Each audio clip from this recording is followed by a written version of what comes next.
a reality that defies all understanding, can shatter the will of even the strongest. As his lifeblood stained the cold stone, the Demon King could only stare into the abyss of his own defeat.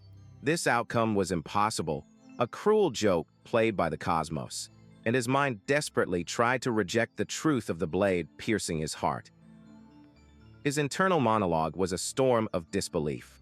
The black flames, his proudest and most destructive power, had been rendered useless against the so-called heroes. His scales, harder than any known metal, had been pierced as if they were mere paper. He couldn't comprehend how a simple human blade had found its way into the sanctum of his very soul. The questions echoed in the fading light of his consciousness, but no answers came. It was a truth so fundamentally wrong that it broke his perception of the world. As his strength finally gave out, his vision tunneled into darkness, the weight of his impossible failure dragging him into oblivion. His life flashed before his eyes, a testament to a life of absolute superiority. He remembered entering the Demon King Academy at the top of his class and graduating as its most celebrated valedictorian.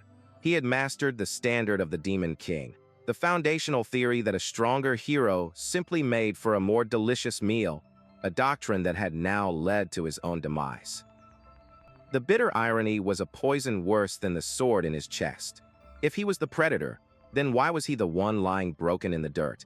A guttural growl of frustration escaped his lips, his pride warring with the excruciating reality of his end. How on earth? How? He whispered, blood filling his mouth. A mocking voice cut through his haze. The hero, with a grin that bespoke pure malice, loomed over him. He found the Demon King's shock amusing, pointing out that this entire scenario was a stage they had set themselves. The hero couldn't understand why his kind always acted so surprised by the inevitable, predictable outcome. The hero grabbed the Demon King's hair, forcing their eyes to meet, his own glowing with manic energy. He laughed, calling the Demon King's plan foolish. If he were in his shoes, he would have simply killed the human king directly.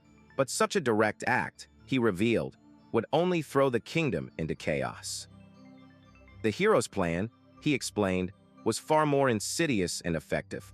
By creating a situation where the king was merely kidnapped, the greedy human nobles would turn on each other, igniting a civil war over the empty throne. With their rage focused inward, the heroes would be free to act without consequence, and for this convenient distraction, they were immensely grateful. His grand monologue continued as he gestured toward a distant, ominous tower. That was their next destination, a place even better suited for their goals. The first floor, he revealed with a sneer, was always stocked with weaklings, perfect for them to haunt. To demonstrate, he turned and effortlessly dispatched one of the Demon King's last remaining guards.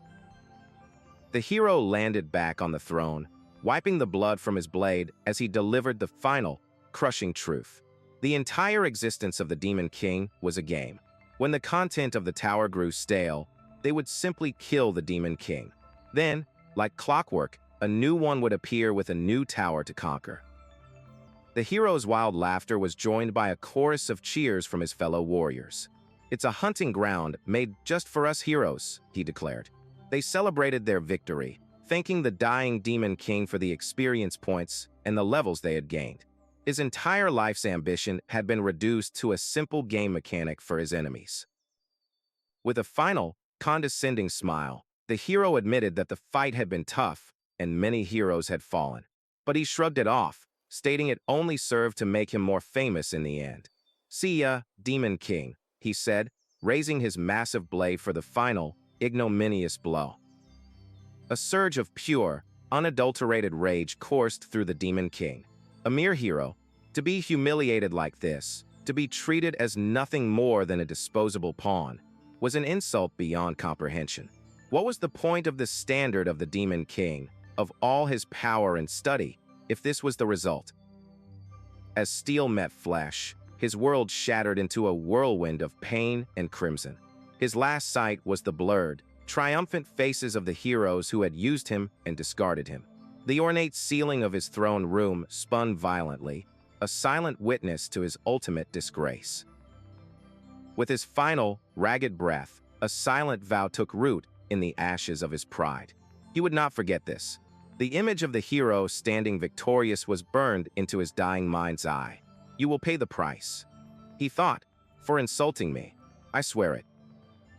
As the heroes began to squabble over his corpse, callously claiming parts of his body as trophies, his consciousness drifted into an endless, silent void.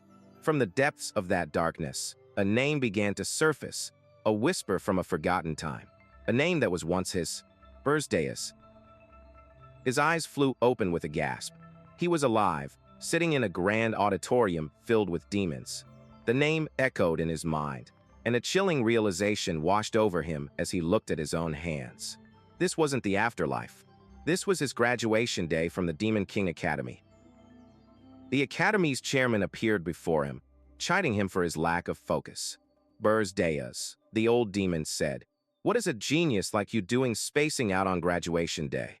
The name, the title, the memory of his humiliating death, it all coalesced into a single, horrifying truth. He had returned to the past. An officiator's voice boomed through the hall, announcing the oath for the graduates who would become the new Demon Kings. As the top student, the celebrated valedictorian, Berge was called forth to read the oath as the class representative. The entire hall turned to look at him, their future leader. A cold fury settled in his gut. He had to read that now? The very doctrine that he now knew was a complete fabrication, the worthless philosophy that turned him and his kind into toys for the heroes. He was expected to champion it before his peers. The bitter irony was suffocating. The officiator called his name again, an expectant smile on his face. "Please recite the great standard of the Demon King." Berge stood slowly, his face an unreadable mask, the memories of his future death blazing in his eyes. He took a deep breath, and his voice, clear and steady, echoed through the silent hall. "I refuse." A collective gasp swept through the rows of stunned graduates. Before anyone could react, Berge's voice erupted into a furious roar, fueled by a lifetime of rage he had yet to live. "I cannot swear to such a ridiculous oath," he bellowed, his words shaking the very foundations of the hall. Following that standard is the most idiotic and messed up thing to do. With the eyes of the entire demon elite upon him, he delivered his final, damning verdict. The culmination of his past life, his future death, and his newfound clarity came out in a single, world-shattering declaration. The standard of the Demon King is, "It's trash." The crowd stared back, their faces a mixture of shock, confusion, and horror. It was in that defining moment of absolute rebellion that the timeline fractured. The Academy's most brilliant prodigy, the future Demon King destined for greatness, had just shed his old self. In front of all his peers and mentors, he had just transformed into the greatest lunatic of the century. As Berge's treasonous words hung in the air, a fist slammed down with earth-shaking force. From the highest seat of judgment, Archduke Arcane Blarmf erupted in a blaze of fury, his eyes glowing with crimson rage. He bellowed Berge's name, his voice a promise of death. For the crime of insulting the sacred standards, the Archduke declared that Berge could be executed on the spot. Yet, even in his fury, the Archduke paused. He looked down upon Berge, the lone figure standing against the entire demon establishment. Acknowledging the boy's unprecedented talent and formerly perfect record, he decided to extend a sliver of mercy. Against the grumbling of the crowd, he offered Berge one final chance to save himself from ruin. The ultimatum was clear and cold. Berge was to withdraw his reckless statement immediately and offer a formal apology to the entire demon realm. If he refused, his punishment was already decided. His assigned deployment would be the most feared domain in all of creation, Arian. A wave of murmurs rippled through the assembled demons. Arian, the name itself was a curse, a dimension that served as a graveyard for demon kings. They whispered amongst themselves, calling it a death sentence. Some even scoffed at the offer of a second chance, believing such a criminal deserved nothing less than immediate demise. The Archduke's voice boomed, confirming their fears. He reminded Berge that Arian was the worst domain, a place where countless demon kings had met their end. but Berge's face twisted into a defiant snarl. Without a hint of fear, he met the Archduke's gaze and gave his answer. "Send me there. I'll go, and I'll prove that the Demon King's standards are garbage." A collective gasp of disbelief echoed through the hall. The Archduke's face contorted with utter disappointment. "You're truly hopeless," he roared, his judgment final. With a wave of his hand, a vast, glowing red magic circle materialized beneath Berge's feet, sealing his fate. "Berge Diaz. Effective immediately, your deployment location is Aryan." The punishment was absolute. Berge would receive none of the privileges normally granted to a top-ranking Demon King. No demons would be permitted to accompany him into that forsaken land. Until he completed the occupation of Aryan, he was forbidden from ever returning to the demon realm. In a blinding flash of crimson light, the floor gave way, and Berge was cast out, plummeting through an endless sky. As he fell, a sense of grim irony washed over him. "Well, I guess that's expected after causing that mess," he thought to himself. The punishment was severe, but not surprising. He was being sent back to Aryan, the very dimension where his previous life had ended, to the place where the heroes who killed him were waiting. His mind drifted back to his past life. Even before he regressed, he had personally chosen Aryan as his battlefield. It was an act of supreme arrogance, a belief that the strongest, like himself, should conquer the most difficult challenge. But that pride had been his downfall, as countless heroes exploited the fatal flaws within the Demon King's standards, leading him to a lonely death. Berge crashed into the frozen earth with the force of a meteor, shaking the very mountains. He rose from the crater, his massive demonic wings spreading wide against the biting wind. He had arrived on the northern continent, within the desolate, snow-covered peaks of the Orcs Mountains. His red horns materialized as a new, unshakable resolve settled in his eyes. He would not allow history to repeat itself. That fatal mistake would not happen twice. This time, he would be the one to exploit the rules, but not his own. This time, he would turn their own weapon against them, the hero standards. Meanwhile, another was preparing for his own destiny. With meticulous care, Gordon Dyrek shaved and buttoned his crisp uniform, adjusting his glasses. This handsome, scholarly appearance exuded an air of quiet confidence. He was, after all, the top graduate of the Demon Academy, the finest of his generation. Gordon surveyed the graduation hall from a balcony, his mind on the structure of their society.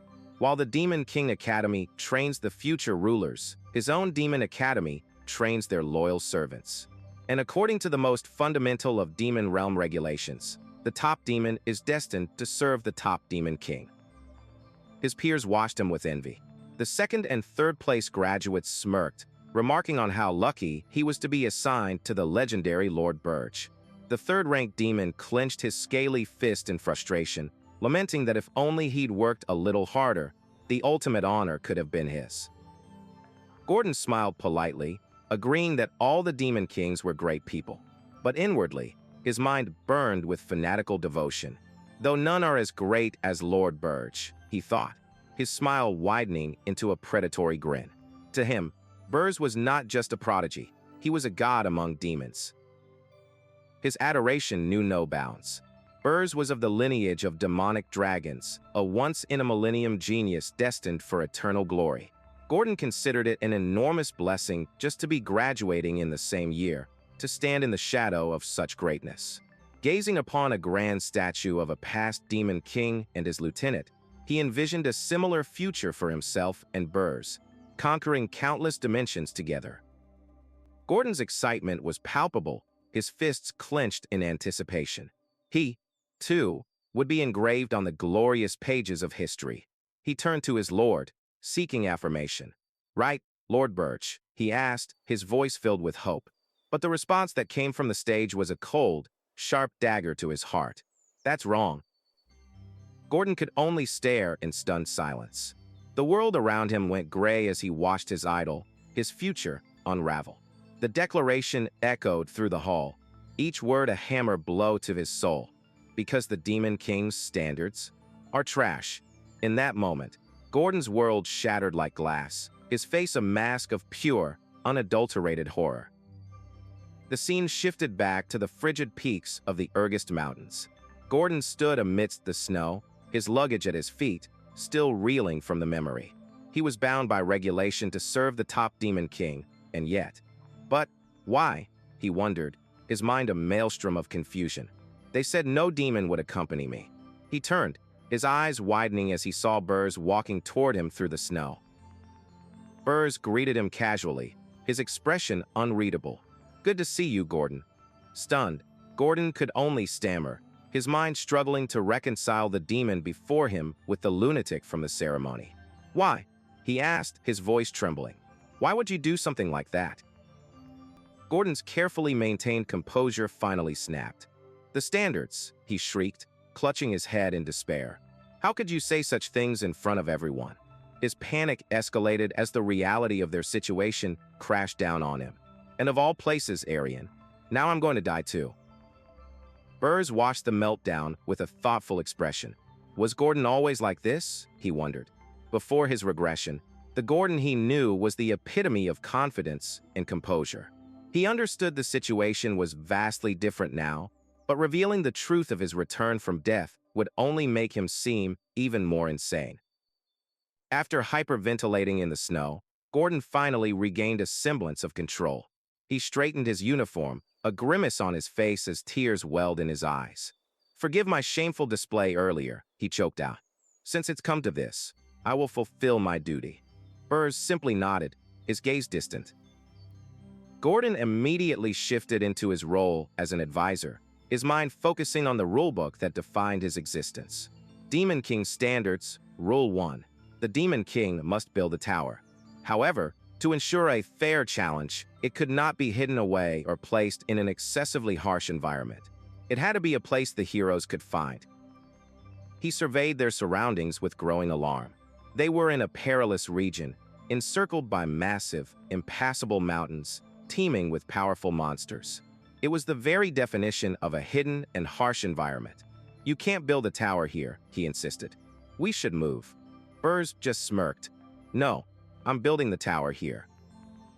Before Gordon could protest further, Berge knelt and plunged a crimson, crystalline object, a tower seed, into the snow.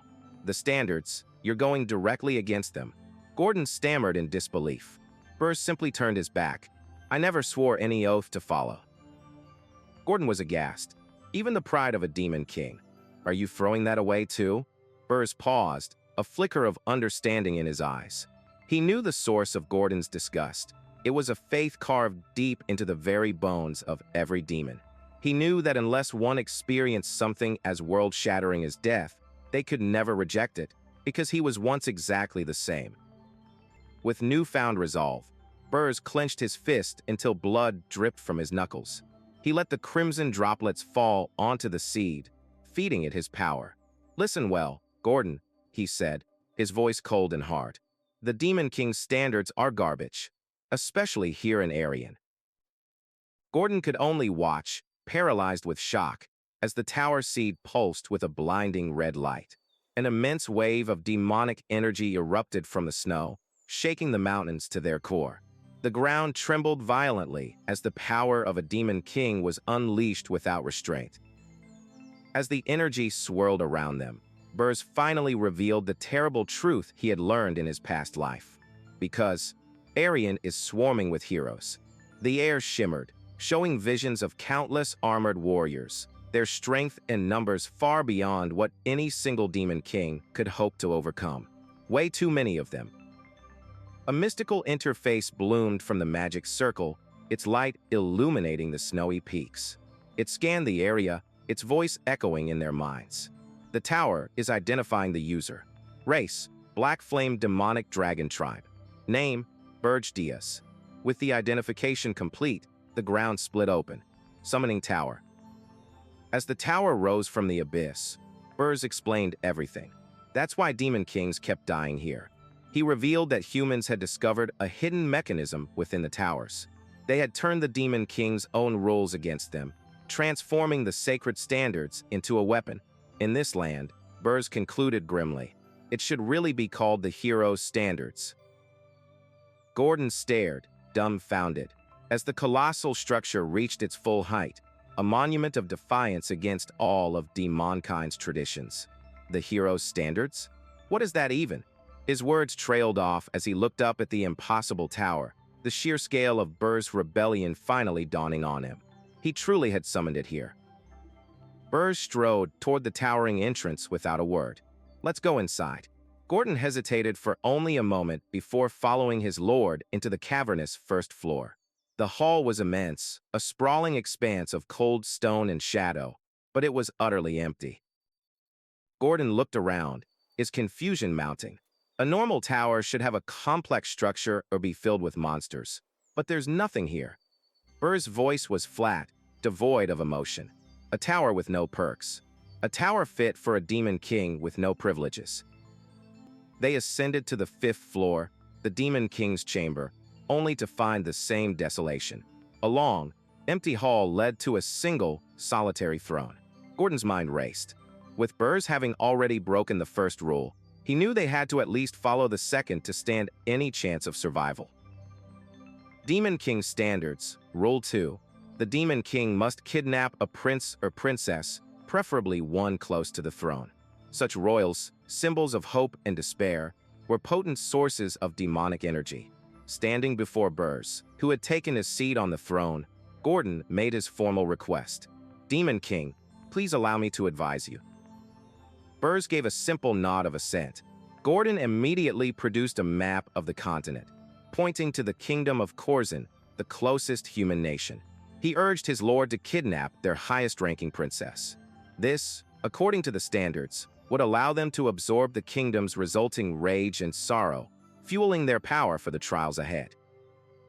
Gordon braced himself for another defiant refusal, but to his utter shock, Berge agreed without argument. All right, we'll do that. He then added, there is a princess I already have my eye on. Gordon, stunned but thrilled by this unexpected compliance, eagerly volunteered to help with the mission. Berge waved him off. You guard the tower. The Demon King's residence must not be empty. A wave of relief washed over Gordon.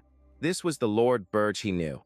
He rationalized that the outburst at graduation must have been stress-induced.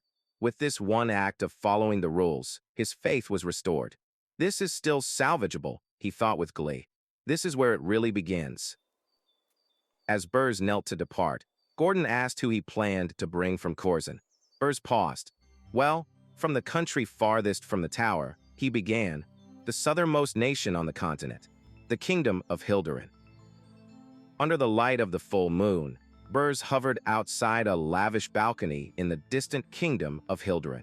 His target was not the heir apparent, nor a beloved royal cherished by the people. He had sought out the one with the least presence, the one whose disappearance would cause the smallest stir, the forgotten 13th princess. With his demonic horns on full display, he spoke into the night. I've come to take you, princess. He expected fear, a scream, perhaps tears. But as he looked at the girl, his confident expression faltered, replaced by one of utter shock. Miles away, Gordon's mind imploded as he realized the truth. That's the total opposite of the standards. The 13th princess of Hildurin, with her pale blonde hair and innocent violet eyes, gazed up at the demonic intruder on her balcony. There was no fear in her expression, only a quiet curiosity. Who are you? She asked, her voice soft against the night air. Berge, confident and imposing, announced his purpose with a theatrical flourish. The Demon King who has come to kidnap you. But the girl's placid reaction shattered his composure, his triumphant smirk collapsing into a mask of pure, unadulterated shock. A delicate, almost playful smile graced the princess's lips. She tilted her head, her expression a strange mix of challenge and amusement. Are you sure you can handle me? She inquired. Berge was utterly thrown. This was not the terrified, weeping royal he had anticipated.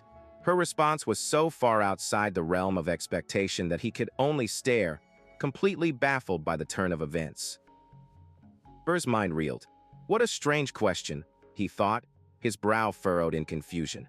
Does she think demon kings are a joke? Recovering a sliver of his pride, he met her gaze with renewed intensity. He was a being of immense power, the future ruler of all demons. Of course I can, he declared, his voice firm. I'm a Demon King. Her smile widened into a beam of pure delight. Then I'll let you take me, she said, extending her hands as if offering a gift. The sheer absurdity of the situation left Berge speechless once more. He instinctively took her hands, his mind racing to find a logical explanation for her compliance. You're strangely calm, he said, his voice laced with suspicion. What are you plotting? The princess chuckled softly. I always thought something like this might happen one day. Since I was born a princess, she mused. Berge remained wary, convinced it was a trick. If you're hoping I let my guard down, I suggest you give up, he warned. I'm also quite desperate, so I'm not letting you trick me. She simply shook her head. I'm not plotting anything. How am I supposed to set up a trap, foreknowing that a Demon King might come here today?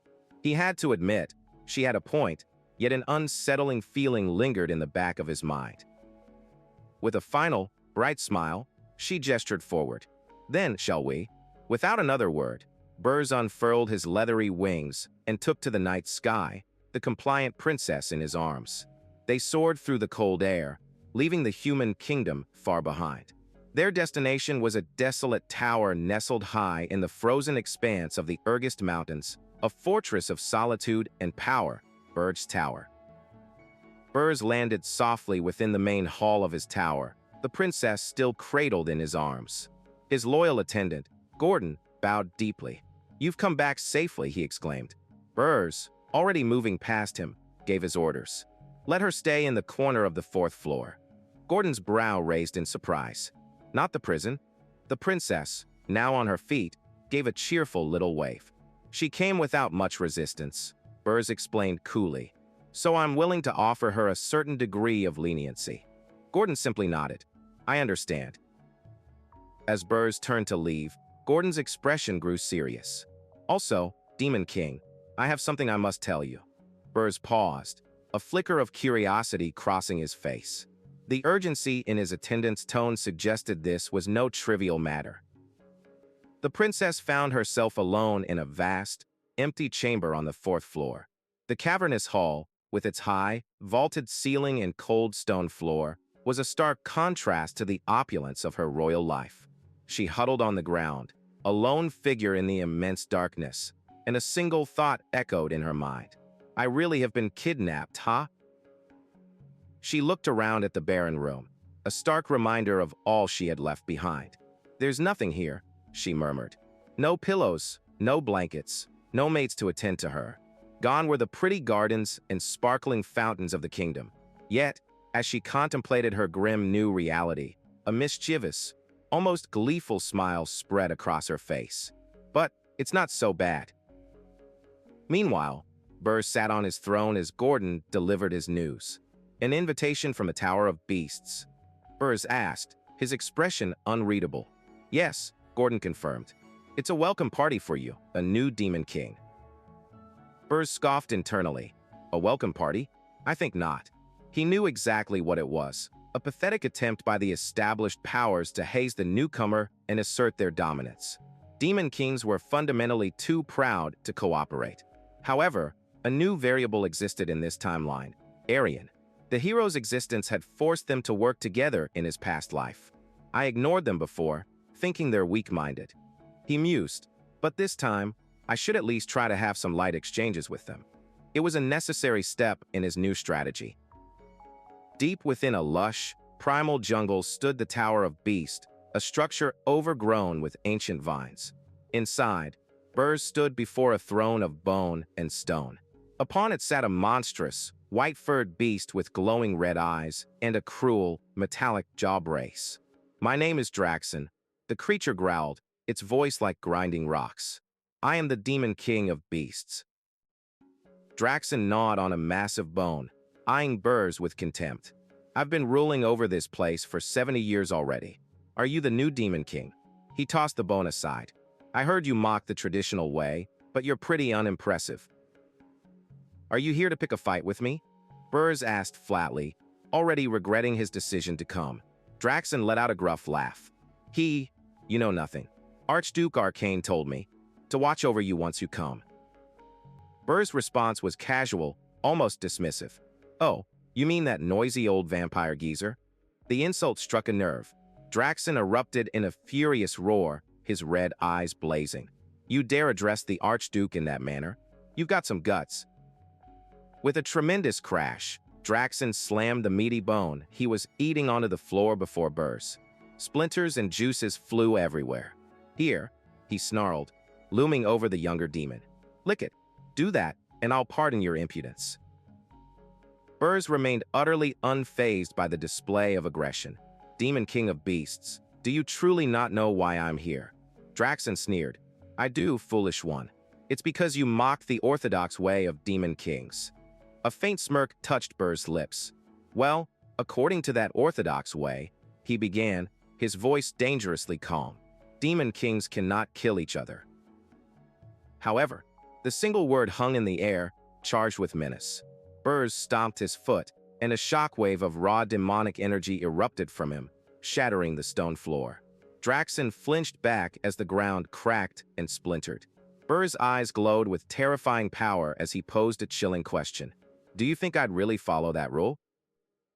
A wave of pure terror washed over Draxon.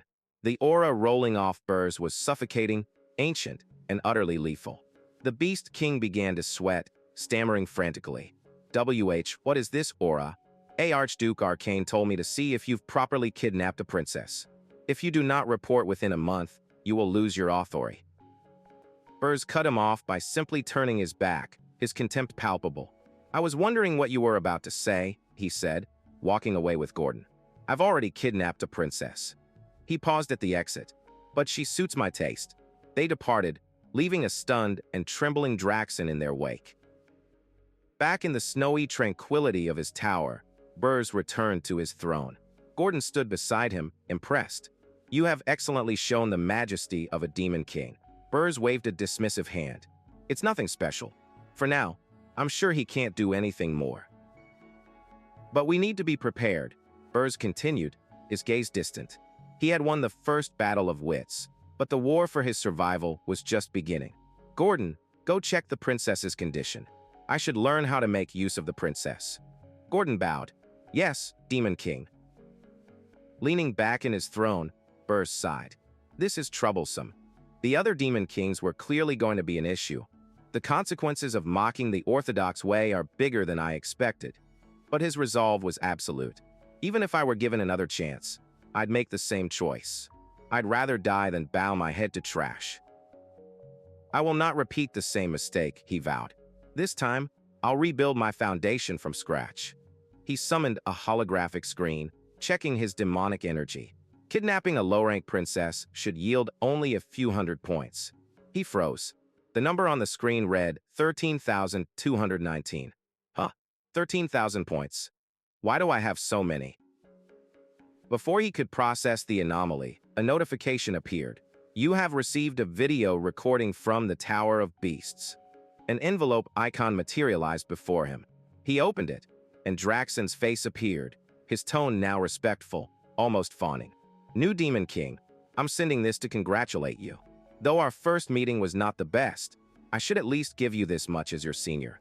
After all, what you achieved in Aryan is by no means an easy feat. Draxon's recorded voice continued, filled with a newfound admiration. I'm truly impressed. Was mocking the orthodox way just a cover? A cold dread washed over Berge, his eyes widening in alarm. A bead of sweat trickled down his temple. Something was terribly, horribly wrong. Just then, Gordon burst into the throne room, his face pale with panic. Demon King, we have a problem. The fourth floor is...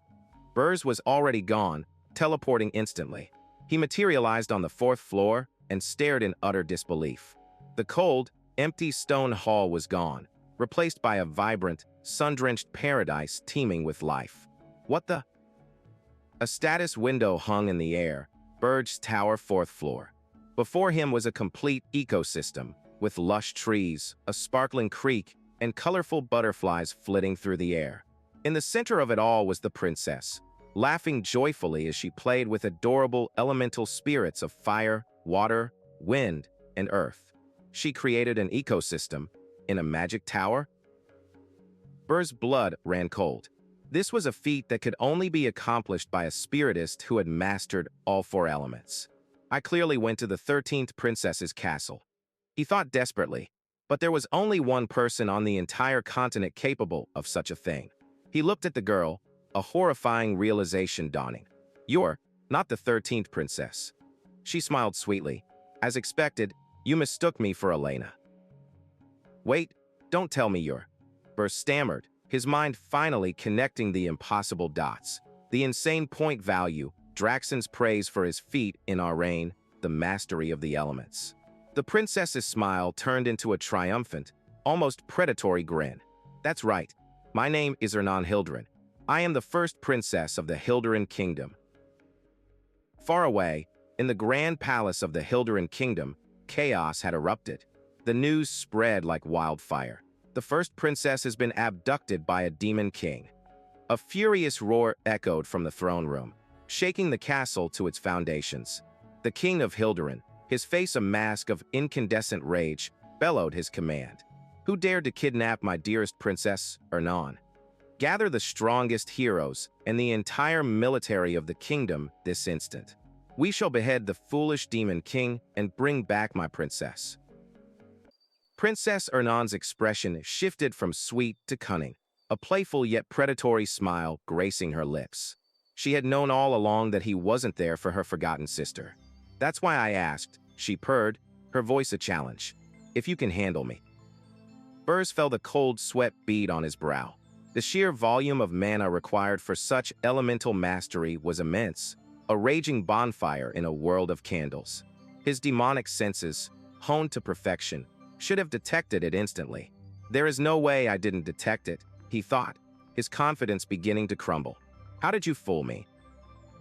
As tiny elemental spirits danced around her, Ernan held up a hand, displaying a simple, elegant ring.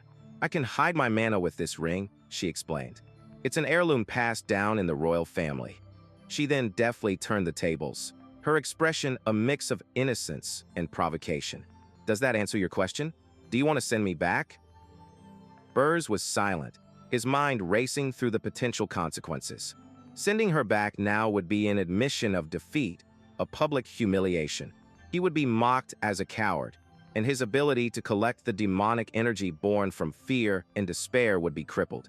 A fire ignited in his eyes. He had come too far to retreat. I have to stick this one through. Just as he made his decision, a cascade of blue system alerts flooded his vision. A new status had been triggered, rage targeted toward the Demon King, Berge Diaz, detected. Below it, his current power level was displayed, a meager 19,521 demonic energy points. The consequences of his actions were already manifesting. He understood immediately. They must have singled me out. The entire kingdom of Hildurin was now mobilizing against him. Pushing his internal turmoil aside, Berge adopted an air of cold authority. Nothing changes even if you are not the 13th princess, he declared, his voice leaving no room for argument. You are still my hostage. Far away, within the magnificent cathedral-like palace of the kingdom of Hildurin, absolute fury had seized the throne. The king, his face a mask of primal rage, roared his decree to the assembled court. Kill the foolish demon king, and bring back my princess. An advisor attempted to interject with logic, trying to calm the incandescent monarch. Your Majesty, we do not yet know which demon king's doing this is. We've sent patrols, so please wait. But the king's grief and rage were beyond reason. Well, then hurry and figure it out, he bellowed.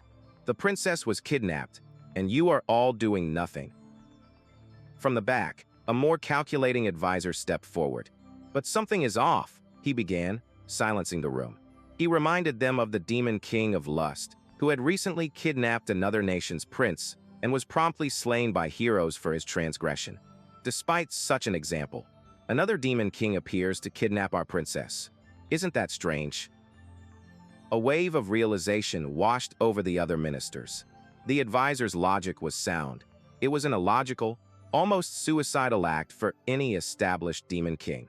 The king of Hildurin's hands clenched the arms of his throne, his furious expression hardening into one of grim certainty.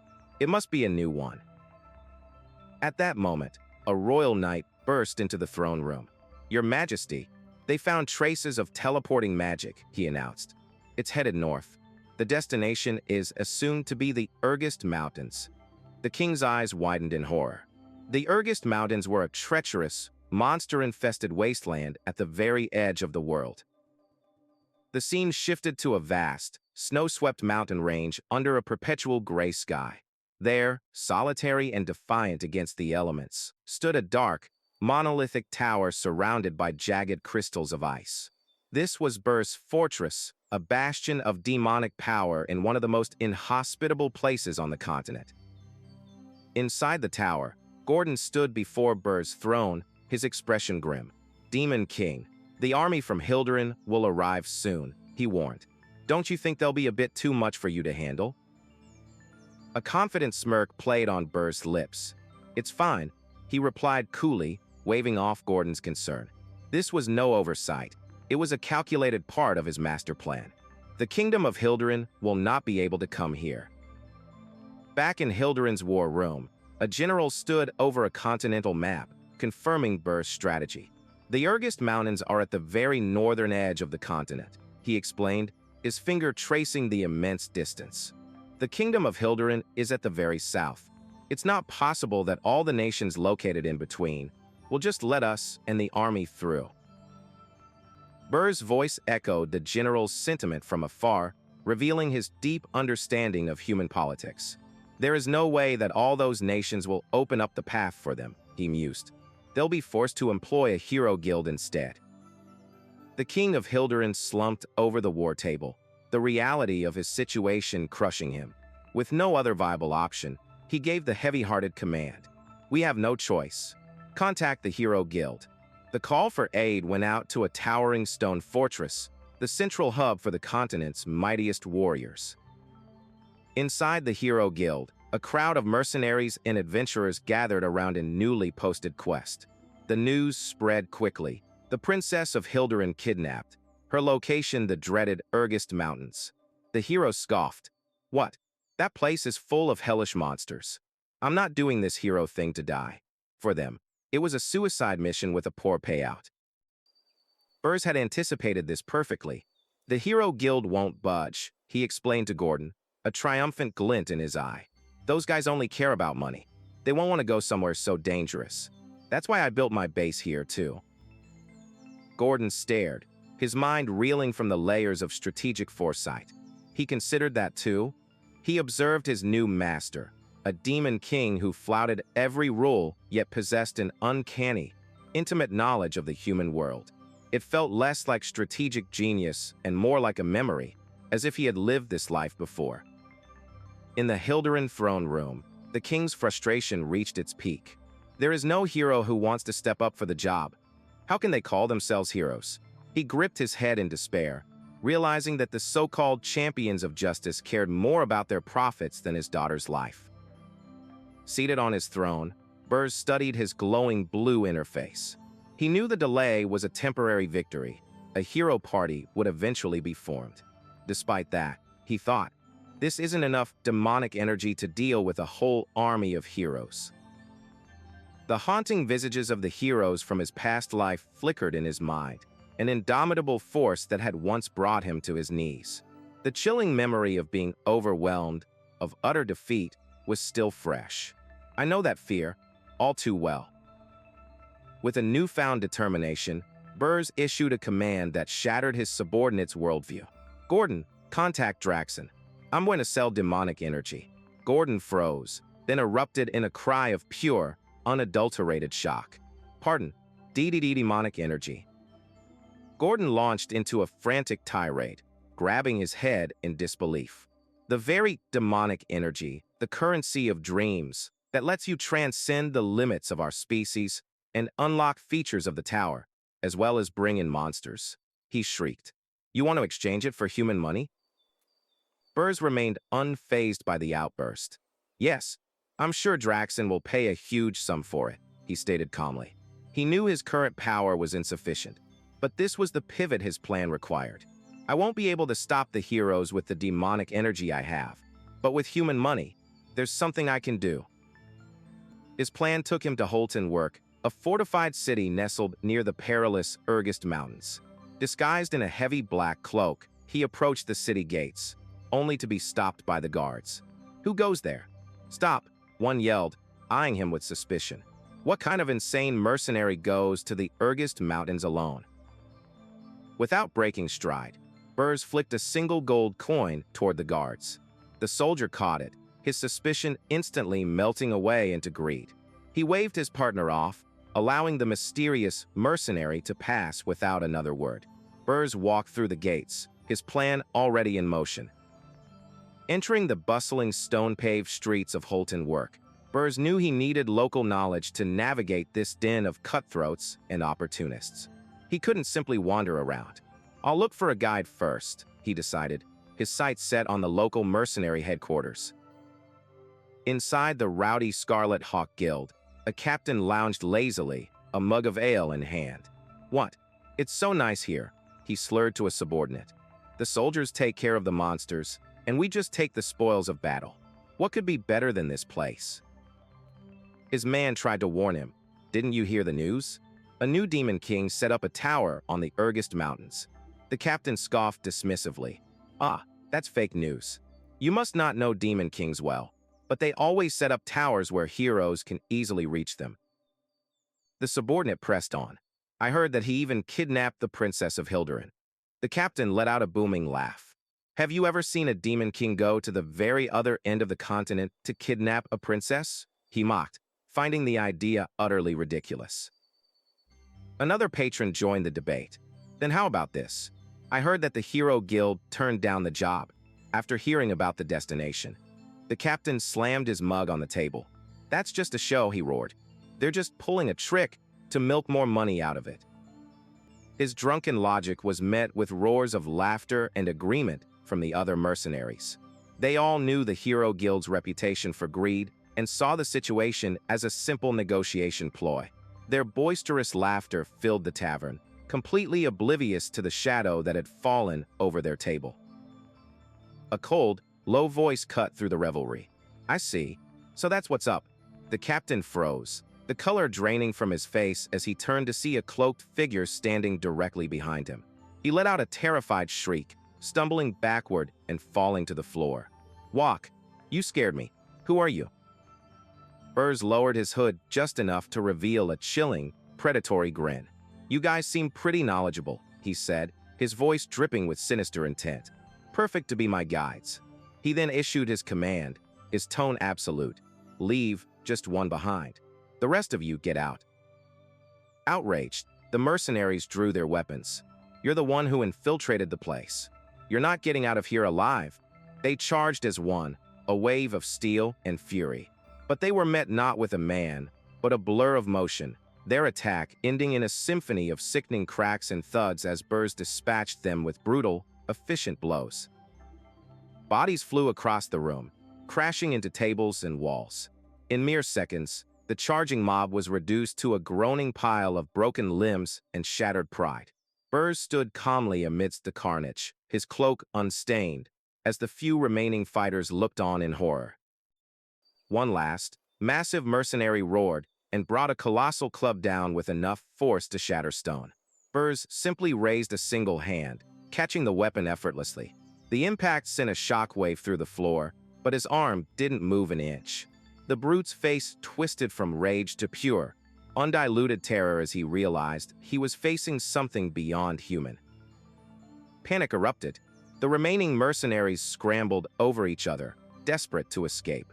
The captain, still on the floor, watched as the giant was sent flying with a flick of Berge's wrist, smashing through the remnants of the guild's furniture. Trembling, the captain could only stammer one word: "Monster." The tavern patrons watched the aftermath in stunned silence. The brawl was over as quickly as it had begun.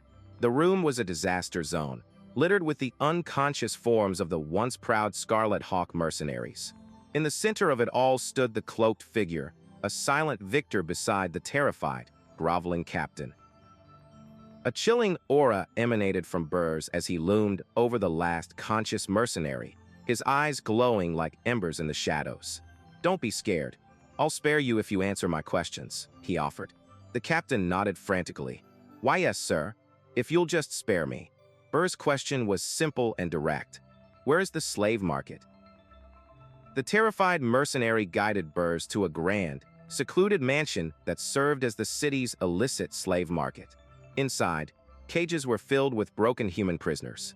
The guide, now a fawning servant, gestured to the wares. There are only human slaves, he said, then added nervously. Are they not to your liking?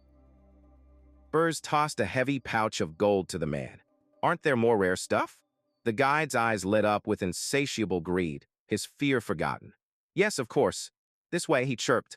Berge followed, disgusted. How can he make that face after seeing how his subordinates were beaten? He thought. Humans desiring money and demons desiring demonic energy. There is basically no difference. The guide led him down a stone staircase into a more secure area. As they walked, Berge's plan unfolded in his mind, a parallel conversation with Gordon back at the tower. The thing you're gonna do with human money was, Gordon began to ask. Berge's voice finished the thought, cold and calculating. I can buy slaves. The otherworldly species that the humans captured. His true objective came into focus. He wasn't interested in human slaves. He needed a specific asset. An elf known for its integrity would be best, he schemed. He would acquire a pawn with a reputation for honor, a perfect tool to sow discord. I'll use that elf as a spy to create chaos among the heroes. At that very moment, a champion stepped forward in the Hilderan throne room. A knight in brilliant silver and blue armor announced his presence with unwavering conviction. Hero Hillen Cargill is here. The king looked on with renewed hope. Ooh, hero of Hilderan, I trusted that you would apply for this job. The hero knelt before his king, his hand placed solemnly over his heart. Of course, he vowed, his voice ringing with righteous fury. I will rescue the princess and bring you the Demon King's head. In the name of justice. The two forces, one of cunning darkness and one of shining light, were now set on a collision course. Berge's mind raced, his new strategy forming with cold, calculating precision. Kidnapping the princess was merely a distraction, a brilliant misdirection to draw out the world's champions.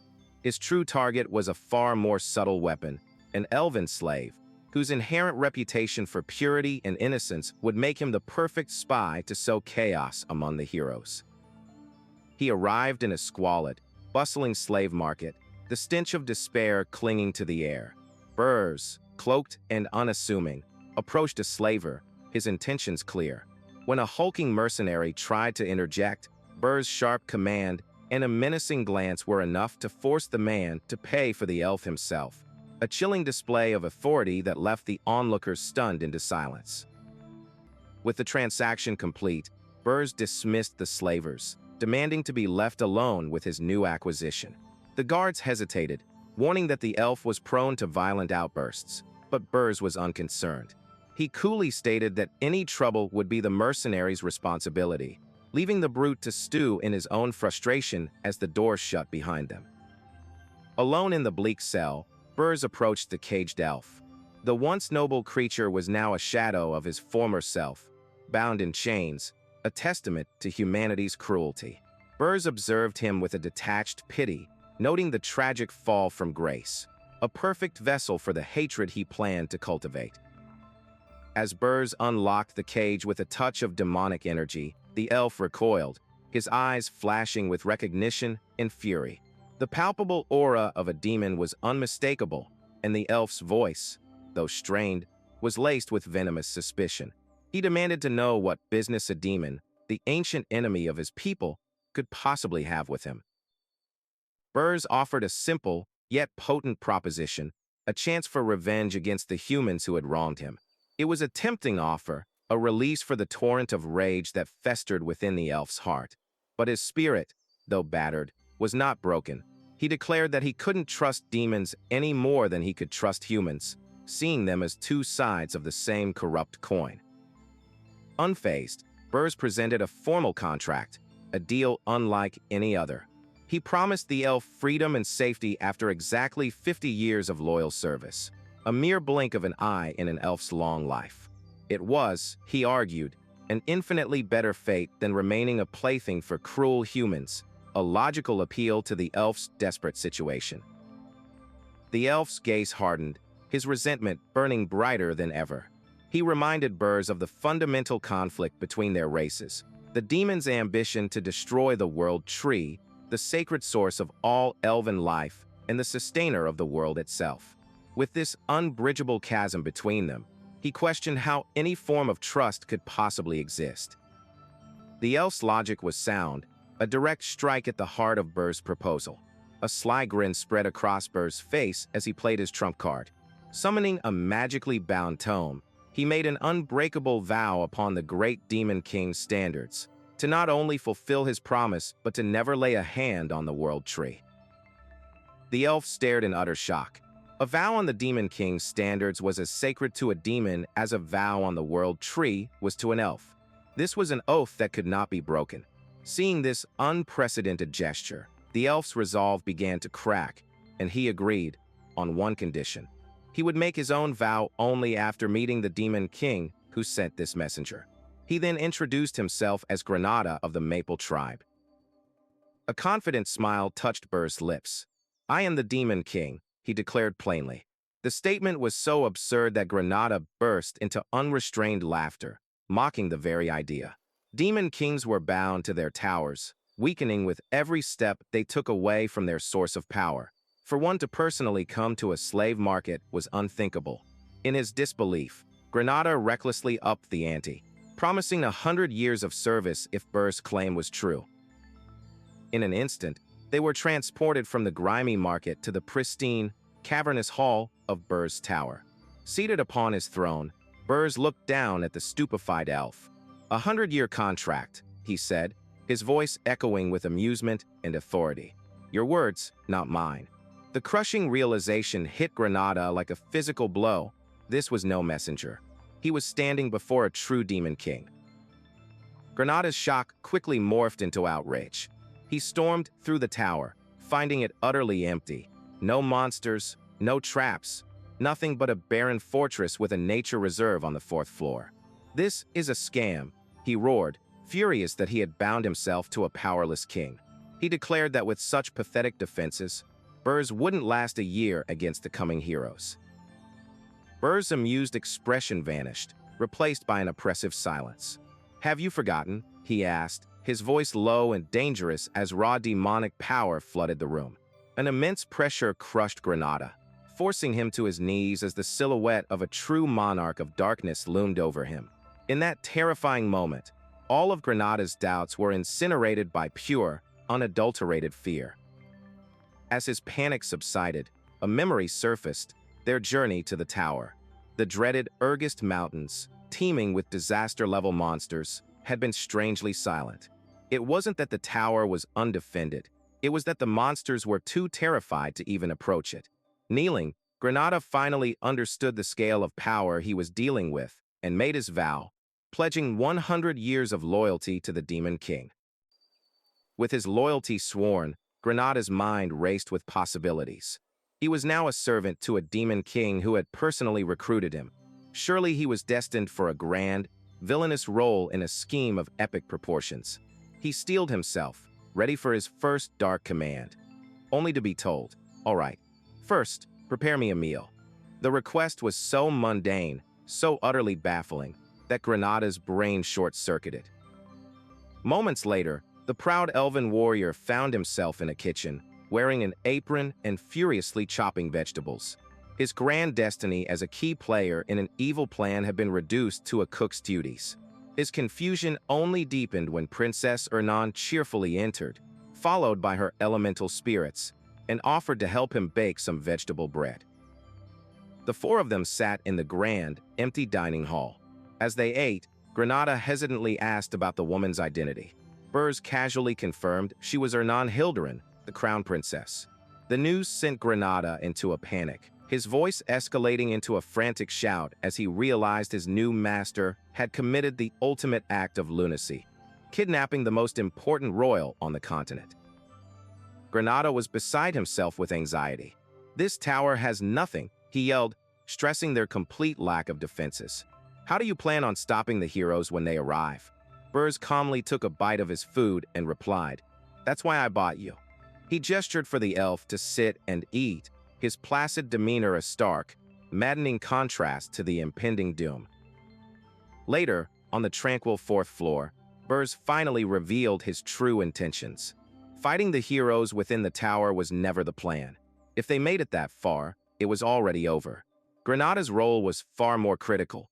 He was to be a spy, disrupting the human world from within. But before that, Berge needed to confirm his new subordinate's capabilities. "Come at me," he challenged.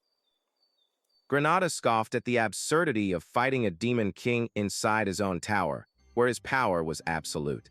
To even the odds, Berge offered a handicap. He would use only one hand and no demonic energy. More than that, if Granada won, his contract would be reduced by 50 years. The offer was too good to refuse, and the elf's eyes lit up with ferocious determination, ready to reclaim his freedom. The duel began in a blur of motion.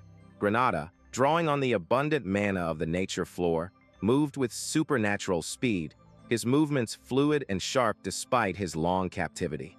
Berge effortlessly parried the attacks with a single hand, his expression calm and analytical. He was impressed. This was a fighting style that showcased the elf's innate talent and powerful connection to nature. Granada pushed his advantage, his power surging beyond that of any average elf. He summoned thick, powerful vines to ensnare Berge, creating an opening for a decisive blow. Crying out in triumph, he channeled a potent blast of nature energy into his fist, certain he was about to reclaim 50 years of his life with a single, victorious strike.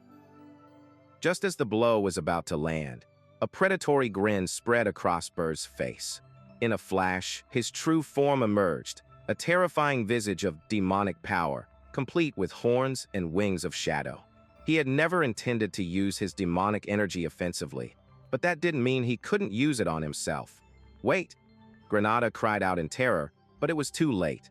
A resounding crash echoed from the tower, shaking the very mountains. His new subordinate thoroughly humbled, Berge traveled to Horton Walk, the headquarters of the Red Hawk mercenaries. He was greeted enthusiastically by their captain, the same mercenary he'd intimidated at the slave market. Berge cut straight to the point, offering to hire the entire company for a year, much to the private disgust of the other members who remembered their recent beating. As the mercenaries grumbled, Berge silenced all dissent by dropping a massive bag of gold coins as a deposit.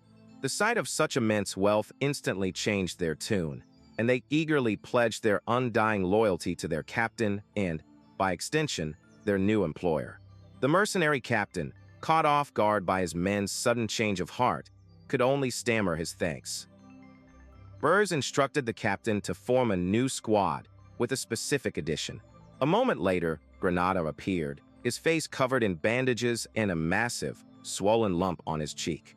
He introduced himself to the stunned mercenaries, who immediately welcomed the battered elf into their ranks with an unnerving, almost cult-like camaraderie.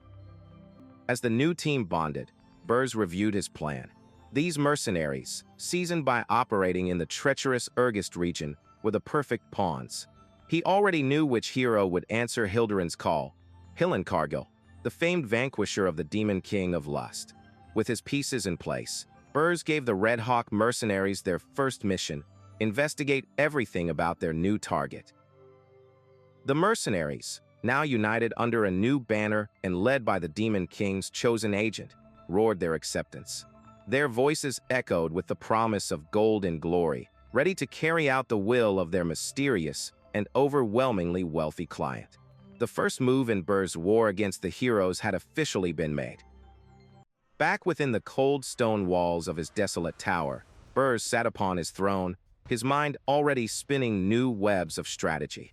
With the matter of the hero Hillenkargel temporarily delegated to his new agent, Granada, Berge's focus shifted inward. It was time for him to reclaim the power he'd sacrificed. The faces of his unlikely new companions appeared before him as glowing projections, a stark reminder of the bizarre path he now walked. A Demon King's power was fueled by demonic energy points, which could be used to fortify his tower or enhance his own abilities. However, Berge had expended all his points to acquire the first princess, leaving him personally vulnerable. With his resources depleted, only one option remained for him to grow stronger, a rare and potent natural treasure, the Spirit Blossom. The Spirit Blossom was a crystalline flower that bloomed only after absorbing immense quantities of natural mana, granting a staggering boost in power to whoever consumed it. Such treasures could only be found in the treacherous Urgest Mountains, a land of brutal mana storms and fearsome monsters. It was a region largely untouched by civilization, a primordial wilderness where nature's power festered, raw and untamed. In this savage land, spirit blossoms had eons to absorb the pure, chaotic mana of nature, refining their energy to an incredible degree. For a demon, whose power thrives on demonic energy, the blossoms were a suboptimal substitute. But for a demon king with no other options, Berge knew it was better than nothing. He stood, his decision made. I'm going to find some spirit blossoms. His aide, Gordon Dyrick, immediately voiced his concerns. To venture into the perilous Urgest Mountains without any preparation was incredibly risky, akin to searching for a single needle in an endless desert. The monsters were beasts of instinct, waiting to strike at the first sign of weakness. Berge conceded the point. Fighting the monsters would be simple, but locating the blossoms would be a monumental challenge without an excellent mana detector. As they contemplated the impossible task, a hesitant knock echoed through the chamber. Both Berge and Gordon turned toward the heavy doors, surprised by the interruption. The door creaked open, and Princess Ernan peeked in, a small, gelatinous water spirit resting atop her head. She began timidly. Are you guys busy? Now outside the tower, the snow-covered landscape stretching before them, Ernan's timidness was replaced with unbridled joy. With her elemental spirits dancing around her, she cheered, exclaiming how excited she was for the adventure.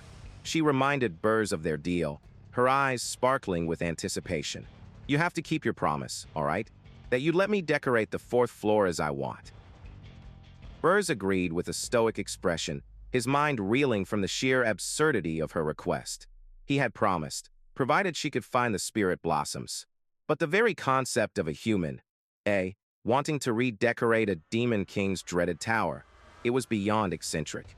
It was the kind of thinking that marked her as either a fool or a lunatic just as great as himself.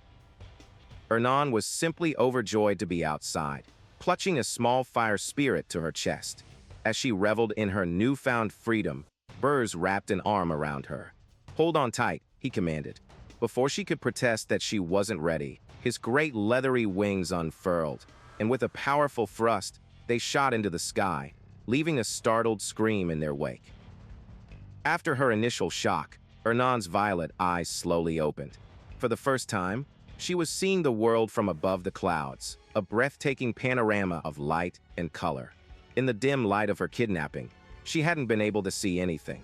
But now, soaring through the air, the sheer, overwhelming vastness of the world unfolded beneath her.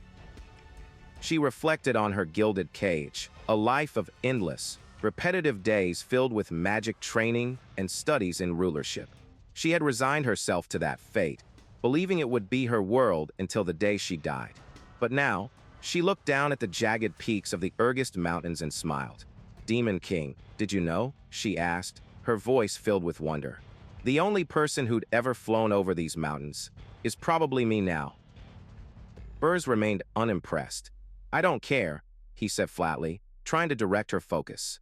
But she interrupted him, insisting, Ernan, call me Ernan. Seeing her growing far too comfortable, Berge's patience wore thin. He grabbed her wrist, a cold blue flame flickering in his hand as he reminded her of her place. It seems you keep forgetting your position. Do you want to move to the underground prison? The threat worked. Ernan immediately apologized, her demeanor becoming serious. She focused her will, commanding her spirits to seek out the treasure they had come for. The elementals shot off like arrows into the vast wilderness. Berge watched, musing that they would certainly be faster than he or Gordon could ever be. A moment later, a triumphant cry echoed back. Found it. They descended towards a clearing where a magnificent, crystalline flower glowed with an ethereal blue light. It was the spirit blossom. However, they were not the first to arrive. A horde of brutish, fur-clad monsters stood guard around the precious plant, their eyes glinting with territorial rage. It seemed they had some unwelcome company. Berge landed before them, his presence commanding. He addressed them as descendants of demons, appealing to any lingering honor in their bloodline. "Obey the Demon King's order," he boomed, his voice echoing across the snow. "Do not touch the spirit blossom and simply leave." The monsters stared back, their expressions unchanging, before one snarled a defiant. No, their loyalty was not to a long-forgotten king, but to their own savage desires. A dark chuckle escaped Berge's lips. Huh, Gordon was right. He had been foolish to expect reason from mere beasts. Dark, volatile energy began to crackle and coalesce in his hands. "Then I shall simply burn you all to ashes." With a unified, bloodthirsty roar, the monsters charged, their only thoughts to kill the intruder and claim their prize. Berge met their charge with overwhelming force. He thrust his hands forward, unleashing a maelstrom of pure demonic power. A vortex of violent purple energy erupted, swallowing the horde whole. The monsters' battle cries turned to shrieks of agony as they were torn apart, their bodies disintegrating within the chaotic storm of magic. A few of the monsters, seeing their frontal assault fail, broke off from the pack. With primal cunning, they identified the unmoving princess as the weaker target and leaped towards her. But before their crude weapons could find their mark, Berge appeared before her in a flash, his wings spreading wide to form an impenetrable shield of darkness that effortlessly repelled the attack. Ernan watched, her eyes wide with a mixture of fear and awe. She recognized the beasts as Pearl Orcs, a race known to take down ogres when working together. Yet they couldn't even get close. The raw, untamed power of the Demon King was a sight to behold, a tidal wave of destruction that left nothing in its wake. Soon, silence fell upon the battlefield, the snow stained only by the lingering echoes of dark magic. With the guardians vanquished, Ernan knelt before the spirit blossom, a hyacinth of the water and ice attribute, marveling at its purity.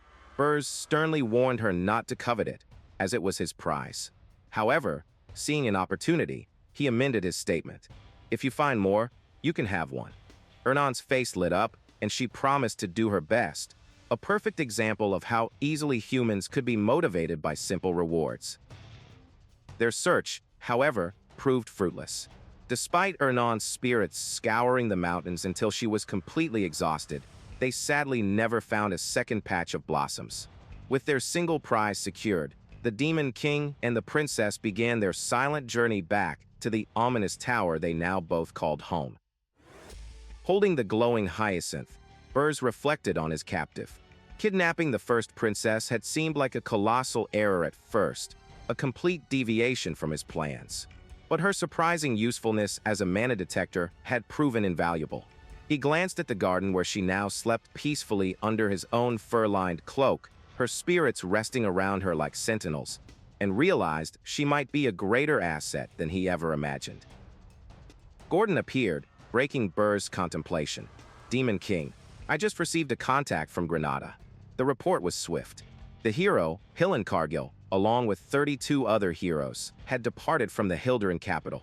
They were not, however, making a direct path to the tower. Instead, they were following the classic hero's journey, forming a party, completing villagers' quests, and growing stronger along the way. Gordon presented a series of complex strategies designed to intercept and disrupt the hero's progress. Berge glanced at them for only a moment before swiping them all into a digital trash bin, leaving his aide utterly dumbfounded. A wicked grin spread across Berge's face. "This time," he declared, "we will not be sending any monsters or interruptions to the hero's journey." Berge laid out his radical new plan. "Half-baked interruptions only make the heroes stronger," he explained. He ordered Gordon to relay a new mission to Granada, join the heroes' party with the mercenaries, help them, and earn their complete trust. Gordon protested, aghast. "As expected, you're not following the standard this time either. But we can't stop the heroes with our current tower." Berge simply smiled. "Don't worry, Gordon. I'll make sure to reinforce our tower with a dwarf." Gordon's composure finally shattered. "What?" he shrieked, his hair standing on end. "A dwarf in here along with the human and high elf? If anyone saw that diminutive species in our tower, we'd become a laughing stock." Unfazed by the outburst, Berge's eyes glowed with dark power as he clarified his genius. It wasn't the dwarf he needed, but their legendary magical tools. "Think about it," he said, his voice a low growl. "The heroes, used to the standards, will charge onto the first floor expecting weak monsters. What happens if dozens of cannons welcome them instead?" Gordon's mind raced, the sheer, beautiful audacity of the plan dawning on him. The heroes would never be prepared for that. Shaking his head, Gordon still couldn't quite process how far from the standards this was. As Berge unfurled his wings to depart on his next mission, Gordon could only clutch his head and scream in utter disbelief. By the dark abyss. Another abduction? Far away, deep within the underground dwarven city of Wolfner, the finest blacksmith, Lozier Friedrich, hammered away at his forge, oblivious that he was about to become the latest acquisition of a very rogue demon king. Deep within the earth, Berge arrived in Wolfner, the legendary city of dwarfs. He strode through the stone-carved streets, a hooded and unwelcome stranger in this subterranean kingdom. In his past life, he had fought against countless dwarves on the battlefield, their stubborn resilience a constant thorn in his side. But this was his first time setting foot in their home, a mission that required not brute force, but cunning infiltration. Seeking a lead, Berge entered a tavern called the Midnight Inn. He approached the stout, dwarven innkeeper, his human features drawing a suspicious glare. Without a word, he placed a small pile of gold coins on the counter, a universal language that transcended race. "I'm here to commission a weapon," he said, his voice low and direct, "but I don't know the way. Where can I find the best blacksmith in this city?" The dwarf's suspicion melted away, replaced by a greedy grin as he eyed the shimmering gold. "Ha! For a human, you know the proper way to speak to us, don't you?" Berge's expression remained unreadable. He had heard that dwarves loved money just as much as heroes loved glory. "You're not wrong," the innkeeper chuckled, scooping up the coins. With the payment secured, the innkeeper provided the directions. "Head into the inner city. You'll find a massive crater," he explained. "Take the elevator down. It's a double security measure to filter out intruders, scanning your ID before it moves." The path to the greatest blacksmith was, as expected, heavily guarded. Berge followed the directions, soon finding himself standing on the precipice of a vast, industrial chasm. A single elevator platform waited. As he stepped onto it, the innkeeper's final words echoed in his mind. "Take the elevator to the very bottom floor and find the deepest room." With a lurch, the platform began its long descent into the heart of the dwarven city. The elevator doors opened into a colossal, cavernous workshop, the air thick with heat and the rhythmic clang of a hammer striking steel. This was the sanctum he sought. There, amidst the roaring flames of the forge, was a master at work, his focus absolute. This was the city's greatest blacksmith, the one whose skills Berge so desperately needed, Roger Friedrich. From the shadows, Berge watched, his analytical gaze absorbing every detail. Each strike of the hammer was infused with a breathtaking amount of mana, a form of metallurgy that made the very essence of magic dance within the steel. There was no doubt in his mind. This was indeed the work of the greatest blacksmith on the continent. His target confirmed, Berge prepared to make his move, a simple, quiet abduction. But just as he gathered his power, the hammering stopped. The dwarf, Roger, whipped around with impossible speed, his eyes locking onto Berge's position. An explosive wave of energy erupted from the blacksmith, far more power than any craftsmanship possess. Berge's composure faltered. He sensed my faint demonic energy, he thought, stunned. That level of perception was unheard of. Before he could process it, Roger charged, his massive forge hammer raised high. The sheer force behind the attack was that of a seasoned warrior, and a horrifying realization dawned on Berge. "Don't tell me, this guy is..." With a grunt of effort, Berge blocked the devastating blow, the impact sending shockwaves through the workshop. His suspicion was confirmed. So, you're a hero." Roaring with righteous fury, the dwarf pushed back. "That's right. I am the hero, Roger Fridry, the blacksmith who imbues the power of the hero. For a demon to fearlessly step foot in the city of dwarves, don't expect to leave alive." A cruel, knowing smirk spread across Berge's face. "For all that talk, you're quite weak," he mocked, effortlessly holding the hero at bay. "And I'm not a demon." Dark, oppressive energy flooded the room as his true form was revealed, horns sprouting from his head and his eyes glowing with crimson malice. "I am a Demon King." Roger's face went pale with terror. The fight, if it could even be called that, was over in an instant. With a flick of his wrist, Berge disarmed the hero, sending the massive hammer clattering uselessly across the stone floor.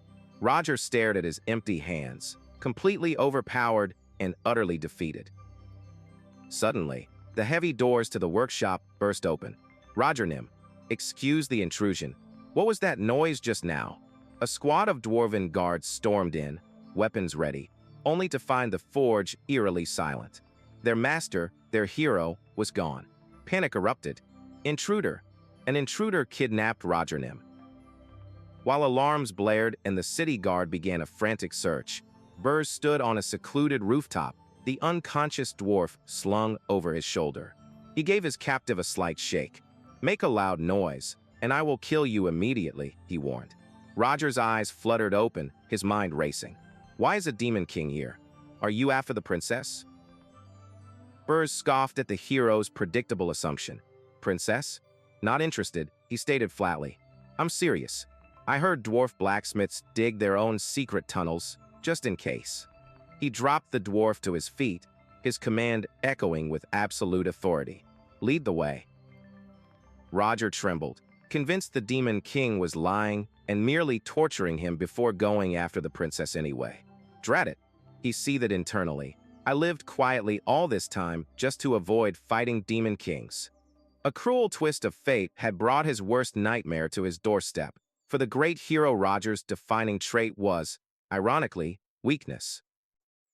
Sensing the dwarf's hesitation, Berge's lips curved into a manipulative smile. "You don't seem keen on sharing the info. Then how about this?" he proposed. "I'll kidnap the princess and let you go." The offer was too good to be true, and Roger's suspicion flared. "What are you plotting?" Berge's trap was sprung. "Imagine the rumors," he whispered, his voice laced with poison. "The selfish hero sold out the princess to save his own life." Roger's blood ran cold. "I'm already known for being weak. If they say I sold out the princess, everyone will believe it. That's a one-way ticket to a lifetime of torture." The thought of his own people turning on him was more terrifying than any Demon King. Berge pressed his advantage, laying out the final, cruel choice. "Now, choose for yourself. Sell the princess, or follow me. If you help me, I guarantee your safety." To seal the deal, he offered a solemn vow. "I swear it on the standard of the Demon King." Roger's eyes widened. The standard was like a religion to their kind. A vow made upon it was absolute.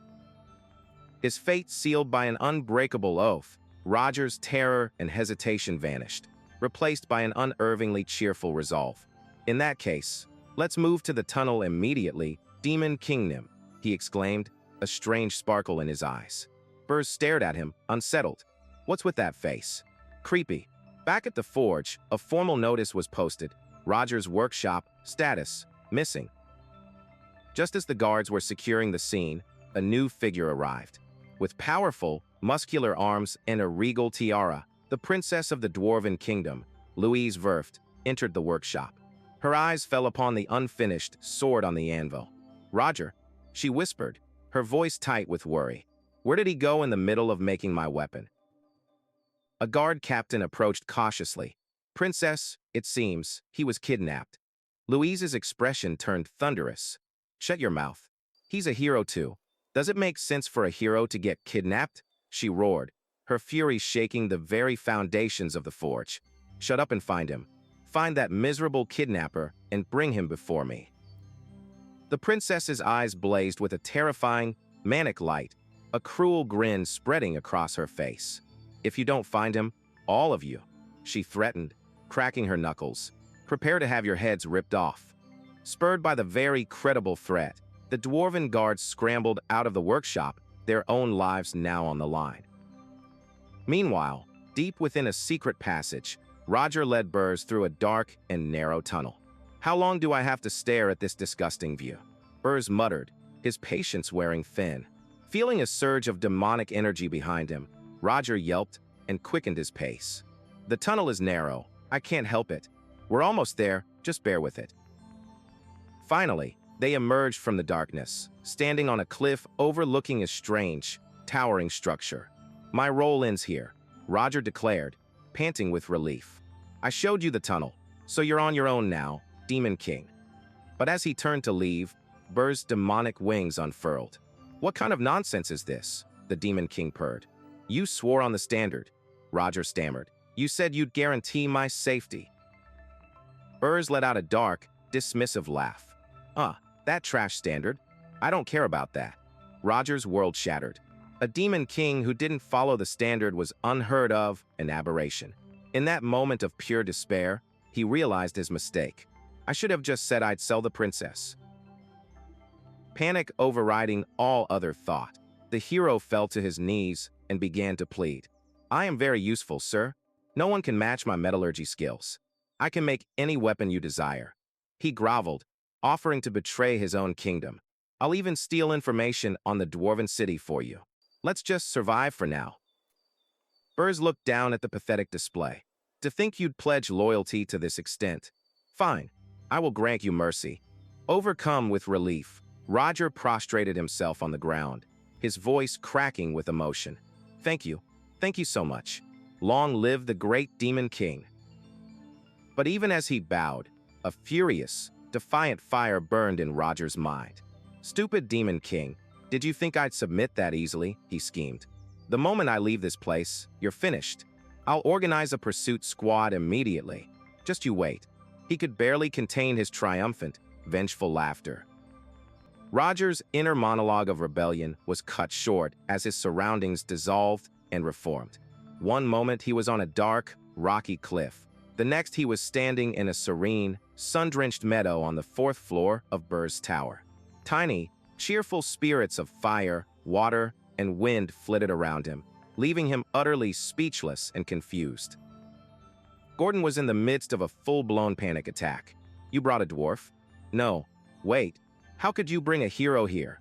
he shrieked. As Granada appeared on a communication screen to deliver a report, Princess Ernan spotted the bewildered dwarf. "Are you the hero?" she asked hopefully. "Who came to save me?" Roger ignored the princess, his entire being focused on his captor. Why am I here? You said you'd release me." He stammered. Berge looked at him coldly. "I never said that. I meant I'd let you live." He then added the final, crushing detail. "Besides, I knocked you out and carried you. Who knows what you would have done on the way?" The weight of it all, the lies, the betrayal, the incomprehensible magic, the sheer absurdity of his new reality, finally broke something inside Roger. A weak chuckle escaped his lips, then another, until he was consumed by a fit of wild, manic laughter. His mind had snapped, and in the wreckage, a strange, joyful acceptance took root. He was home.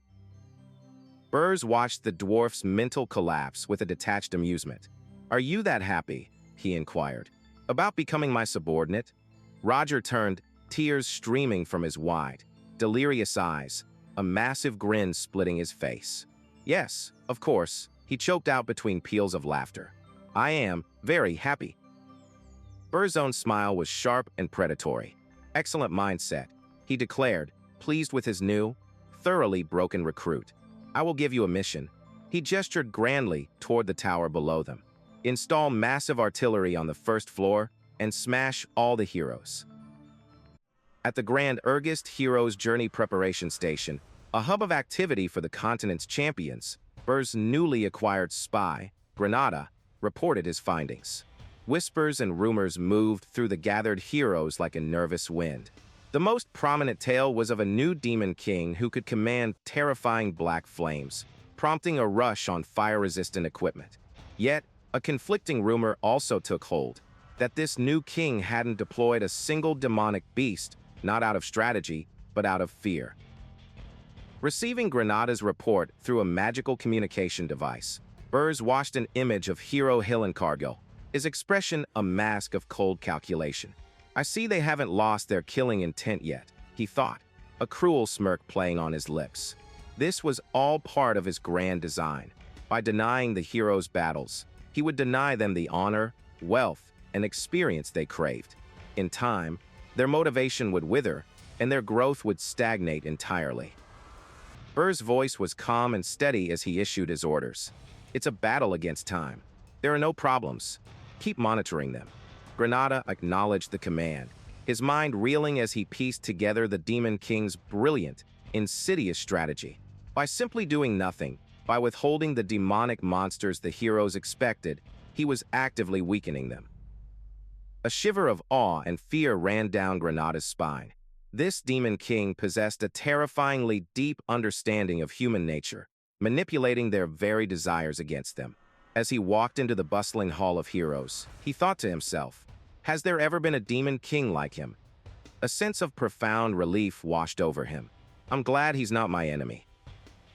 Back in the dark halls of his tower, Berge addressed his newest and most unstable recruit. I have a mission for you, he told Lozier the dwarf. Install massive artillery on the first floor. He then added a critical restriction, his finger raised for emphasis. There is one rule, though. You can't use mana stones. I don't care how you remodel the floor, so long as you abide by that. Lozier stared in disbelief, sweating profusely. A trap without a mana stone. It won't work on the heroes, he stammered. Berge's expression remained impassive. That's your job to figure out. He explained that heroes were blessed by the dimension itself, granting them an outstanding ability to sense energy. Any trap powered by mana stones would be detected and disarmed before it could ever activate. As Lozier continued to protest, Berge's patience wore thin. Dark energy began to swirl around him. I'm sure I brought the best blacksmith with me, he said, his voice laced with a cold threat. If I've made a mistake, then I have no choice but to bring someone else here. The implication was clear, and Lozier's survival instincts took over. Oh, on second thought, there is a way, he shrieked, leaping into the air in terror. Berge's irritation was palpable.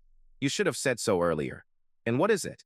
Puffed with sudden, desperate pride, Lozier announced his greatest invention. I invented a magical tool that can hide the traces of mana. It takes 3 years to create, but I have one in my workshop right now. He cut himself off, but it was too late. Berge's eyes narrowed, seeing the transparent ploy to escape. Is that the only excuse you could think of? He asked, his voice dripping with menace. Lozier frantically insisted he was telling the truth. Fine, Berge said, his voice deceptively calm. I'll trust you. But, in a flash, he clasped a strange collar around the dwarf's neck. What did you put around my neck? Lozier whimpered. Berge smiled, a truly demonic grin. It's a magical tool that can separate your head from your body. I can activate it with one hand. Berge then held up a second device, a disturbing, featureless mask. This is a tool that makes it so people can't see your face. If you take it off, I'll consider that an attempt at escaping. He warned, his eyes glowing with dark intent. The glinting collar and the horrifying mask broke Lozier's will completely. I'll never take it off, he screamed. Satisfied, Berge simply said, let's go then. Yes, sir, the dwarf squeaked. And so, the unlikely pair began their journey. They traveled across several kingdoms, moving through bustling markets and shadowy alleys to gather the vast quantities of supplies and mana-type materials needed for their ambitious project. Over the course of a month, Berge collected everything, storing the priceless and dangerous components within his subspace pocket. Their mission complete, they returned to the underground dwarven city of Wulfnir. Berge, cloaked and anonymous, followed Lozier, whose face was hidden by the magical mask. They made their way back to the blacksmith's private workshop, a place that had become the center of a furious, kingdom-wide search. Meanwhile, in the grand hall of Wulfnir, Louise Werft, the second princess of the dwarves, was seething. It's been a month and a half, and you still haven't found him yet? She roared at her captain. Just how incompetent are you? The captain tried to explain that the blacksmiths had dug countless tunnels, making the search nearly impossible. He concluded grimly. It's highly likely that they've already left. Of course they have, she shrieked, her face contorted with rage. They'd be stupid to still be here. He's been kidnapped. She grabbed the dwarven captain by his beard, pulling him close. I'll give you exactly 2 more weeks. If you don't find the kidnapper by then, you're going to die, okay? Terrified, the captain could only promise to find them. Her fury unabated, the princess issued another command. Now go. Fill all the tunnels the blacksmiths created. Her guards, knowing better than to question a direct order, no matter how destructive, immediately marched off to comply.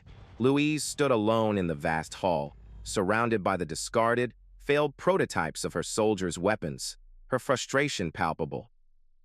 Her gaze fell upon a unique blade lying on the floor, an unfinished masterpiece made by Lozier just before his disappearance. This should have been my weapon, she muttered, her anger shifting into a predatory obsession. A wicked grin spread across her face. Lozier, please be alive, she whispered to the empty room.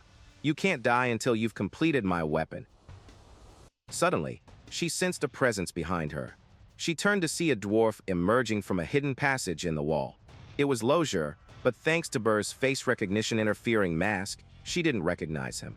The magical device shimmered, perfectly concealing his identity from the one person who knew him best. Her mind raced.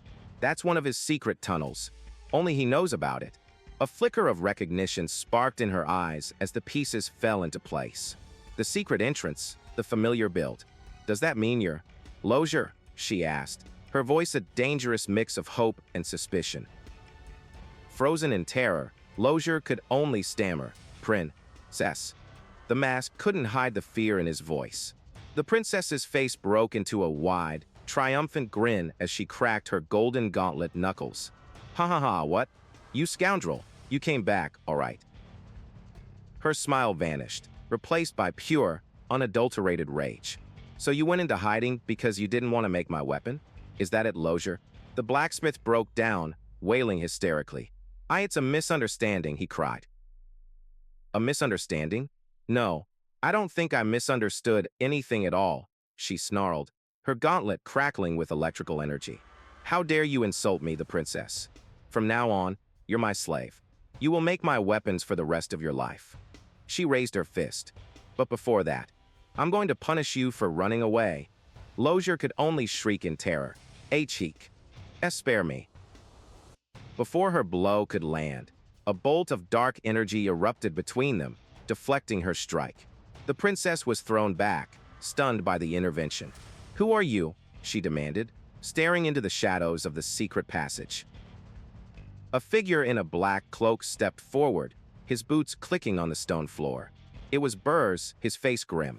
Lozier, get the equipment you need, he commanded. Without a second's hesitation, Lozier scrambled past him into the workshop. Berge faced the enraged princess, his own face-interfering mask still active. Who in the world are you? Louise screamed again, her rage now directed at this mysterious newcomer. Why are you helping that despicable dwarf? Berge's voice was flat and mocking. I'm the master of the pitiful blacksmith you were extorting. Nonsense, she bellowed, her body glowing with power. He's my slave. He's going to make my weapons forever. She launched herself at Berge, her voice a furious roar. Who are you to take him from me? A flurry of powerful blows rained down on Berge. He brought his arms up, cloaked in demonic energy, blocking and parrying her ferocious assault. The impacts echoed through the hall like thunder. He had underestimated her raw power. This was no ordinary royal. Louise pressed her attack, her fists a blur of golden light. Berge deflected another blow, but the force of it sent him stumbling backward. He was surprised, genuinely shocked by the strength contained in her small frame.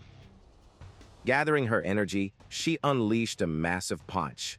The attack sent Berge flying across the hall, crashing into the far wall. As he landed, he caught her arm, halting her follow-up attack. They were locked in a stalemate, her fist inches from his face. From her other hand, she prepared another blast, shouting, "It's your turn now, low." Berge twisted, using his cape to absorb the brunt of her next attack. He planted his foot on her head and kicked off, sending her stumbling back while he landed gracefully. He quickly parried another strike, his mind racing to analyze his formidable opponent. His memory provided the answer.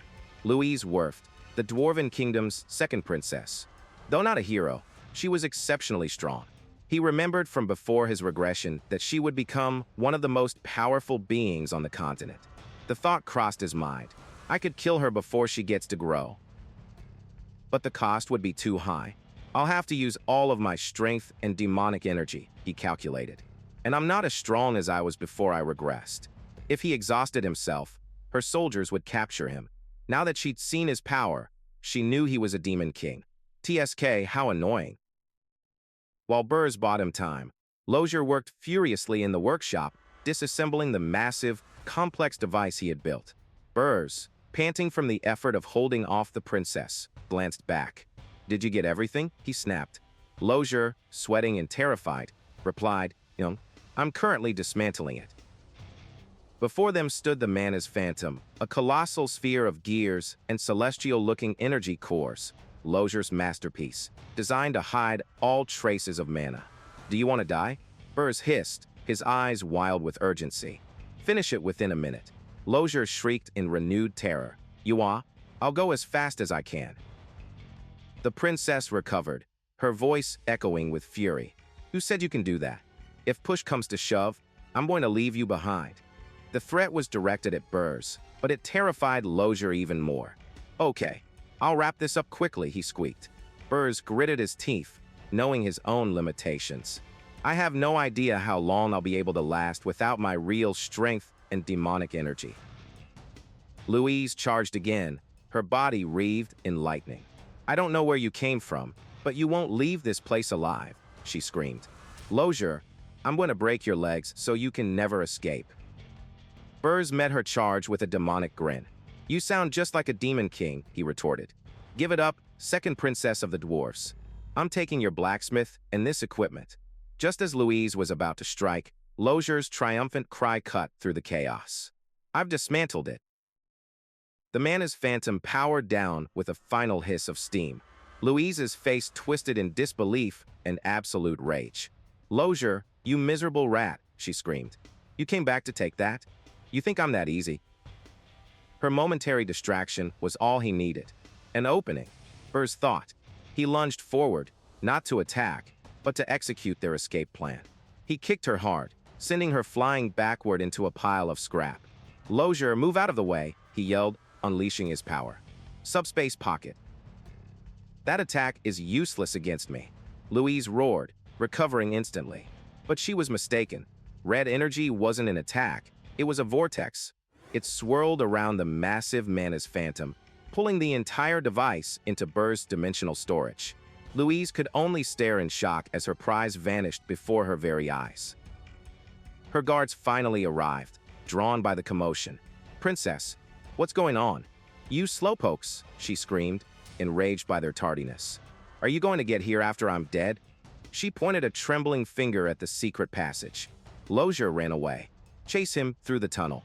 As she spoke, the tunnel collapsed, sealing the exit with a deafening crash. She stared at the rubble, a bewildered expression on her face. Did he block the tunnel? Did he really not want to make my weapon that badly? Her confusion slowly morphed into a dark, intrigued smile. "How intriguing, truly intriguing, Lozier." Her eyes widened, bloodshot with a newfound, manic purpose. "Fine, I'll search for you myself," she declared, her voice resonating with terrifying obsession. "Even if I have to scour the entire continent." A wild laugh escaped her lips. "I'll make you regret what you did today." Grr. On the first floor of his tower, Berge oversaw the installation of a gargantuan magical device. Known as Mana's Phantom, the intricate sphere was lowered into place, astonishing Princess Ernan and his attendant, Gordon. While Ernan marveled at its sheer scale, Gordon anxiously inquired about its purpose. Berge's gaze was cold and resolute as he explained its function. It was a weapon, a tool designed specifically to annihilate the heroes. Lozier, the dwarven blacksmith, announced that the installation was complete. With a simple command, Berge ordered its activation, a dark aura flickering around him as he warned that the device had better be worth the considerable trouble of acquiring it. Shaking with a mixture of fear and excitement, the dwarf nervously began the activation sequence, his mind racing at the thought of the unprecedented power he was about to unleash. The gears on Mana's phantom whirred to life, and the central orb began to glow with an intense, swirling blue light. The energy rapidly intensified, flooding the grand hall with a radiance so brilliant it forced everyone to shield their eyes. It was a raw, untamed display of magical power, the likes of which the tower had never before contained. A holographic interface materialized before Berge, displaying an unexpected message. The tower itself recognized Mana's phantom and was asking to synchronize with it. This was a function Berge had never known existed, a hidden potential within his own fortress. Intrigued by this unforeseen development, he accepted the synchronization, his mind already calculating the new strategic possibilities this could unlock. The moment he confirmed, a significant portion of his demonic energy points were consumed. The system then declared that Mana's phantom now recognized Berge as its master, and more shockingly, its core power source had been completely converted from pure mana to demonic energy. The entire device was now an extension of his own dark power, a fusion of dwarven technology and abyssal magic. Berge turned to Lozier, whose face was a mask of utter disbelief. The dwarf frantically denied having any knowledge of this capability, insisting that merging a device with a tower and converting its power source should be impossible. He declared it the discovery of the century, a feat that not even he, its creator, could have imagined. Berge realized he had stumbled upon something truly revolutionary. To test the limits of this new fusion, Berge gave the princess a simple instruction: cast any spell she wished. Delighted, Ernan unleashed the full force of her spirit magic, conjuring a chaotic vortex of fire, water, and wind that tore through the hall.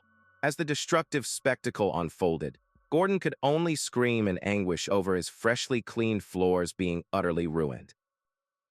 Berge stepped outside into the quiet, snowy landscape. He knew that a spell of such magnitude should have been easily detectable for miles, a beacon of magical energy. And yet, as he looked back at his tower, there was nothing, no light, no sound, not even a faint magical presence. The synchronization had created a perfect cloak, rendering the tower completely invisible to outside senses. Curious to see how far this new control extended, Berge placed his hand upon the frozen ground and channeled his demonic will into the tower's foundation. With a surge of dark energy, the very fabric of reality seemed to warp. In an instant, the colossal structure completely vanished, leaving him standing alone in the desolate snowscape, the master of a fortress that could disappear at his command. With another thought, he brought the tower back into existence, marveling at the ultimate defensive capability. He could hide his entire stronghold as he wished. However, he noted the immense cost in demonic energy points, making it a tactic to be used sparingly for now. Still, he smiled, knowing this newfound power would be an invaluable asset in the battles to come. Lozier, his earlier fear replaced by a fervent, almost manic passion for discovery, begged Berge for permission to study the unprecedented fusion of magic and technology. Berge, ever the pragmatist, saw an opportunity to further motivate his new subordinate. He made a deal. If Lozier's traps successfully wiped out the heroes on the first floor, he would be given free rein to examine the tower to his heart's content. With the dwarf now burning with purpose, Berge turned to Princess Ernan with his next proposal. He tasked her with a critical role, to confront any heroes who managed to survive and reach the fourth floor. When she hesitated, reminding him of her royal status, Berge countered coolly, pointing out she was also a genius spiritist with no desire to return to her stifling palace life. For a fleeting moment, Berge considered the morality of asking a sheltered princess to betray her own people. But his concerns were immediately dispelled as Ernan, far from having a crisis of conscience, was already deep in thought, eagerly contemplating which elemental spirits she would use for the battle. Realizing her enthusiasm for chaos matched his own, Berge dismissed his doubts entirely. He clarified that her objective wasn't to defeat the heroes, but to shock and confuse them by revealing her alliance with him. As a reward, he promised to grant her another wish. The princess agreed, but stated a condition of her own. With a determined look, she insisted that when she faced the heroes, she be introduced not as a princess, but as a subordinate of the Demon King. Her strange request caught Berge off guard, but he saw no harm in it and agreed to her terms. The princess cheered, her spirits soaring as she fully embraced her new role. She playfully asked if she should use her charms to seduce the heroes, a suggestion Berge immediately shot down, ordering her to stick to the plan. Seated on his throne, Berge reviewed his strategy. The first floor's mana cannons would cull the herd, and the princess would serve as the final trap on the fourth floor. It was a solid plan, but he knew it wasn't enough. An army of over 200 heroes was descending upon him, and his current defenses could not hope to stop them all. Ultimately, he concluded that he himself needed more power. He summoned a hyacinth, a spirit blossom he had corrupted with his own abyssal power. He knew that such items, tainted by demonic energy, became potent weapons against his own kind. To grow stronger, he would need to gather more. Berge and the princess ventured out into the vast, snowy wilderness surrounding the tower, searching for more spirit blossoms. Yet, after 3 attempts in different locations, their search yielded nothing. Berge grew frustrated, chiding the princess's spirits for their uselessness and sensing that something was amiss. Their search was interrupted by the heavy crunch of footsteps in the snow. A hulking pearl orc, a warrior of the Blue Frost tribe, appeared before them. Annoyed by the interruption and tired of the local beasts, Berge prepared to obliterate the creature with a blast of dark energy, his patience worn thin. But before he could attack, the massive orc dropped to one knee. He introduced himself as Crew-2, the tribe's chieftain, and formally greeted Berge as the Demon King. In a stunning turn of events, he and the dozens of warriors who appeared behind him pleaded to be accepted as Berge's kin, their voices echoing with desperate reverence. Berge remained unimpressed, demanding their true motive.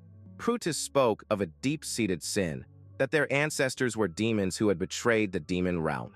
But Berge saw through the performance, cutting him short. He knew they weren't seeking redemption. They were seeking power, knowing their demonic heritage made them far more compatible with his energy than with the spirit blossoms they'd been hoarding. Caught in his deception, Crew-2 abandoned all pretense. He ordered his men to bring forth a chest, revealing a trove of the very spirit blossoms Berge had been hunting. Crew-2 explained that his tribe, living in this harsh land, had learned to value wisdom and strategy over brute force, and now offered this treasure as a tribute. Berge questioned the chieftain's logic, seeking a powerful master because his wise tribe lacked strength. Crew-2's solemn nod confirmed it. A predatory smile spread across Berge's face. He admired this orc's cunning and ambition. He declared his approval, but made his terms clear. He would accept only Crew-2 as his kin. A crimson magic circle flared to life as Berge bestowed his power upon the chieftain. He marked Crew-2 with a draconic sigil, commanding him to grow his tribe and await his call, promising a reward far greater than mere strength. In a surge of dark energy, Crew-2 was transformed, his power magnified. Overwhelmed with gratitude, the chieftain and his entire tribe bowed, pledging their eternal and unwavering loyalty. With his new assets in place, Berge surveyed his domain from his throne. Outside, the newly formed Pearl Orc Legion stood guard. On the first floor, Lozier waited with 60 mana cannons, ready for war. On the fourth, Princess Hernan lay in wait, a beautiful and deadly lure. All the pieces were now on the board.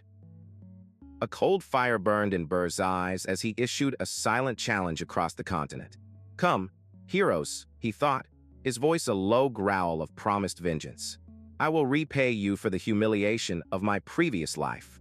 As his vow echoed in the dark halls, the hero Hillen, his spy Granada, and their party of warriors finally crested a ridge, their eyes set upon the distant, snow-covered peaks of the Orcs Mountains. At the Grand Hero's Journey Preparation Base, a magnificent banquet was underway. Hundreds of warriors, nobles, and mercenaries filled the opulent hall, their voices echoing with boisterous cheer. The long tables were laden with sumptuous food and fine wine, a feast to honor the brave souls embarking on the quest to slay the new Demon King.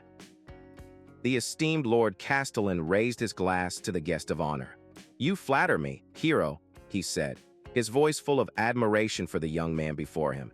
The hero, Cargill, returned the gesture with a charismatic smile, his humility only adding to his legend. "On the contrary, Lord Castellan," Hillen replied smoothly, "I am honored to share a page of history with you." Sensing the moment was right, the Lord Castellan urged Hillen to address the crowd, insisting it would be good for morale.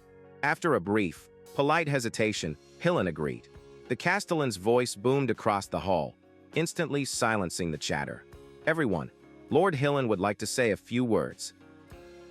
As Hillen rose, every eye in the hall turned to him, filled with a mixture of awe and hope.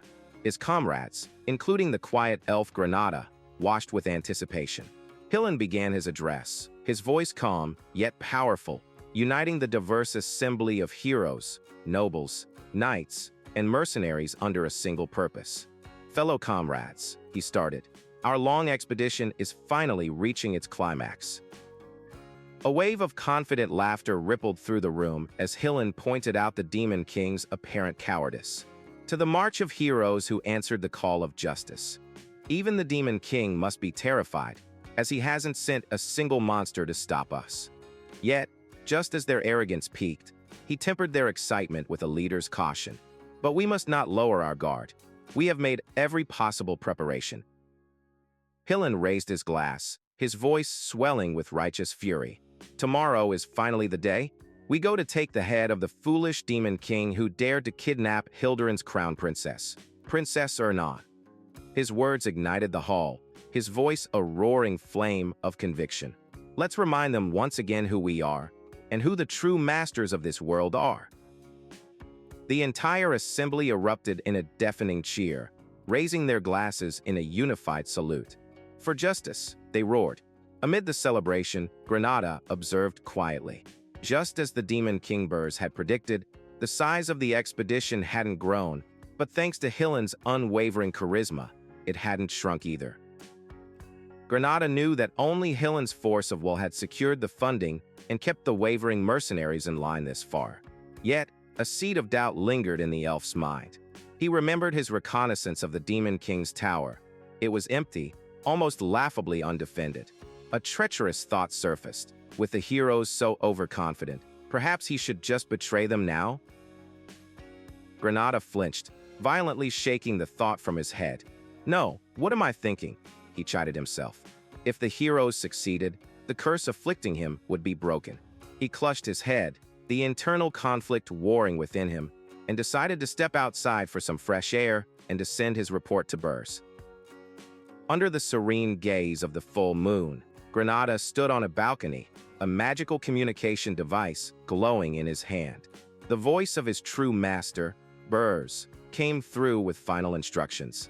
They would rest at Horton Walk before the final ascent, and once they departed, all contact was to cease.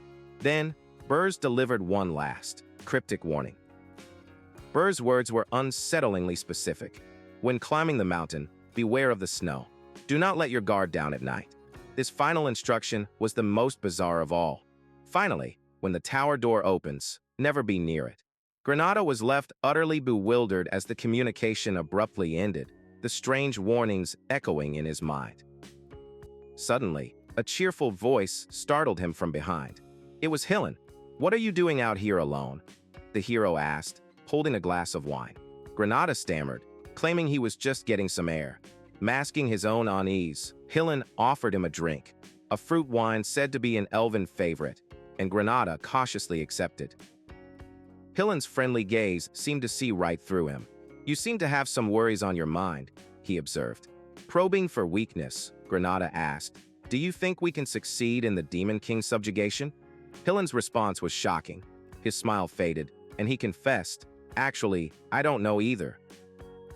Staring out at the moonlit mountains, Hillen let his heroic facade fall, revealing the weight of his burden. "People trust and follow me. But subjugating a Demon King's tower is always hell. He spoke with the grim weariness of a veteran. It has never been smooth, not even once. Granada pressed further, feigning reassurance. But didn't you defeat the Demon King of Lust? He smiled slyly. Come to think of it, nothing is known about how you accomplished that. Please, tell us a heroic tale. It was a perfect opportunity to gather intelligence on the hero's true capabilities. After a long pause, Hillen deflected the question with practiced humility. It was only possible because I had brave comrades, he said, his smile returning, radiating warmth. Comrades who always stood in front and dealt with the monsters. Comrades like you, Lord Granada. Hillen's charisma was a potent weapon. He looked Granada in the eyes, his expression full of trust and conviction. I will take the lead, so please watch my flank. If I join forces with you, Lord Granada, we will surely be victorious. Completely disarmed, Granada could only nod in agreement. I will do that. As they walked back toward the banquet hall, Granada's mind reeled. But the moment the elf's back was turned, Hillen's warm expression vanished, replaced by a cold, predatory shadow. His eyes glinted with hidden knowledge as he thought to himself, a silent vow hanging in the air. Of course, I joined forces with brave comrades. I'm counting on you this time too. Elf Granada. The following morning, the entire city erupted in cheers as the grand expedition began its march. Citizens lined the streets, waving flags and showering the heroes with praise. Good luck, heroes, they cried, their voices a testament to the hope Hillen inspired. Long live Lord Hillencargo. The army entered the formidable Ergist mountain range, marching through a wide canyon. To their surprise, the path was clear and the weather was fair. I was worried since it's Ergist, but it's nothing special, one warrior remarked. A sense of overconfidence began to settle over the troops, who believed the goddess of victory was smiling upon them. The mercenaries laughed, joking that the infamous disaster-class monsters were either hibernating or had fled in fear of Hillen. One man was mid-chuckle when a viscous purple substance dripped onto his forehead. His laughter died in his throat, replaced by a confused "huh" as he wiped the strange fluid from his face. His confusion became pure, unadulterated terror as he looked up. The canyon walls were crawling, teeming with monstrous, skeletal ghouls emerging from the rock. Gee, it's a ghoul, he shrieked. The sheer number and size of the creatures sent a wave of panic through the ranks. The ambush was perfectly sprung. Hillen's voice cut through the fear. They finally showed up, he roared, drawing his blade. All forces, prepare for combat. Don't panic and protect your comrades. With their leader's command ringing in their ears, the heroes charged forward, meeting the tide of monsters head-on as Hillen directed them to break through the canyon. Just as the battle began, a panicked cry came from the vanguard. Hillenim, a frost giant, has appeared at the front. A colossal skeletal figure, wreathed in chilling energy, rose to block the canyon exit. Horrified, Hillen ordered his troops back, realizing they were caught between a horde of ghouls and a titan. Without a moment's hesitation, Hillen made a decision. Lord Wharton, he commanded, while I handle the frost giant. Everyone escaped the canyon together. Wharton was aghast at the thought of him fighting alone, but Hillen's resolve was absolute. No problem, he declared, his focus locked on the monstrous enemy. A brilliant aura flared around Hillen as he shot forward, a streak of blue light against the snow. He moved with blinding speed, weaving between the giant's clumsy attacks. He gritted his teeth, his mind racing. This was a desperate ploy, but he had no choice. A frost giant won't be stronger than the Demon King of Lust. The hero and the giant clashed in a brutal dance of death. Hillen was a blur of motion, his glowing sword parrying and striking with impossible speed. He evaded a crushing stomp that shattered the ground, the force of the blow sending shockwaves through the canyon. This was his chance to create an opening. Power converged on Hillen's blade, the air itself crackling with azure energy. Now, he screamed, not an attack, but as a signal. He lunged forward, unleashing every ounce of his strength into a single, blinding strike against the giant's massive form. His true intention became clear as he bellowed, Everyone run. The attack was a diversion. As Hillen's blade connected, causing a massive explosion of energy, Lord Wharton seized the opportunity. I blocked the path. Use this chance to run, he yelled, urging the panicked soldiers to flee.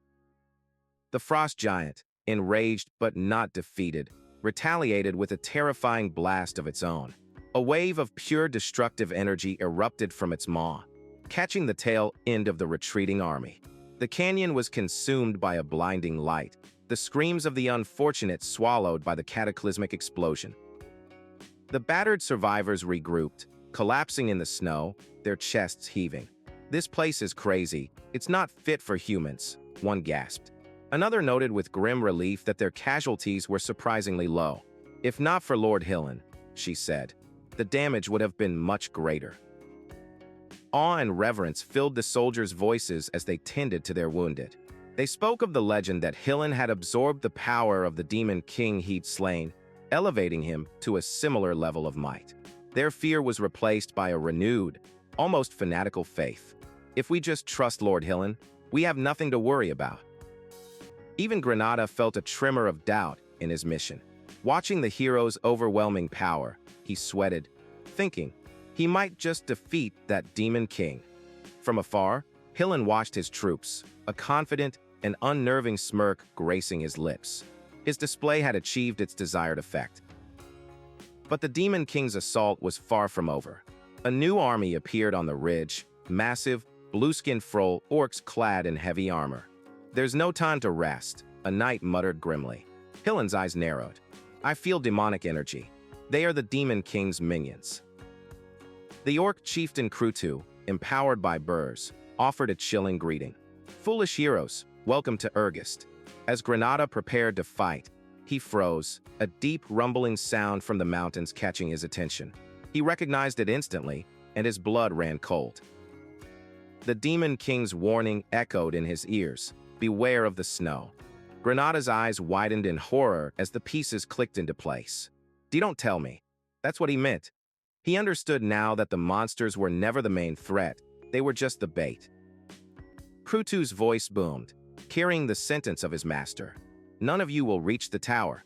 In his dark throne room, Berge watched the scene unfold on his monitors, a purely evil grin stretching across his face. The true trap was about to be sprung. The ground shook violently as the Orcs let out a synchronized, earth-shattering roar. The vibration was the trigger. High above, the mountain's snowy peak fractured and collapsed. A terrifying, unstoppable avalanche cascaded down, a white wall of death descending upon the heroes. "How are we supposed to beware of this?" Granada shrieked, his face a mask of utter despair. "You, crazy Demon King." In the safety of his tower, Berge listened to the symphony of screams from his doomed enemies, snapping his fingers with sadistic glee. The images on his screens showed the heroes being swallowed by a torrent of snow and ice. His smile was that of a predator who had finally cornered his prey. "Heroes," he whispered to the chaos, "welcome once again. This time, I will hunt you all down." Within his dark tower, Berge sat upon his throne, observing the hero's progress on his glowing monitors. A wry smile touched his lips as he recalled the clear and simple warnings he had provided to his spy, Granada. They were traps laid in plain sight, veiled only by the hero's own arrogance. First, he had warned, his voice a low whisper in the spy's memory, "Beware of the snow." In the chaotic aftermath of the avalanche, the hero's expedition was in shambles. Soldiers shouted in panic, unable to get a proper head count as many of their comrades had been swept away by the crushing wave of snow. Hillen, their leader, seethed with frustration. He ordered his remaining troops to make camp, their immediate mission shifting from conquering a tower to a desperate search and rescue. Berge's second warning echoed in his mind, a promise of the night to come. He had cautioned Granada, "Do not let your guard down at night." As darkness fell upon the mountains, the true horror of that warning was unleashed. Hordes of frost giants and ravenous ghouls descended upon the heroes' makeshift camp, their chilling howls echoing through the frozen peaks. The camp was thrown into chaos as monstrous figures emerged from the blizzard. The Orcs, having survived the avalanche they started, had driven the local monsters directly into the hero's path. As his men scrambled to form a defensive line, Granada cursed the Demon King's name, his face contorted in a mask of fury and helplessness. From the comfort of his tower, Berge watched this symphony of destruction, a cruel grin spreading across his face. By day, avalanches tore through their ranks. By night, endless monster hordes assaulted their weary defenses. 3 grueling days passed, and the mighty hero expedition of over 500 elite soldiers was reduced to just half its number. Standing amidst the battered survivors, Hillen stared into the relentless snow, a single, agonizing question haunting his mind. Why? After a torturous journey, the battered remains of the expedition finally reached the summit, the supposed location of the Demon King's tower. Yet, there was nothing but empty, windswept peaks. The disbelief on Hillen's face quickly curdled into pure rage. He screamed into the icy wind, his voice cracking with frustration. It was against all common sense for a Demon King's tower not to be in a place heroes could find it. Hillen's outburst was the final blow to his army's shattered morale. Lord Wharton, one of his commanders, approached him with a grim expression. He declared the expedition a failure, stating that their own lives were more important than this fruitless mission. As the remaining soldiers turned their backs on him, abandoning their hero on the desolate mountaintop, Hillen could only grit his teeth in silent fury. 6 days after they first entered the treacherous mountain range, the search finally ended. There, nestled deep within a hidden basin, stood the imposing tower of the Demon King. But the victory of finding it was hollow. Of the 256 soldiers who had remained loyal to Hillen, only 52 now stood before its gates, their numbers and spirits decimated. Driven by a mix of desperation and overconfidence, the handful of remaining heroes charged toward the entrance. They foolishly believed the first floor would be filled with nothing but weaklings, an easy first step to their revenge. But as the colossal doors swung open, Berge's third and final warning came to mind. When the door opens, never be near it. Instead of goblins or slimes, the heroes were met with a blinding sea of brilliant blue light. Dozens upon dozens of muzzles glowed with immense magical energy aimed directly at them. The faces of Hillen and his men froze in utter shock and disbelief, their minds unable to process the impossible sight before them. With a thunderous roar, the dwarven mana cannons unleashed a volley of pure destruction. A storm of energy beams tore through the heroes' ranks, vaporizing armor and flesh alike. In the tower's control room, the personnel counter flashed, the number plummeting from 52 to a solitary 1. In a single, devastating shot, the entire remaining force was annihilated. Berge watched the monitor with a satisfied smirk. Oh, he mused. As expected, this isn't enough to take you down. Hillen Cargill. Amidst the smoking craters and the remains of his fallen comrades, Hillen stood alone. He was surrounded by the shattered husks of the very cannons that had just erased his army from existence. The hero's mind reeled. Cannons on the first floor, a tower hidden in a basin, an avalanche used as a weapon. None of it made sense. He screamed in pure, unadulterated rage, his sanity fraying at the edges. Just what are you, Demon King? Nothing is going according to plan. Suddenly, a familiar voice cut through his despair. Granada, the elven spy, had somehow survived the blast. Seeing his comrade gave Hillen a renewed, albeit crazed, focus. He declared that they would press on, just the two of them, to conquer the tower. Hillen's confidence was not born of mere arrogance. He drew his sword, which pulsed with a strange, dark energy, and declared himself the hero who had killed the Demon King of lust and absorbed his power. He believed no fledgling Demon King could be a match for him, especially with Granada by his side. The elf, caught off guard but swayed by the hero's conviction, reluctantly agreed. The two ascended, but a new mystery awaited them. The second and third floors were completely, unnervingly empty. There were no monsters, no traps, nothing. This profound strangeness put Hillen on edge. If the tower was this unconventional, he knew that whatever they faced next would be completely unpredictable. Reaching the fourth floor, they were greeted not by a dungeon, but by a lush, vibrant forest teeming with life. Butterflies fluttered through the air and the sun shone brightly, a scene completely at odds with the Demon King's lair. Both Hillen and Granada were bewildered, questioning if they were even in the right place. A voice, sweet and melodic, echoed through the trees, congratulating them for making it so far. A woman emerged, flanked by elemental spirits, and introduced herself with a playful smile. She was a dark elementalist, one of the 4 heavenly kings sworn to protect the Demon King, and she would be their opponent. Both heroes froze, their eyes wide with shock. They recognized the woman instantly. It was the very person they had come to rescue, Princess Ernan. Granada, utterly baffled, could only stammer her name, questioning her bizarre appearance and allegiance. Ernan frantically denied her royal title, insisting she was a dark elementalist before unleashing a powerful attack. Hillen recognized the technique. It was high-level spirit magic that only she could use. A chilling realization dawned on him. This wasn't mind control. The princess was fighting them of her own free will. The onslaught of absurdities, the orcs, the avalanche, the hidden tower, the cannons, the empty floors, and now a princess willingly serving her captor, finally shattered Hillen's psyche. A broken laugh escaped his lips. He no longer understood anything. With a roar of pure madness, he cast aside all reason and charged, vowing to destroy everything in his path. As Hillen rushed forward in a blind rage, a calm, mocking voice emerged from the trees. "Just you." A figure stepped out from the shadows, unleashing a torrent of purple demonic energy that blasted through the serene forest, shaking the very foundations of the tower floor. Berge had finally shown himself, his horns and wings wreathed in dark flames. "Finally showing your face," Hillen spat, his voice filled with venom.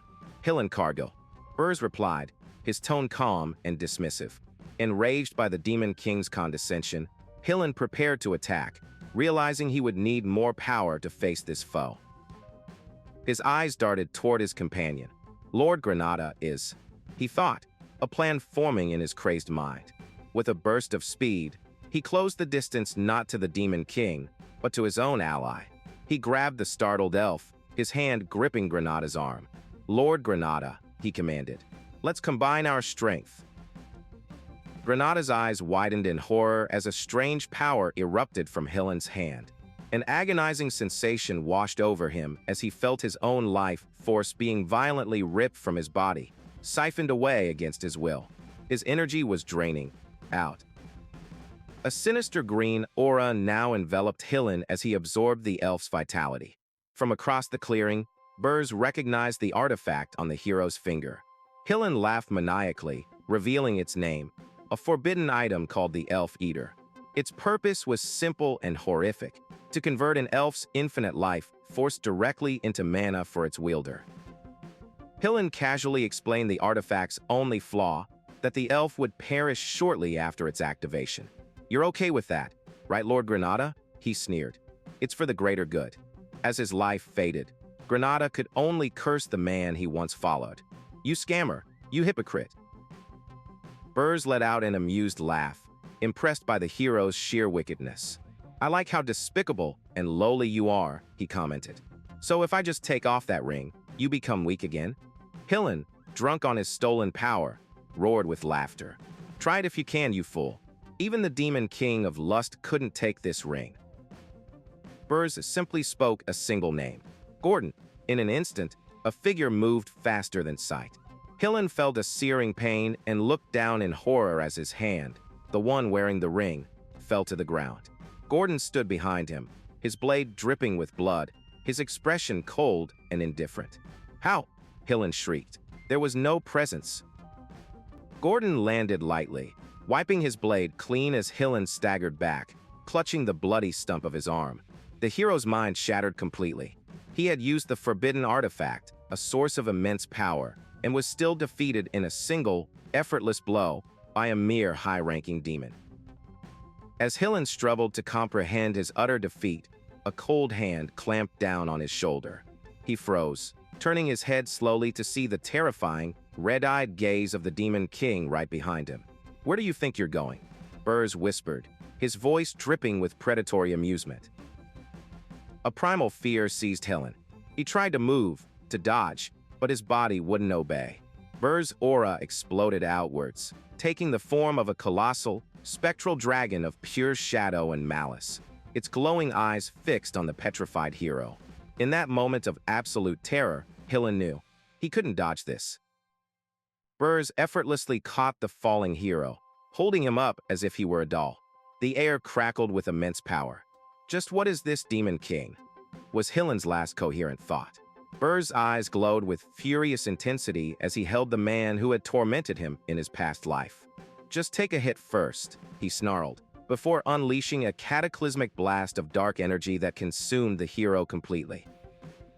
The cataclysmic blast of dark energy finally dissipated, leaving a scorched and silent battlefield. Berge stood impassively over the smoldering, broken form of the hero, Hillen. The air, thick with the scent of ozone and spent magic, crackled with lingering demonic power. After the fury and chaos of battle, a profound quiet settled, the victor looking down upon the vanquished. A faint, ragged breath escaped Hillen's lips. Berge let out a sigh, a note of genuine surprise in his voice. Impressive, he conceded, looking down at the hero's battered form. You're still alive. The statement was not one of praise, but of cold assessment, like a scientist marveling at a resilient specimen before its final dissection. Turning to his subordinates who had gathered, Berge's tone was all business. Bind his hands and throw him in prison, he commanded, his voice echoing with authority. He then gestured vaguely towards the tower's entrance. Lock up the other humans who collapsed outside the door, too. His aide, Granada, bowed his head in silent, swift obedience. Granada, the elven spy, crumpled to the ground, his body racked with exhaustion and injuries sustained from the battle.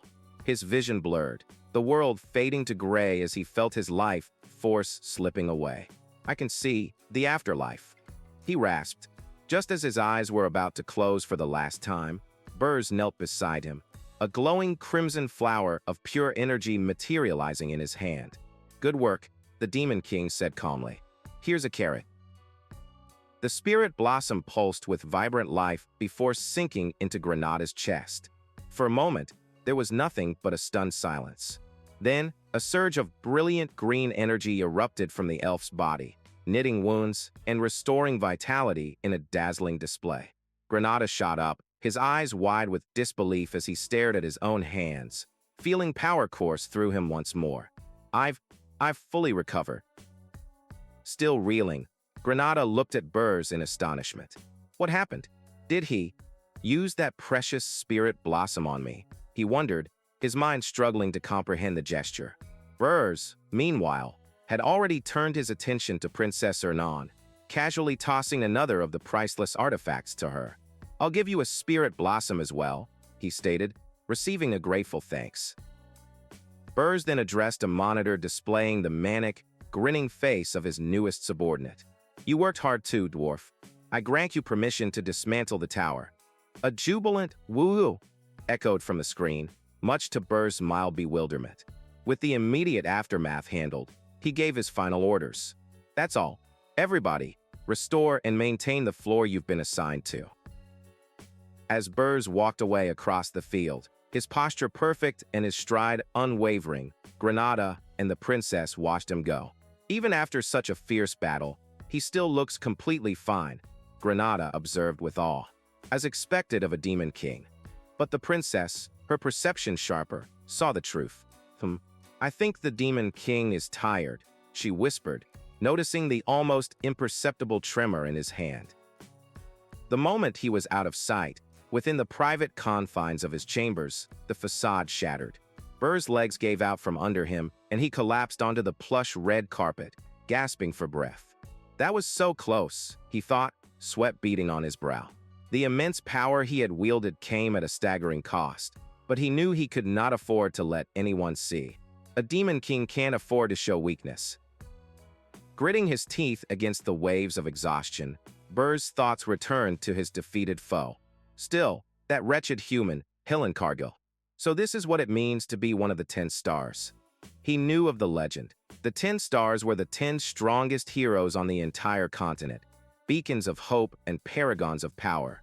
And though Hillencargill was among their number, he was known to be one of the weakest. The realization was a sobering one. To be honest, I've barely used any demonic energy points to strengthen myself in this life, Berge admitted to himself.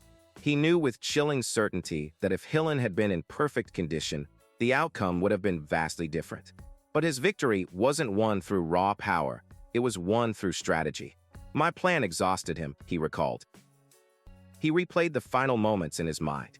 The avalanche, the chaos, the psychological warfare, it all served to push Hillen past his limits.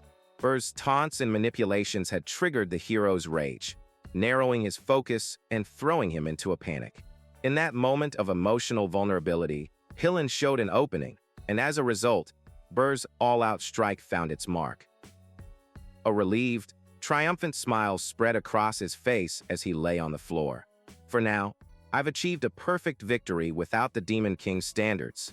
This was a pivotal moment, a divergence from the timeline he remembered. This never happened in the past.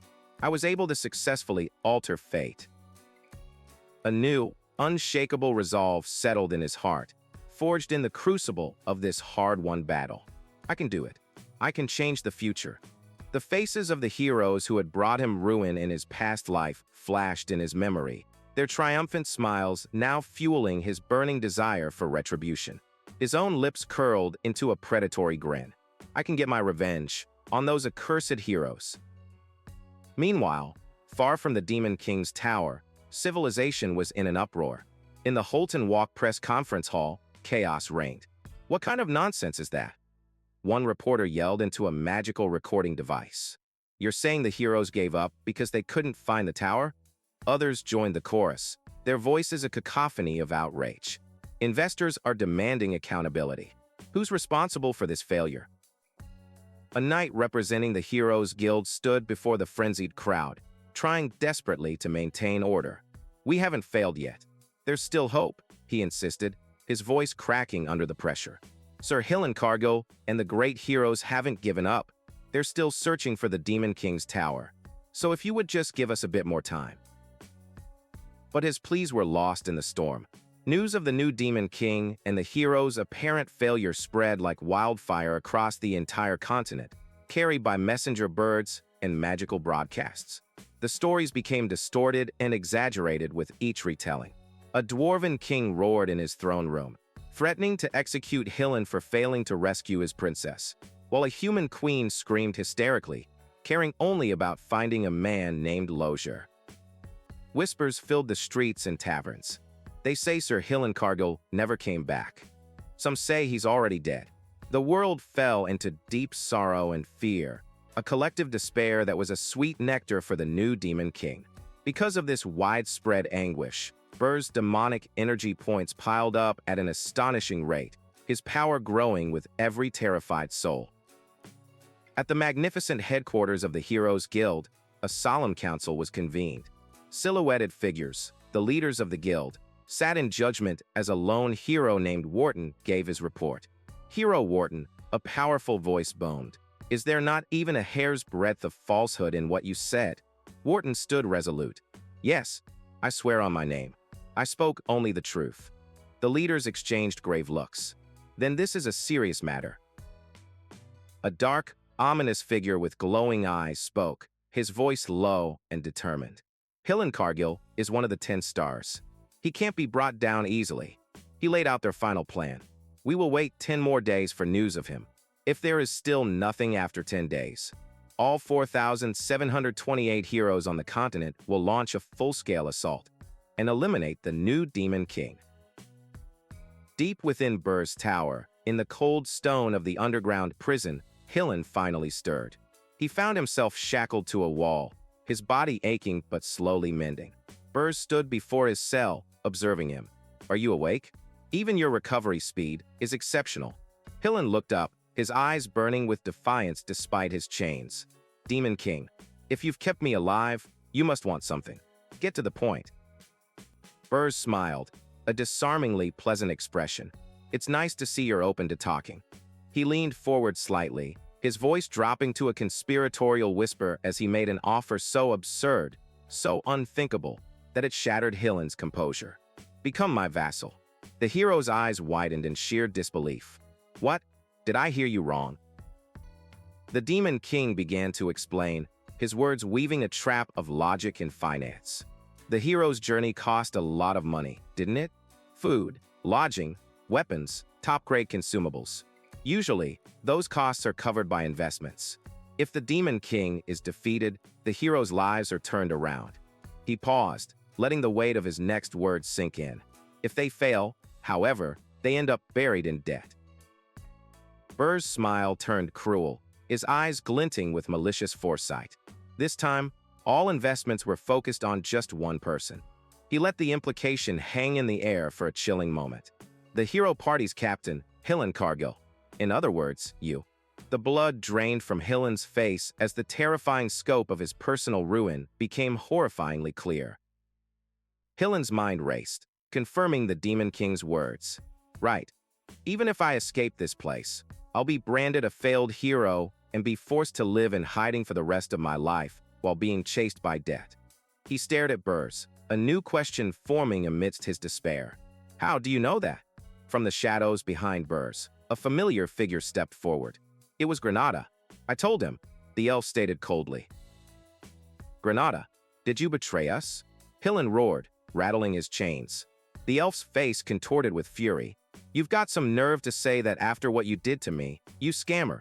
He shrieked back, his voice dripping with venom. And I was on this side from the very beginning. Berge stepped between them, taking control of the conversation once more. The reason you failed is because there has never been a Demon King like me until now. But humans adapt. You'll soon find a way to clear our towers. He then revealed his true masterstroke, a sinister smile playing on his lips as a ball of dark magic formed in his hand.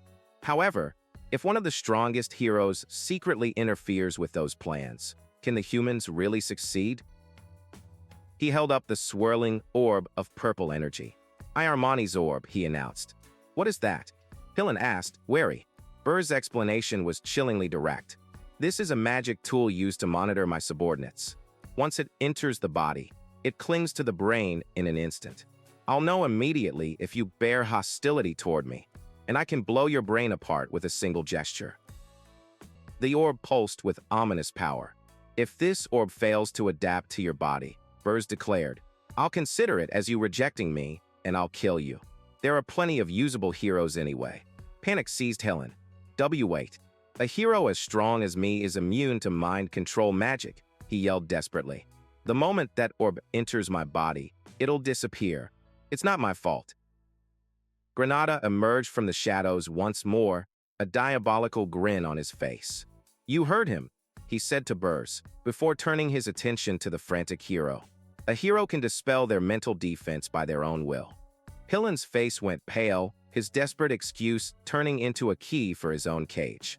You deranged elf, he screamed, his voice filled with impotent rage. Aren't you ashamed? Hillen continued to struggle, his defiance a last-ditch effort. You're just going to waste a precious magical tool. I will never submit to a demon key. His words were cut short as Berge lunged forward, his patience exhausted. Be quiet and swallow, he snarled, shoving the orb past the hero's lips with brutal force. A choked gasp was all Hillen could manage as the orb slid down his throat. His eyes went wide, bloodshot with strain as an alien power invaded his very being. Granada watched the process with detached curiosity. He's really tenacious, he commented to Berge. What are you going to do if he'd rather die? Berge simply smirked, his confidence unwavering. Don't worry. Dark energy swirled around the kneeling hero as Berge explained his certainty. A greedy human who treats his comrades like they're disposable because of money will never sacrifice himself. As he spoke, the energy solidified, and a notification materialized before Hillen's horrified eyes. Status: Demon King's vassal. The hero slumped in defeat. He had chosen servitude over oblivion. Later, in the throne room, Berge's dark elf advisor, Loke, outlined the logistical flaw in their plan. Although you've made Hillen Cargill your vassal, Demon King, His massive debt of 100,000 gold will heavily restrict his activities. He pointed to 2 meager bags of coins. The gold you previously exchanged for demonic energy points only amounted to 2,000 gold. How do you plan to gather a sum comparable to a small nation's annual budget? Berge leaned back in his throne, a knowing smile on his face. It's about time I get a message. When Loke looked at him, confused, he elaborated. I'm talking about the gathering of Demon Kings that's held once a year. The Unison of Towers. He scoffed at the memory. In my previous life, I never attended because I thought Demon Kings banding together was disgusting. His eyes gleamed with avarice as he revealed his new, audacious plan. The other Demon Kings have survived in Arian for a long time, he mused aloud, his smile widening into a wicked grin. They must have piled up plenty of gold and treasure. Loke's eyes went wide, ready to protest such a reckless scheme. But he caught himself. The Loke of the past would have screamed about wasting resources, but after seeing his master defeat a hero through sheer cunning, he understood. The old standards were a path to ruin. Just then, a holographic message appeared. An invitation to the Unison of Towers has arrived. Loke's resolve hardened. Now I have no choice but to admit it. Berge rose from his throne, his grin stretching from ear to ear, full of confidence and predatory intent. Let's go, he announced. We're going to swindle my senior Demon Kings. Loke, now a true believer in his master's madness, bowed deeply, his voice filled with newfound conviction. Yes, Demon King, I can believe in him. At the center of a serene lake stood the Tower of Lies, a sleek, dark spire that pierced the heavens. This was the designated meeting place for the Unison of Towers, a gathering of the most powerful beings in the land. It was here that Berge, the newest and most audacious of the Demon Kings, was about to make his grand entrance. Inside, on the 13th floor, the Demon King's chamber was a picture of opulence. Sunlight streamed through grand, arched windows, illuminating a room already filled with formidable figures. Berge walked in with an unhurried stride, his presence immediately commanding attention. Even though I'm not late, he mused with a wry smile. You're all already here. His gaze swept across the assembled Demon Kings, a smirk playing on his lips. Do you have a lot of things to discuss without me? He asked, his tone a perfect blend of casual inquiry and subtle accusation. This was Berge, the Demon King of Flames, a demonic dragon whose reputation was already preceding him. A low growl emanated from one side of the room. Draxon Doldolf, the ferocious Demon King of Beasts, fixed his glowing red eyes on the newcomer. The name Berge echoed in his mind like a curse, his sharp teeth bared in a snarl of pure aggression. Across from him, an ethereal beauty regarded Berge with cold indifference. Rhaena Soldian, the Demon King of Winters, exuded an aura of frost. So you're the talk of the town, she remarked, her voice as quiet and chilling as a winter's whisper. Another, more brutish voice, joined the chorus of greetings. Here comes the stuck-up who insulted the standards, sneered Ygr Belva, the Titan Demon King of Indestructibility. Presiding over them all was the host, Jason Cockmund, the Demon King of Lies, who greeted Berge with an overly enthusiastic smile and wide, welcoming arms. Berge wasted no time. You utter fools, you formed an alliance, he scoffed, his gaze sharp and critical. Are you not ashamed as Demon Kings? He paused, letting his words hang in the air before continuing. Of course, I know this is the right choice for Arian's case. However, Ygr erupted in a fury of red energy. You're the fool. Who are you to interfere with our affairs, newcomer? Berge remained unmoved, observing the Titan's rage with cold calculation. A simple provocation, he thought, makes it easy to identify what one is thinking. He's clearly out to kill me. Ygr leaned in, his monstrous face inches from Berge. You're calling me a fool? I'm the only elite here. If you have a death wish, then let me grant it now. The air crackled with killing intent, but Berge met his glare without flinching, a predatory grin spreading across his face. Try me. Just as the two were about to clash, a sharp clap echoed through the chamber. The sound, devoid of magic, was enough to startle them both. The energy between Berge and Ygr dissipated instantly, their standoff broken by the simple, decisive action of their host. Jason Cockmund steepled his white-gloved fingers, his smile never wavering. "Yuger, Berge, this occasion is to talk about cooperation," he chided gently, yet with an unmistakable authority. "Please don't waste our precious time." Berge's eyes narrowed, intrigued and wary. He made the killing intent of two Demon Kings vanish instantly, he analyzed internally. That wasn't magic. How did he do it? He took his seat, the question lingering. Is it his power, or the power of this tower? The meeting resumed, an uneasy peace settling over the room. "Thank you for being understanding," Jason said, his cheerful demeanor a mask for the power he had just displayed. Berge's mind raced, trying to decipher the nature of Jason's ability. "I shouldn't jump to conclusions," he resolved. "I need to keep my guard up." After a moment of silence, Draxon slammed his massive paws on the table, his red eyes burning with a single-minded purpose. He leaned towards Berge, his voice a guttural roar that shook the very foundations of the room. "If nobody has anything to say, then let me start. Where is Hillencargill, Berge Diaz?" A heavy silence fell. All eyes turned to Berge, who met the accusation with a stoic expression. He held his gaze, a long, deliberate pause stretching the tension to its breaking point. "Hillencargill is," he began, choosing his words with extreme care. Meanwhile, in the aide's reception room, a similar question was being asked. What happened to Hillencargill?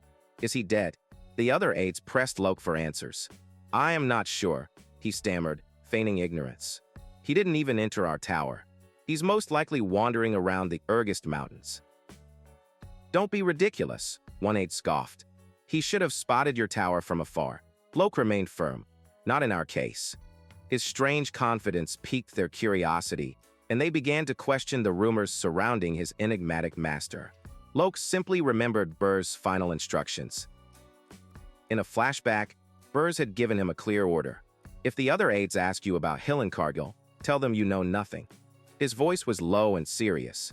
"Since we'll be using him as a spy, secrecy is of utmost importance." Loke's mind was a whirlwind of conflicting emotions. He now knew his Demon King was a brilliant strategist, not a fool.